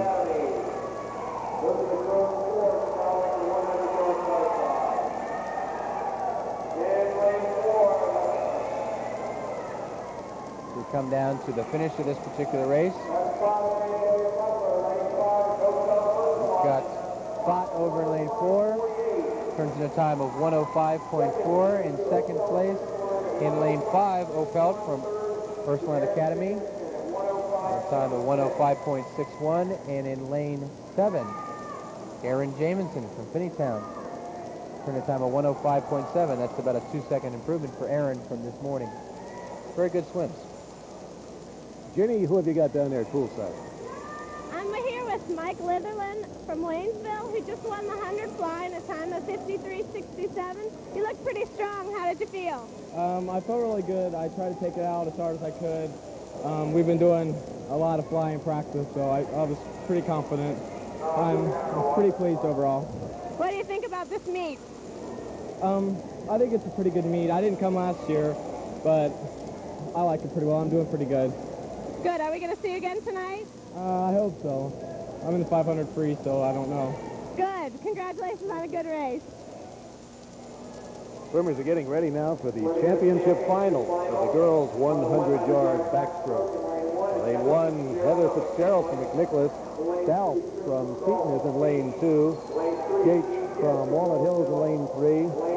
Jackson from Ursuline Academy in lane 4. Angie Rosser from Anderson is in lane 5. Gates from Walnut Hills is in lane 6. The Gates girls are back. Hanley from Turpin is in lane 7, and her teammate Jennifer Carter is in lane 8.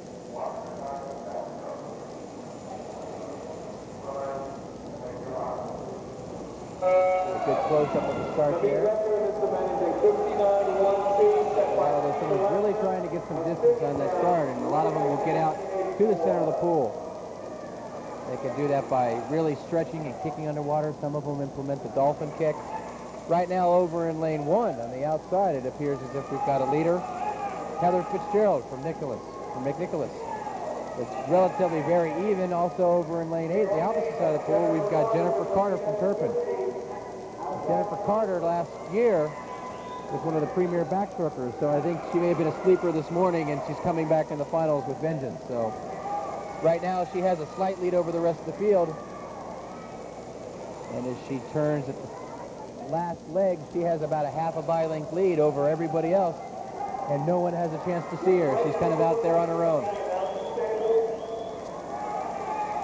It appears as if Jennifer is going to win this particular race, and she's going to sneak away from everybody else. What a time there, 1:00.73.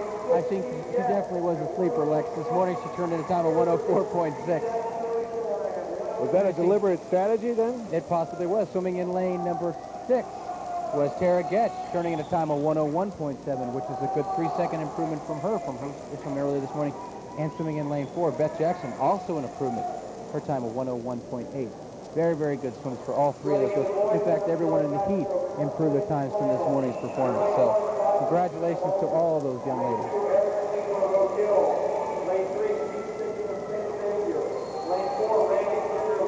I think we should also note that in the backstroke, just to give you a feel, last year Jennifer Carter ended up 5th in the state of Ohio, and her time last year, her best time was 1:00.36, so she's really not that far off from her last year's best performance. So best of luck to Jennifer as well as the rest of the heats in the upcoming week.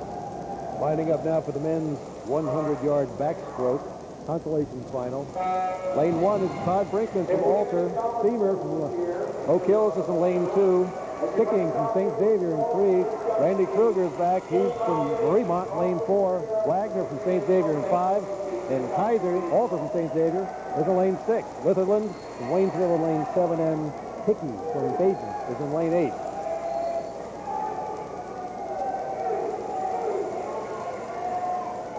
Well, got an underwater shot.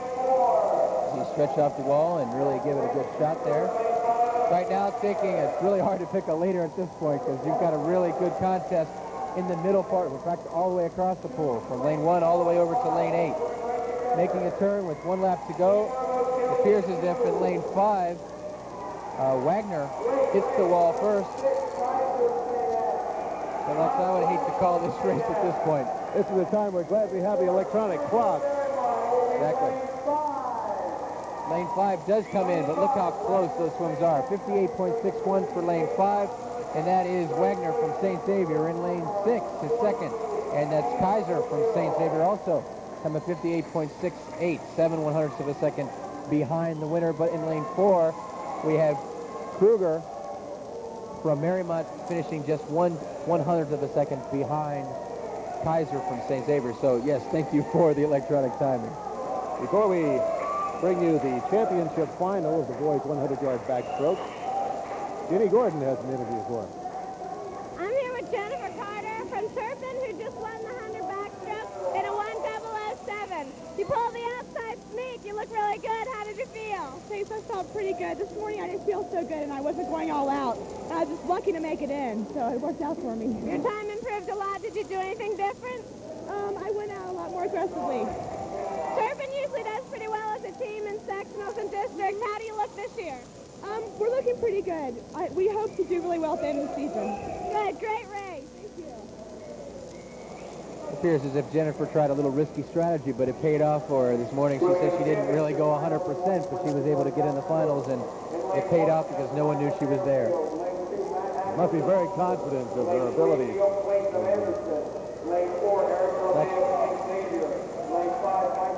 Set the swimmers up here for the championship final in the boys 100-yard backstroke. In lane 1 at the top of your screen, Black from Fairfield.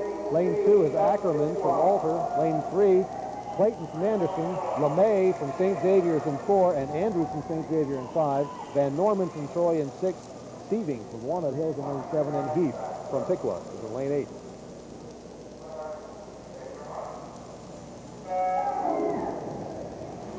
You can see there we've got a variation, and I meant to bring this up earlier, in both the stand-up start and a more in-the-water start. And you saw some of the swimmers like Mark Black over in lane 1 who was more in the water, whereas a lot of the other competitors were standing up. In high school swimming, they will allow the stand-up start. In U.S. swimming and YMCA swimming, they will not. It's a matter of different rules. Right now in lane 5, we've got leading this race is Andrews from St. Xavier. And he has a good bi-length lead over the rest of the field. His first 50 yards was 26.3. And he looks very strong and very comfortable right now, making his final turn with 1 lap to go. He still has about a bi-length lead over the rest of the field. I think he's really just coming into his own. Right now, this morning he turned in a time of 56.9, and it looks as if he's going to prove on that decisively. Yes. Very good swim. 55.5 for Mr. Andrews from St. Xavier. It's about a 1.5 seconds improvement from this morning's preliminary swim. Finishing second is Eric LeMay from St. Xavier, turning in a time of 57.3. Finishing third is Neil Clayton from Anderson, with a time of 57.95.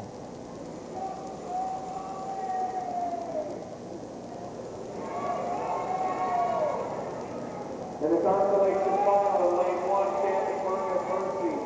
Lane 2. Right now we're getting ready to see the girls 500-yard freestyle. This will be the consolation final. Lane 1 at the top of your screen, Burns from Mercy. Lane 2, Raines from Vandalia Butler. Lane 3 is Taylor from Sycamore. Lane 4 is McCarthy from Mercy. Lane 5, Humbert from McCauley. Lane 6 is Schaefer from Cincinnati Christian. And Lane 7 is Kramer, Ursuline Academy. Lane 8, Picarelli from Sycamore.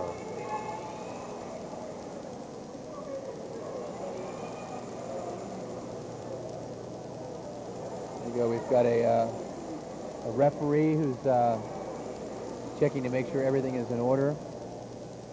You can see at the other end of the pool, if we can get a shot down there, each swimmer is allowed to have an actual lap counter to assist them.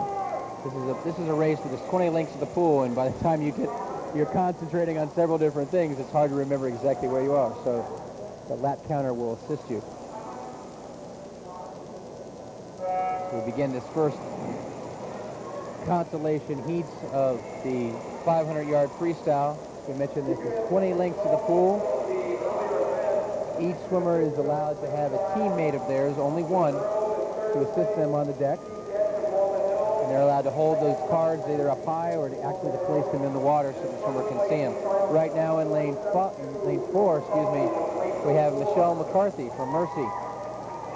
Has decided to take over the reins of leading this particular field. This is a race of real strategy. You have to play with it a lot. And a lot of these swimmers really train hard and do a lot of distance training. It's a very grueling distance type of training. Freestyle implies that the swimmers can use literally any stroke they choose. Very true, but you must, whatever stroke you start with, you have to complete. So therefore, freestyle is the fastest stroke. Consequently, when you have a freestyle event, you very rarely find anybody else doing anything but freestyle. And it is the most consistent stroke. Right now, you've got, still leading this particular race, we've got Michelle McCarthy, a very long, stretched-out stroke. She turns with the 5 laps completed. I think you'll also be able to see a lot of young athletes trying to stretch off the walls. If we can get an underwater camera shot, maybe as Michelle turns at this length, she comes in, there she is, stretching off the wall. She's really stretching that body out. Good example. Thank you for that camera work. Right now, Michelle is stretched out her lead. This morning, Michelle turned at a time of 5:26.3, and she was about 2 seconds ahead of her closest competitor in this particular heat. It appears as if she looks to improve upon that preliminary swim. Maybe she was one of those sleepers like we saw Jennifer Carter from Turpin earlier in the competition. But she was not as lucky and didn't make the finals. Right now, she looks as if she's very strong and just stretching it out. In second place, we have over in lane 6, we've got Schaefer from Cincinnati Christian. And in lane 5, we have Molly Humbert from McAllen, is in third place at this time. We have a front shot of Michelle.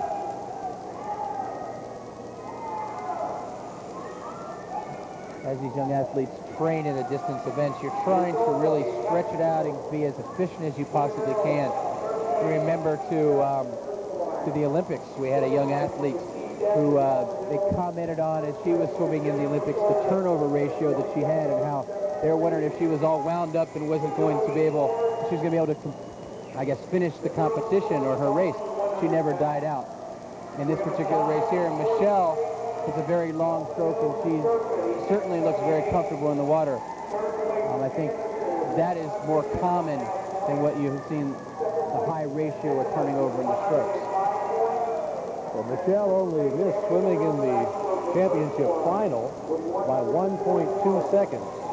Her time was just off by 1.2 for qualifying to swim in the championship final, which will be coming up next. That's right, but it's unfortunate that the time that you do in the finals cannot kick you up into the championship finals.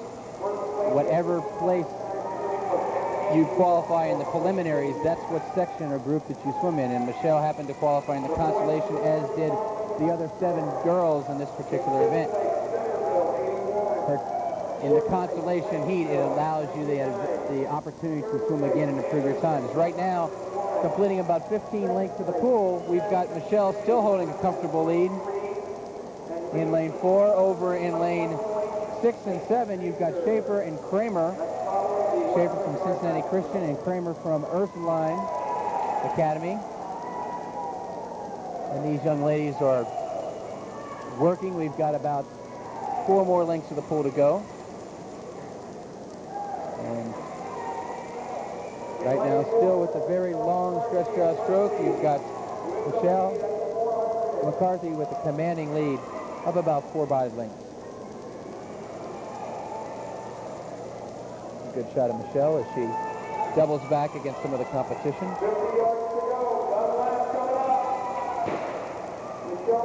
You may have just heard we have a gunfire. That is to tell the swimmer that they have 2 lengths of the pool to go. Sometimes, even though you may have a counter at the other end, sometimes you don't catch that. So we also provide them, the lead swimmer is given a gun signal, which helps them out. Right now, you've got Michelle coming in with 1 length of the pool to go, and you can see the orange counters there, orange lap counters, to signify this is it.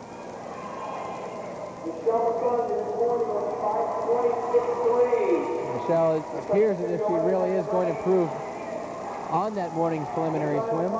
She turns in a time of 5:23.69, which is about 3 seconds better than she did this morning. Finishing second over in lane 7, we have Kramer from Ursuline Academy. In lane 6, we have Schaefer from Cincinnati Christian. And in lane 5, we had Molly Hubbard from McAllen.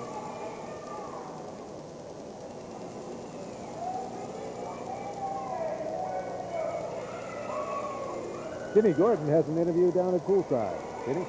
I'm here with Mike Andrews from St. X, who just won the 100 backstroke in 55:53. This is your home pool, and you swim here again at districts. Do you like that? Yes, I do. You always have a big crowd here. Does that help a lot? Yeah, it helps when you're feeling slow in the race, like right at the end. It helps you get through. Are you going to swim backstroke and sectionals? Yes, I will. Anything else? I think 53. Okay, so you swim short distances? Yes. Good race. Thank you. Swimmers are lining up now for the championship final of the 500-yard freestyle. Lane 1, Baker from Wyoming. Shotwell from Princeton is in lane 2. Sewick from Turpin in lane 3. Emily Landon from St. Ursula in lane 4. Dahl from Ursuline Academy is in lane 5. Bossert from Cincinnati Country Day in lane 6. Wilkie from Ursuline Academy in lane 7. And Turner from Anderson is in lane 8. This morning in the preliminaries, we had Emily Landon in lane 4 from St. Ursula turned in a time of 5:15. The competitor, Julie Dahl from Ursuline Academy turned in a time of 5:15 also. So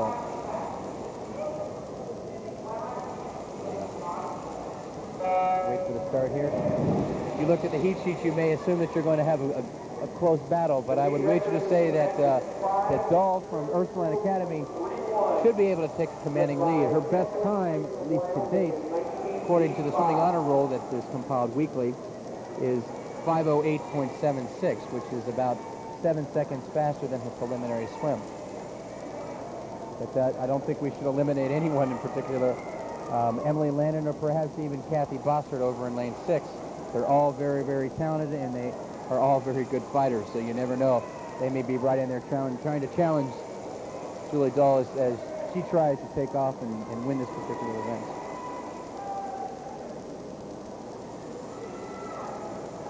Right now it looks as if it's a 3-person race or a 3-girl race here. We've got over in lane 3. We have, Kathy Seibert Simon. Thank you. And we have Emily Landon in 4, and we have Julie Dahl in lane 5. These 3 competitors this morning all turned in a time of relatively close, ranging from 5:15 to 5:16. As we complete the first 5 lengths of the pool, they're neck and neck. So we should have a really fine race here. Three passes, 500 kilometers in the city, right here in the middle of the pool. There's the wearer of the gold whistle. This gentleman is going to be the, well, he's the honorary referee, I suppose, for this particular event, the Classic. And I understand that solid gold whistle will be locked in the safe and be awarded to the referee for next year. We're all hoping it doesn't turn green in the meantime. I think it's George Schaefer this year. George Schaefer is a man who has been in swimming for many, many, many years, and he is definitely one who is highly respected and is very deserving of being the honorary referee in this particular meet, and for that matter, all of Cincinnati swimming. Right now, as we complete 8 lengths of the pool, Julie Dahl has a slight lead over Emily Landon in lane 4, and I say slight because there's about 0.2 of a second difference between them as they completed that 200 yards.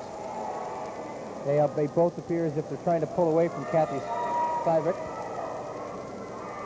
from Turpin, and right now it appears as if these 3 young ladies have pretty well taken control of this race. Turning at the halfway point, we have about 0.3 of a second separating these 2 young ladies. Well, it's a very exciting preliminary race they gave us this morning. After swimming for more than 5 minutes and 15 seconds, they finished within 0.3 of a second of one another. I think they're trying to make sure that they do it again this evening. I think our preliminary reports that Julie Dahl's time of 5:08, if she certainly turns a 5:08 this evening, she's going to have some close competition. Emily Landon is not going to let her go, which is great to see for Emily. We completed 300 yards of the race. It appears as if we're dead even. They both turned at 3:04.8. And Emily is really giving her competitor right now a race, not letting her pull away at all. We have a good shot, underwater shot of Emily as she comes into the turn at the 350-yard mark. Stretching off that wall, and right now there's a good shot of both of these young ladies.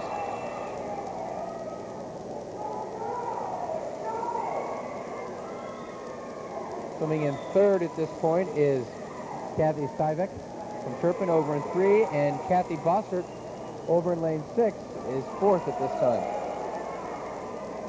But our attention is drawn to the center of the pool. We've got these 2 young ladies really battling it out as we come to the 400-yard mark with 4 laps to go.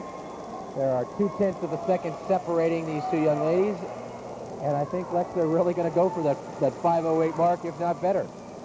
I wonder if they could be any closer than 0.03 of a second. Both are going to have very good swims, much better than this morning. And we've got 3 laps of the pool to go, and they're just neck and neck all the way down the line. We've got 2 lengths to go. Let's keep going. We've got a great race. There's George Sprintzos, and it's hard for him to determine who he should give the gunshot to. Right now, Julie Dahl seems to have about a 0.3 of a second lead over her competitor, Emily Landon. I think she's trying to increase that slightly, but Emily is not going to let her go. And with 1 length of the pool to go, it's just a matter of whose fingers are a little bit longer, I think. The crowd tries to cheer both these swimmers on. Very good, very good. Oh, what a race. Time 5:08.51 for Julie Dahl. She is the winner. In 2nd place, Emily Landon, 5:08.58. 7/100ths of a second for swimming 20 This is lengths closer of the than this morning. I don't think you can't get any closer than that, ladies and gentlemen. Swimming and finishing 3rd in lane, over in lane 3, we have Kathy Swivert, and swimming in lane 6, we have Kathy Bossert from Cincinnati Country Day. All these young athletes improved or equaled their times from the morning, and that's hard. It's hard to come back and swim a race of 20 lengths twice the same day and either tie or match your time from the preliminaries or even improvement. And we've seen a lot of improvement, especially in the 2 center lanes, in which both Emily and Julie just did a tremendous job. Well, in the shorter races, we've seen almost all the swimmers improved on their times from this morning. And that's really encouraging. It's nice to see the level of competition bring out the best in these young athletes.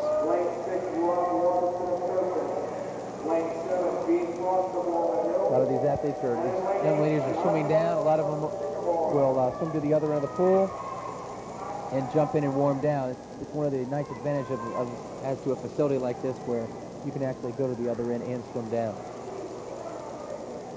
On the blocks now for the boys 500-yard freestyle, and lane 1 is Enyart from St. Xavier, Bowie from Talawanda in lane 2, Litherland, Waynesville is in lane 3, Catalanato from St. Xavier's in lane 4, Wood from Centerville in lane 5, Watterson from Turpin in lane 6, Frost from Walnut Hills in lane 7, and John Martin, lane 8 from Sycamore. Okay, as these young men start off on their quest for the 20 lengths of the pool. Again, this is the consolation final. Here's as if we have Mike Litherland swimming in lane 3 with a slight lead over Brian Wood from Centerville in 5, and we also have Frost from Walnut Hills over in lane 7. But as we mentioned earlier, it's too early to really pick the individuals who are going to take off in this particular race, considering that it is 20 lengths to the pool, and a lot of people play different strategies.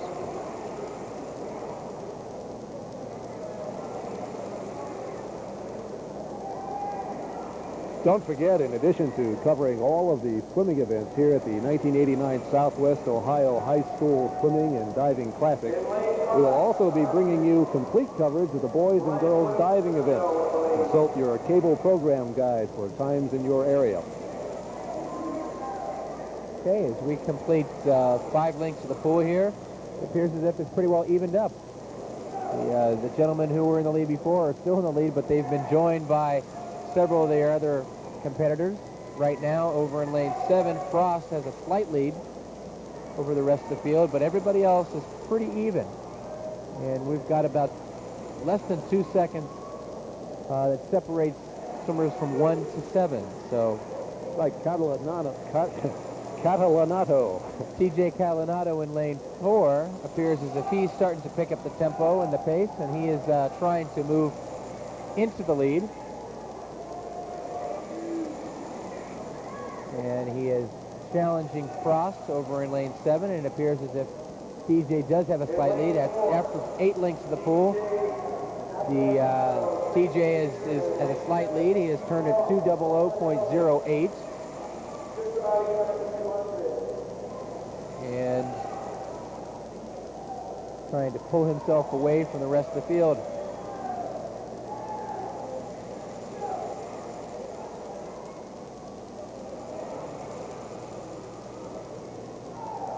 There we go. We've got TJ's completed the halfway point, as well as everyone else. There's a good close-up of his stroke.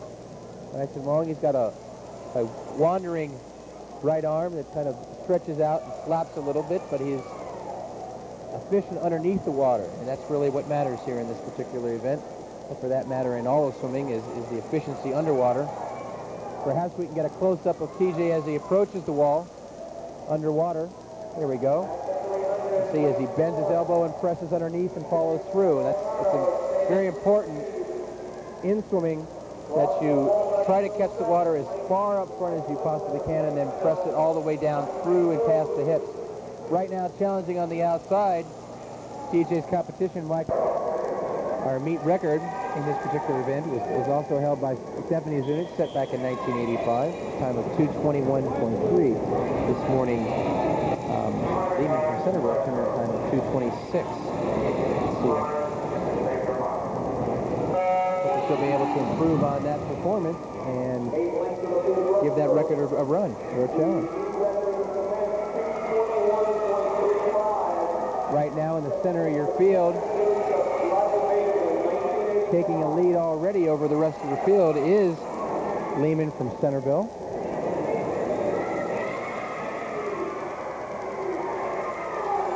Swimming over in lane 2 is Sharon Wennert from Seton. And over in lane 5 is Amy Fritsch from Oak Hills.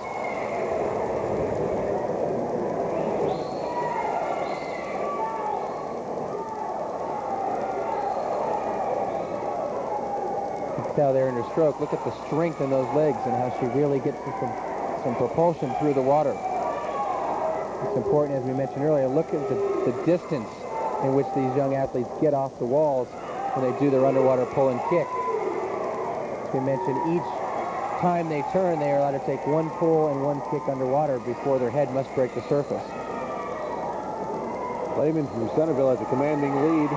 Amy Fritz in lane 5 from Oak Hills. So leading very, very strong first 100, 1:10.88. Really sets her up quite well. If she can come home, she's got a chance at breaking that record set by Stephanie Zunic back in 1985. In second place, we still have Amy Fritz from Oak Hills in lane 5. And then we have a good close-up shots of Lehman from Centerville. And we've got an underwater shot. Good camera work.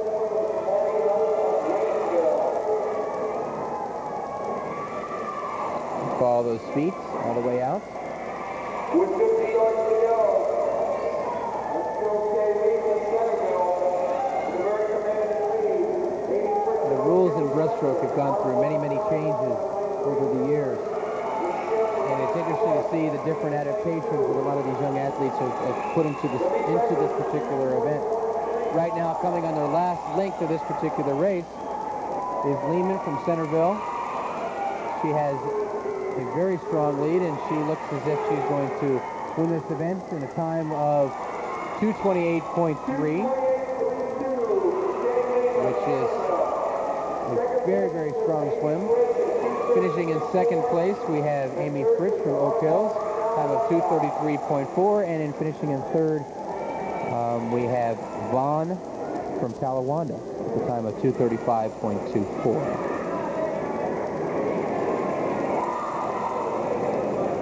This one for all these young athletes. As I was mentioning the changes that have occurred in the breaststroke stroke, it used to be many years ago that the head could never go underwater. Once you broke the surface of the water from your underwater pull and kick, your head could not break that plane. It has now been changed so that your head must come out of water once during an arm and kick cycle. It can go underwater during that as well. So it does. Therefore, you can get more of a dolphin action into it without actually putting a dolphin kick. So you can stretch and reach more and get more use out of those strong legs that a lot of these breaststrokers have developed over the years.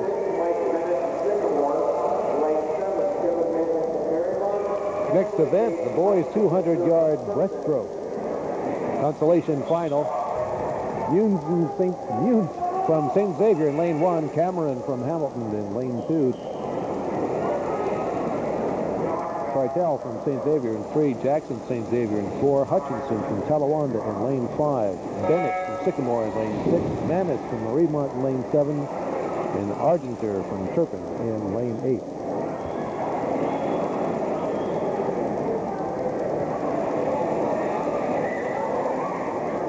You see a lot of variations in the breaststroke. Some of the swimmers that have taken advantage of the fact that they can put their head underwater, which we'll see here, and let's see if we can find an example of that.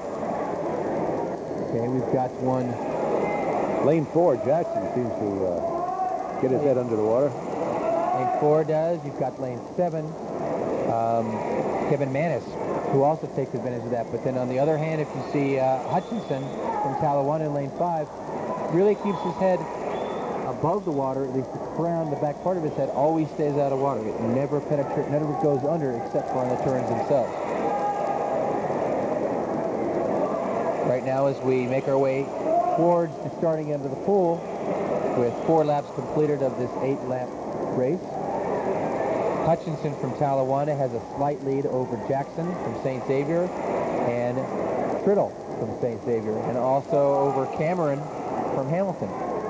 On the other side of the pool, over in lane 7, Kevin Manis is right in the contention.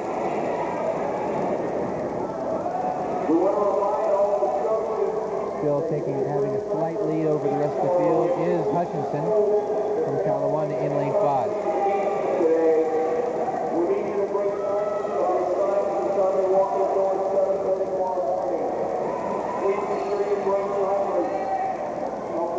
Got underwater shot there. You can see that is I believe Mr. Jackson from St. Xavier. With 50 yards of the pool to go, and it appears as if Jackson is trying to make a run at Hutchinson. And as they make the final turn here, 25 yards to go. A very close contest with both young men trying to use as much as they possibly can out of that kick and really stretch towards the wall. Finishing first in lane 5 is Hutchinson from Talawanda. Time of 2:25.1 in lane 4. Jackson from St. Xavier finishes in second with a time of 2:25.5, as you see there on the screen. And in lane 3, we have Triddle from St. Xavier finishing with a time of 2:26.3. As we have said earlier in the contest, all these times are improvements from their preliminary performances. While the swimmers pull themselves from the pool, Ginny Gordon has an interview. I'm here with Kelly Lehman from Centerville, who just won the 200 breaststroke in 2:28.32. How did your race feel? Well, it felt okay. It wasn't my best, but I felt well paced. It's a longer race than you normally swim in high school. Do you enjoy this length? Yeah, I feel I do better longer distances. Yeah. What are you going to swim in the state meet? 200 I am, the 100 breast, hopefully. Good. Well, it was a good race. Congratulations.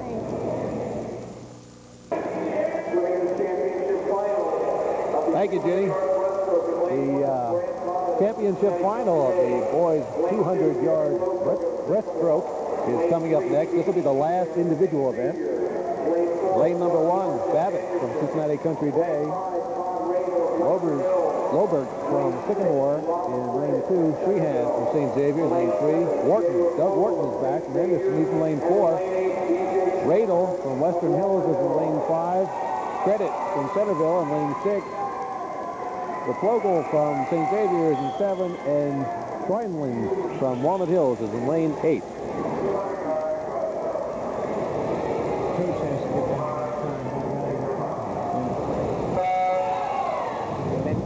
We've got Doug Wharton here in the center of the pool. He was the state champion last year in the 100-yard breaststroke.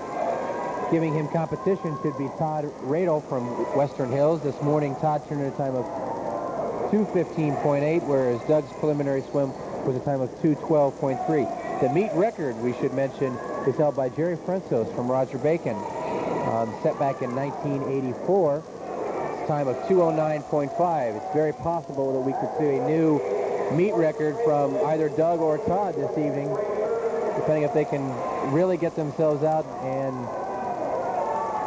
put everything together here. Right now, swimming in the center of the pool, you've got Doug and Todd turning after 3 lengths of the pool. Really see the distance that these young men get. They're almost halfway out, halfway down the pool from an underwater push and pull. Right now, coming in at the 100-yard mark, we have Doug Wharton turning a time of 1:02.9. Todd Radel is right behind him at a time of 1:03.5. In third place over in lane 6, we have Rob Credit from Centerville turning at 1:05.6. So it's a 2-man race, but we've got some very, very good swims from other swimmers within this particular heat. Right now, it appears as if Doug Wharton is pulling away from the rest of the field. He's trying to stretch out his lead here. With 2 lengths of the pool to go, he turns at a time of 1:36.6. He's going to have to hurry if he's going to give Jerry Frensos his record a run for its money, but it's hard to say what could happen in 50 yards. Right now, Todd Radel is still hanging on there. He is in second place. And the race right now is for third place, back between Sheehan from St. Xavier and Rob Credit from Centerville. On the last lap of the pool, we've got a good shot there of Doug Wharton from Anderson. And he's turning in a time of finishes first with 2:11.28. Todd Radel improves his preliminary swim by almost 2 seconds to a time of 2:14.00. Finishing third in our closely contested race there between Sheehan and Credit was Sheehan over in lane 3 with a time of 2:19.5, and finishing fourth was Rapovo from St. Xavier in a time of 2:20.82. Very good swims for all those gentlemen. Looks as if Mr. Wharton, although he did not break Jerry Frensos's record, he improved his preliminary time, and I hope he'll be happier with that swim more so than he was with his 400 individual medley that he swam earlier in this evening. Team event coming up next. The girls 800-yard freestyle relay. In lane number 1, Lakota. In lane 2, Sycamore. Lane 3, St. Ursula. Lane 4, Ursuline Academy. Lane 5, Turpin.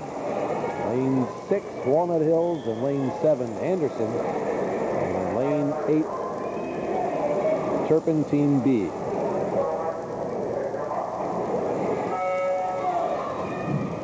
But this race is another one of those races that swim only in college competition, not in high school competition. It is composed of, once again, 4 individuals. They all will swim 8 lengths of the pool or 200 yards freestyle. How does a team prepare for an event that they don't normally swim? Well, a lot of teams have great depth in certain strokes or certain events. As you'll see in this particular competition, seated in lane 4, you've got Ursuline Academy. They may have 4 exceptionally strong 200 freestylers. Thus, their entry time in this particular event is seated at 7:55.71, which is a good 10 seconds better than anybody else in the heat. Now, right now, it doesn't appear as if they're out in front, but they may be placing their perhaps slower swimmer up front with their faster ones to follow. Right now in the lead, we have Sycamore's 18 over in lane 2, completing the first 4 lengths of this race.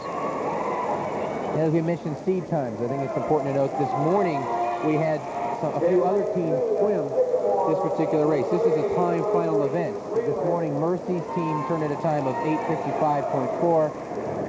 Oak Hill's time was 9:05.7. Princeton's team turned in a time of 9:25.1.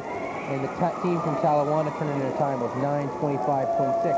Those teams are not represented in the finals because they've already swum this event in the preliminaries. Relay events are time finals. They only swim it once during the meets. The top seeded 8 teams are what make the finals and swim it in the evening. Therefore, the teams that we mentioned, the 4 other teams swam this earlier, and right now you're seeing the fastest 8 seats. Right now, finishing the first leg of this race is the team from Sycamore in lane 2, a time of 2:01.29. Coming in second at this point in the race is the team from Ursuline Academy in lane 4, and their first leg swimmer was turned in a time of 2:05.3. Appears as if the lead from the team in Sycamore think their strategy is we're going to go out after this thing, you're going to play catch up all the way, which is very sound. It means they swim in clear, open, fresh water all the way. They don't have to put up with anybody's waves or swim in the wake of anybody else, and everybody has to look up to them. Right now, they still have a commanding lead of about 4 body lengths. The team in lane 4 from Ursuline Academy is in second, and the teams over in lane 5 from Turpin, their 18, is in third place. This cablecast is made possible by Beatrice Hunt Wesson Foods, maker of Wesson Oil, Peter Pan Peanut Butter, Swiftling Shortening, and Hunt Tomato Products.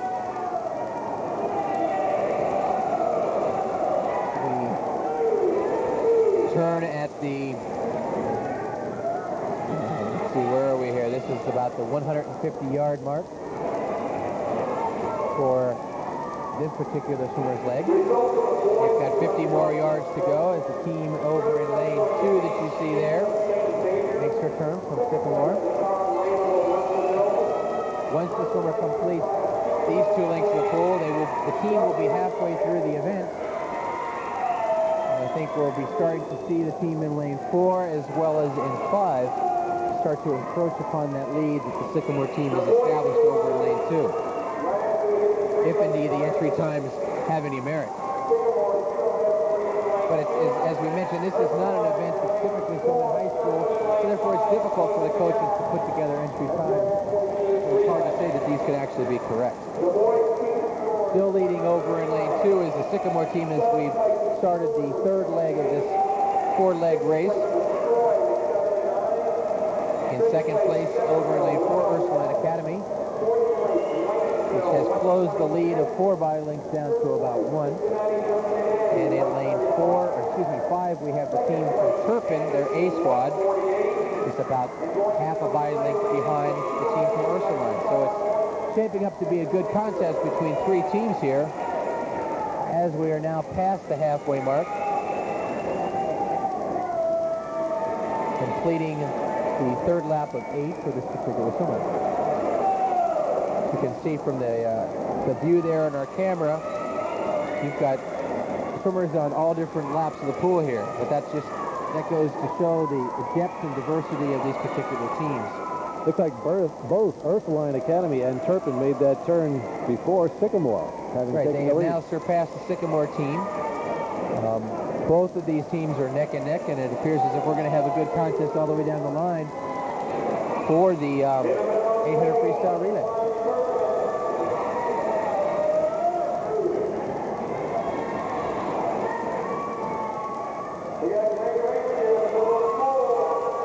We're turning with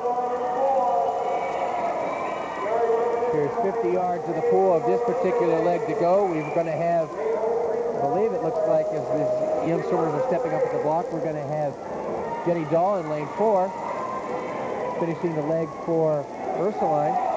And for Turpin, it looks as if it is Jennifer Carter. So we've got 2 of the better swimmers in this particular meet going to go head-to-head as we come down to the final leg. There we've got an underwater shot as she comes into the wall. That is the Ursuline team finishing, or coming into the leg with the last person taking off. We've got 200 yards to go. Jennifer Carter's team at Turpin has a body length lead over Ursuline. It's as if Jenny Dahl's got her work cut out for it. A little difficult to catch Jennifer Carter at this point. In third place, we have still the team from Sycamore. They're over in lane 2. And with a body length lead at this point, and perhaps increasing a little bit right there, you can see the 2 teams 1 and 2. That's Turpin in lane 5, and we've got Ursuline over in 4, making the turn. There's a good close-up of Jennifer Carter, and the distance that separates the first 2 teams in this particular competition. Making the turn with 100 yards to go. It appears as if Jennifer Carter says, "See you later." Certainly not going to let anyone catch me. My team from Turpin wants to win, and she certainly is increasing that lead at this point. With 3 lengths of the pool to go, she has about a body length and a half lead over her closest competitor. In third place, Sycamore over in lane 2. It's Sycamore over in 2, and we have over in lane 6, we have Walnut Hills, who I believe is in 4th place at this time. A little difficult to tell when they start to spread out. But I believe that's where we stand at this point. Right now, with 1 length of the pool to go, it appears as if Jennifer Carter and the Turpin team in lane 5 are going to be the victors. Jenny Dahl in lane 4 and her team from Ursuline are close behind, but in second place. And we have a winner from Turpin in time of 8:08.97, as you can see there in second. 2 seconds behind the team from Ursuline in 8:10.6. And finishing in third, we have the team from Sycamore with 8:25.15. And in fourth, just slightly behind the team from Sycamore at 8:27.4, we had the team from Walnut Hills. Very good. It just goes to show that it's difficult for a lot of these coaches to predict the entry times for these relays. But the times did very well. It really, really came out well. Just Good. Very nice time for the Turpin team and for the Ursuline team. Well, some very tired ladies pulled themselves in the pool. Ginny Gordon has an interview for us at poolside. Ginny? I'm here with Doug Wharton from Anderson, who just won the 200 breast in the time of 2:11:28, and we saw him earlier when he won the 400 IM. Do you like these long-distance races? Yeah, I'm much better at these than I am at the shorter ones because I can hold endurance a little longer. How's your training going this season? We're working real hard. I'm looking forward to the end of the season because, I mean, he's working our butts off like crazy. And I think we'll have one heck of a taper, the whole team. You think you'll do well at state? Yeah, I think our team should be top 5, which will be pretty good. I hope to finish in the top 2 in both the breast and the IM. So I'm looking forward to it. Good. Congratulations. Nice race. Thank you. Tonight's final event, the boys 800-yard freestyle relay. Lane number 1 at the top of your screen, Lakota, Team A. Lane 2, Sycamore. Lane 3, Moeller High School. Lane 4, St. Xavier. Lane 5 is Centerville. Lane 6 is St. Xavier Team B. In lane 7, Turpin, and in lane 8, Talawanda. Like the record on this particular event was set back in 1984 by St. Xavier, time of 7:11.63.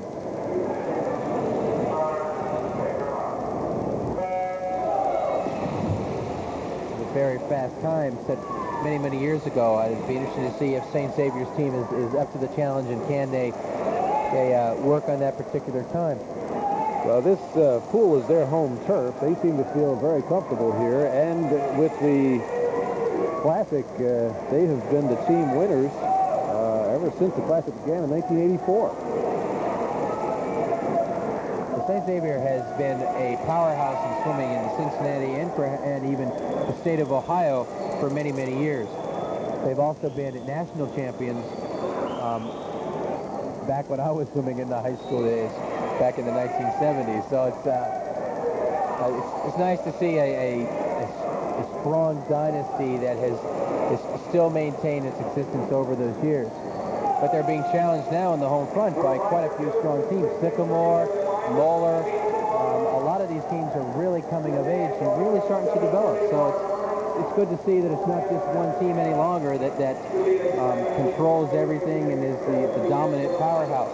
Right now, though, in lane 4, we do have the St. Xavier A team, and they are leading the pack by about 3 body lengths as we complete the 6th lap of the first leg. In second place, we have a battle between lane 6. That is the team from St. Xavier. That is their B team.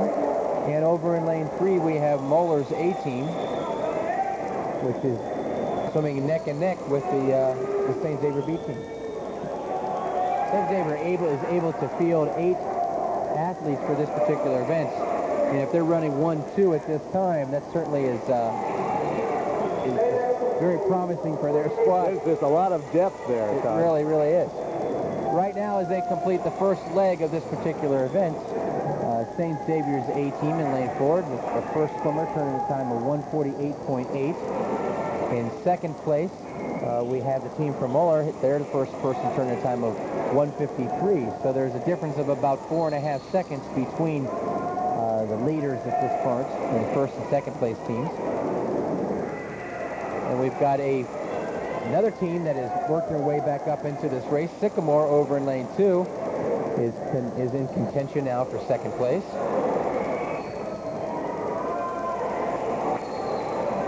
Still, we have the leaders at this time are St. Xavier, their A squad. In second place, Sycamore's A team over in lane 2. We have St. Xavier's B team over in 6. And we have the team from Moeller over in lane 3. Is hanging on right in the midst of all this battle here. Over in lane 7, we'd like to mention that we have Turpin's A team. And they've now moved up into a battle with the Moeller team across the pool.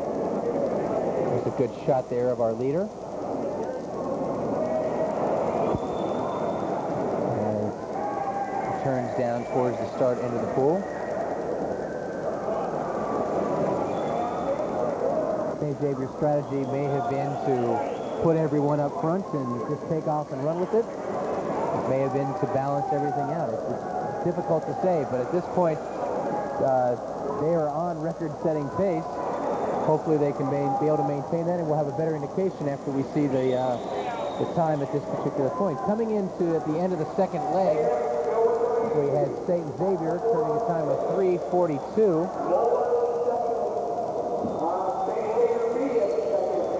In second place right now, we have St. Xavier's B team. So the Aqua Bombers have the first two teams at this point. In third place right now, we have the team from, I believe that's Moeller over there in lane 3, and Sycamore fighting it out. Excuse me, we also have the team from Turpin over in lane 7 that's battling with St. Xavier. So the A team from St. Xavier are running away with this race. It's a matter of contention between the second place teams. Right now there's a shots of our leading swimmer right there as they double back. He comes into the halfway point of his particular leg. Right now in second place, if we can get a good pan of the whole field, turning is the Turpin team in lane 7, but we're about, I would say, almost 3/4 of a lap separating the first place team and the second place team at this particular point. The St. Xavier team, the A team, has just opened up a miraculous lead at this point. There's an underwater camera shot, nothing but bubbles at this point, but you typically get that when you're making that freestyle turn. And really pushing off the wall and getting those legs moving. They're whipping that pool into quite a froth out there. Really have been. We have seen an awful lot of excellent performances this evening. Right now we're seeing a very good swim from the St. Xavier team as their third swimmer comes to the end of his leg. With practically a full length of the pool lead.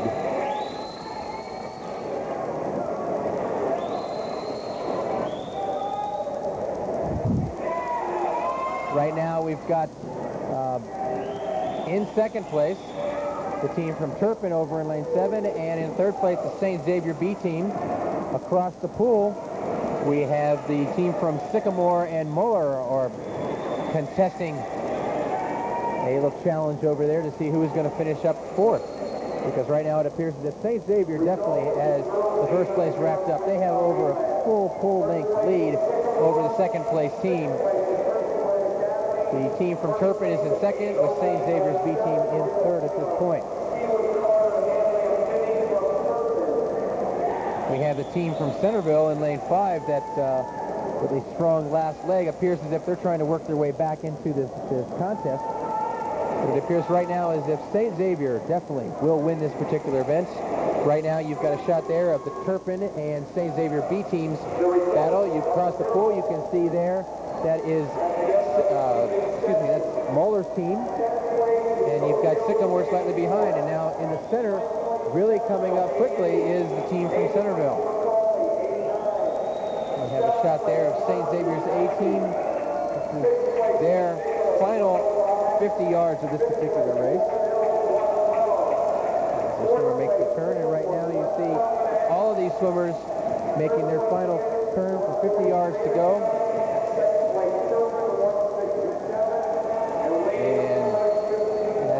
From St. Xavier finishes, they turn a time of 7:25.54. Very good swim, very strong. Not quite what their entry time was, but as we said, it's difficult to estimate sometimes what these times are going to be, since they really have never competed in this particular event as a team. Finishing second, we have the team from Turpin over in lane 7 with a time of 7:42.1. In third place, the team from Centerville, which made a strong effort in the last leg, finishes third, the time of 7:42.5, almost pulling out second place. Finishing in fourth place, the team from St. Xavier B finishes with a time of 7:44.6.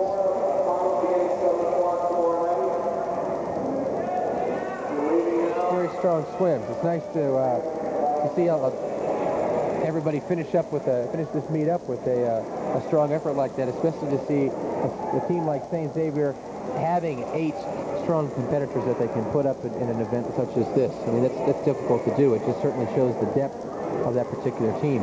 But you've got some real talented individuals that are also in some of these other squads, such as the team from Turpin and the Centerville. I mean, the gentleman who swam the last leg really pulled his team together and was able to pull him right back into contention. Well, this brings to a close the first day of swimming competition here at Keating Natatorium. We'll be back here tomorrow again to cover more swimming. Diving is happening over at Princeton High School. The close of this first day of competition has been an interesting one. We've seen records broken here today. Don't have an absolute count on how many records were officially broken. It's been very interesting. I think we've seen, I believe it's somewhere in the range of 2 or 3 records. Some very, very strong individual performances from quite a few people. A lot of them have doubled back and won 2 events. Doug Wharton comes to mind, as well as Tina Silversack, who set a meet record in the 100 butterfly. Tremendous swim after coming back and swimming the 400 individual medley, which is a very long and grueling race. Makes for a long evening. It really does. But I think it's just an indication of the fact that, yes, this section or district of the state of Ohio does still have quite a bit of talent. And it will be very interesting to see how we stack up with the rest of the states as we approach the conclusion of this high school season. We get into the sectionals, which is upcoming. We've got the district meet, which follows that, and then obviously the state championship, which occurs in the beginning of March. So it's very encouraging to see young athletes such as Wharton and Tina Silversack and some of the other individuals who really, really came forth. And we would be unjust if we didn't mention all of the talent, but it's just been really tremendous to see such tremendous performances by all these young athletes. Great individual and team effort. It really has been. Thank you, Todd. Well, we wish all of these swimmers their personal best in the upcoming sectional, district, and state competitions. And so ends the first day of swimming here at Keating Natatorium in Cincinnati, Ohio. This coverage of the 1989 Southwest Ohio High School Swimming and Diving Classic is a presentation of DMG Productions in cooperation with the Intercommunity Cable Regulatory Commission and Princeton Instructional Television. The Classic is sponsored this year by Princeton High School and is officiated by the Southwest Ohio Swimming and Diving Officials Association. This cablecast is made possible by Beatrice Hunt Wesson Foods, maker of Wesson Oil, Peter Pan Peanut Butter, Swiftning Shortening, and Hunt Tomato Products. I'm Lex Hannon. For Todd Taylor, Ginny Gordon, and the entire DMG Productions team, thank you for being with us.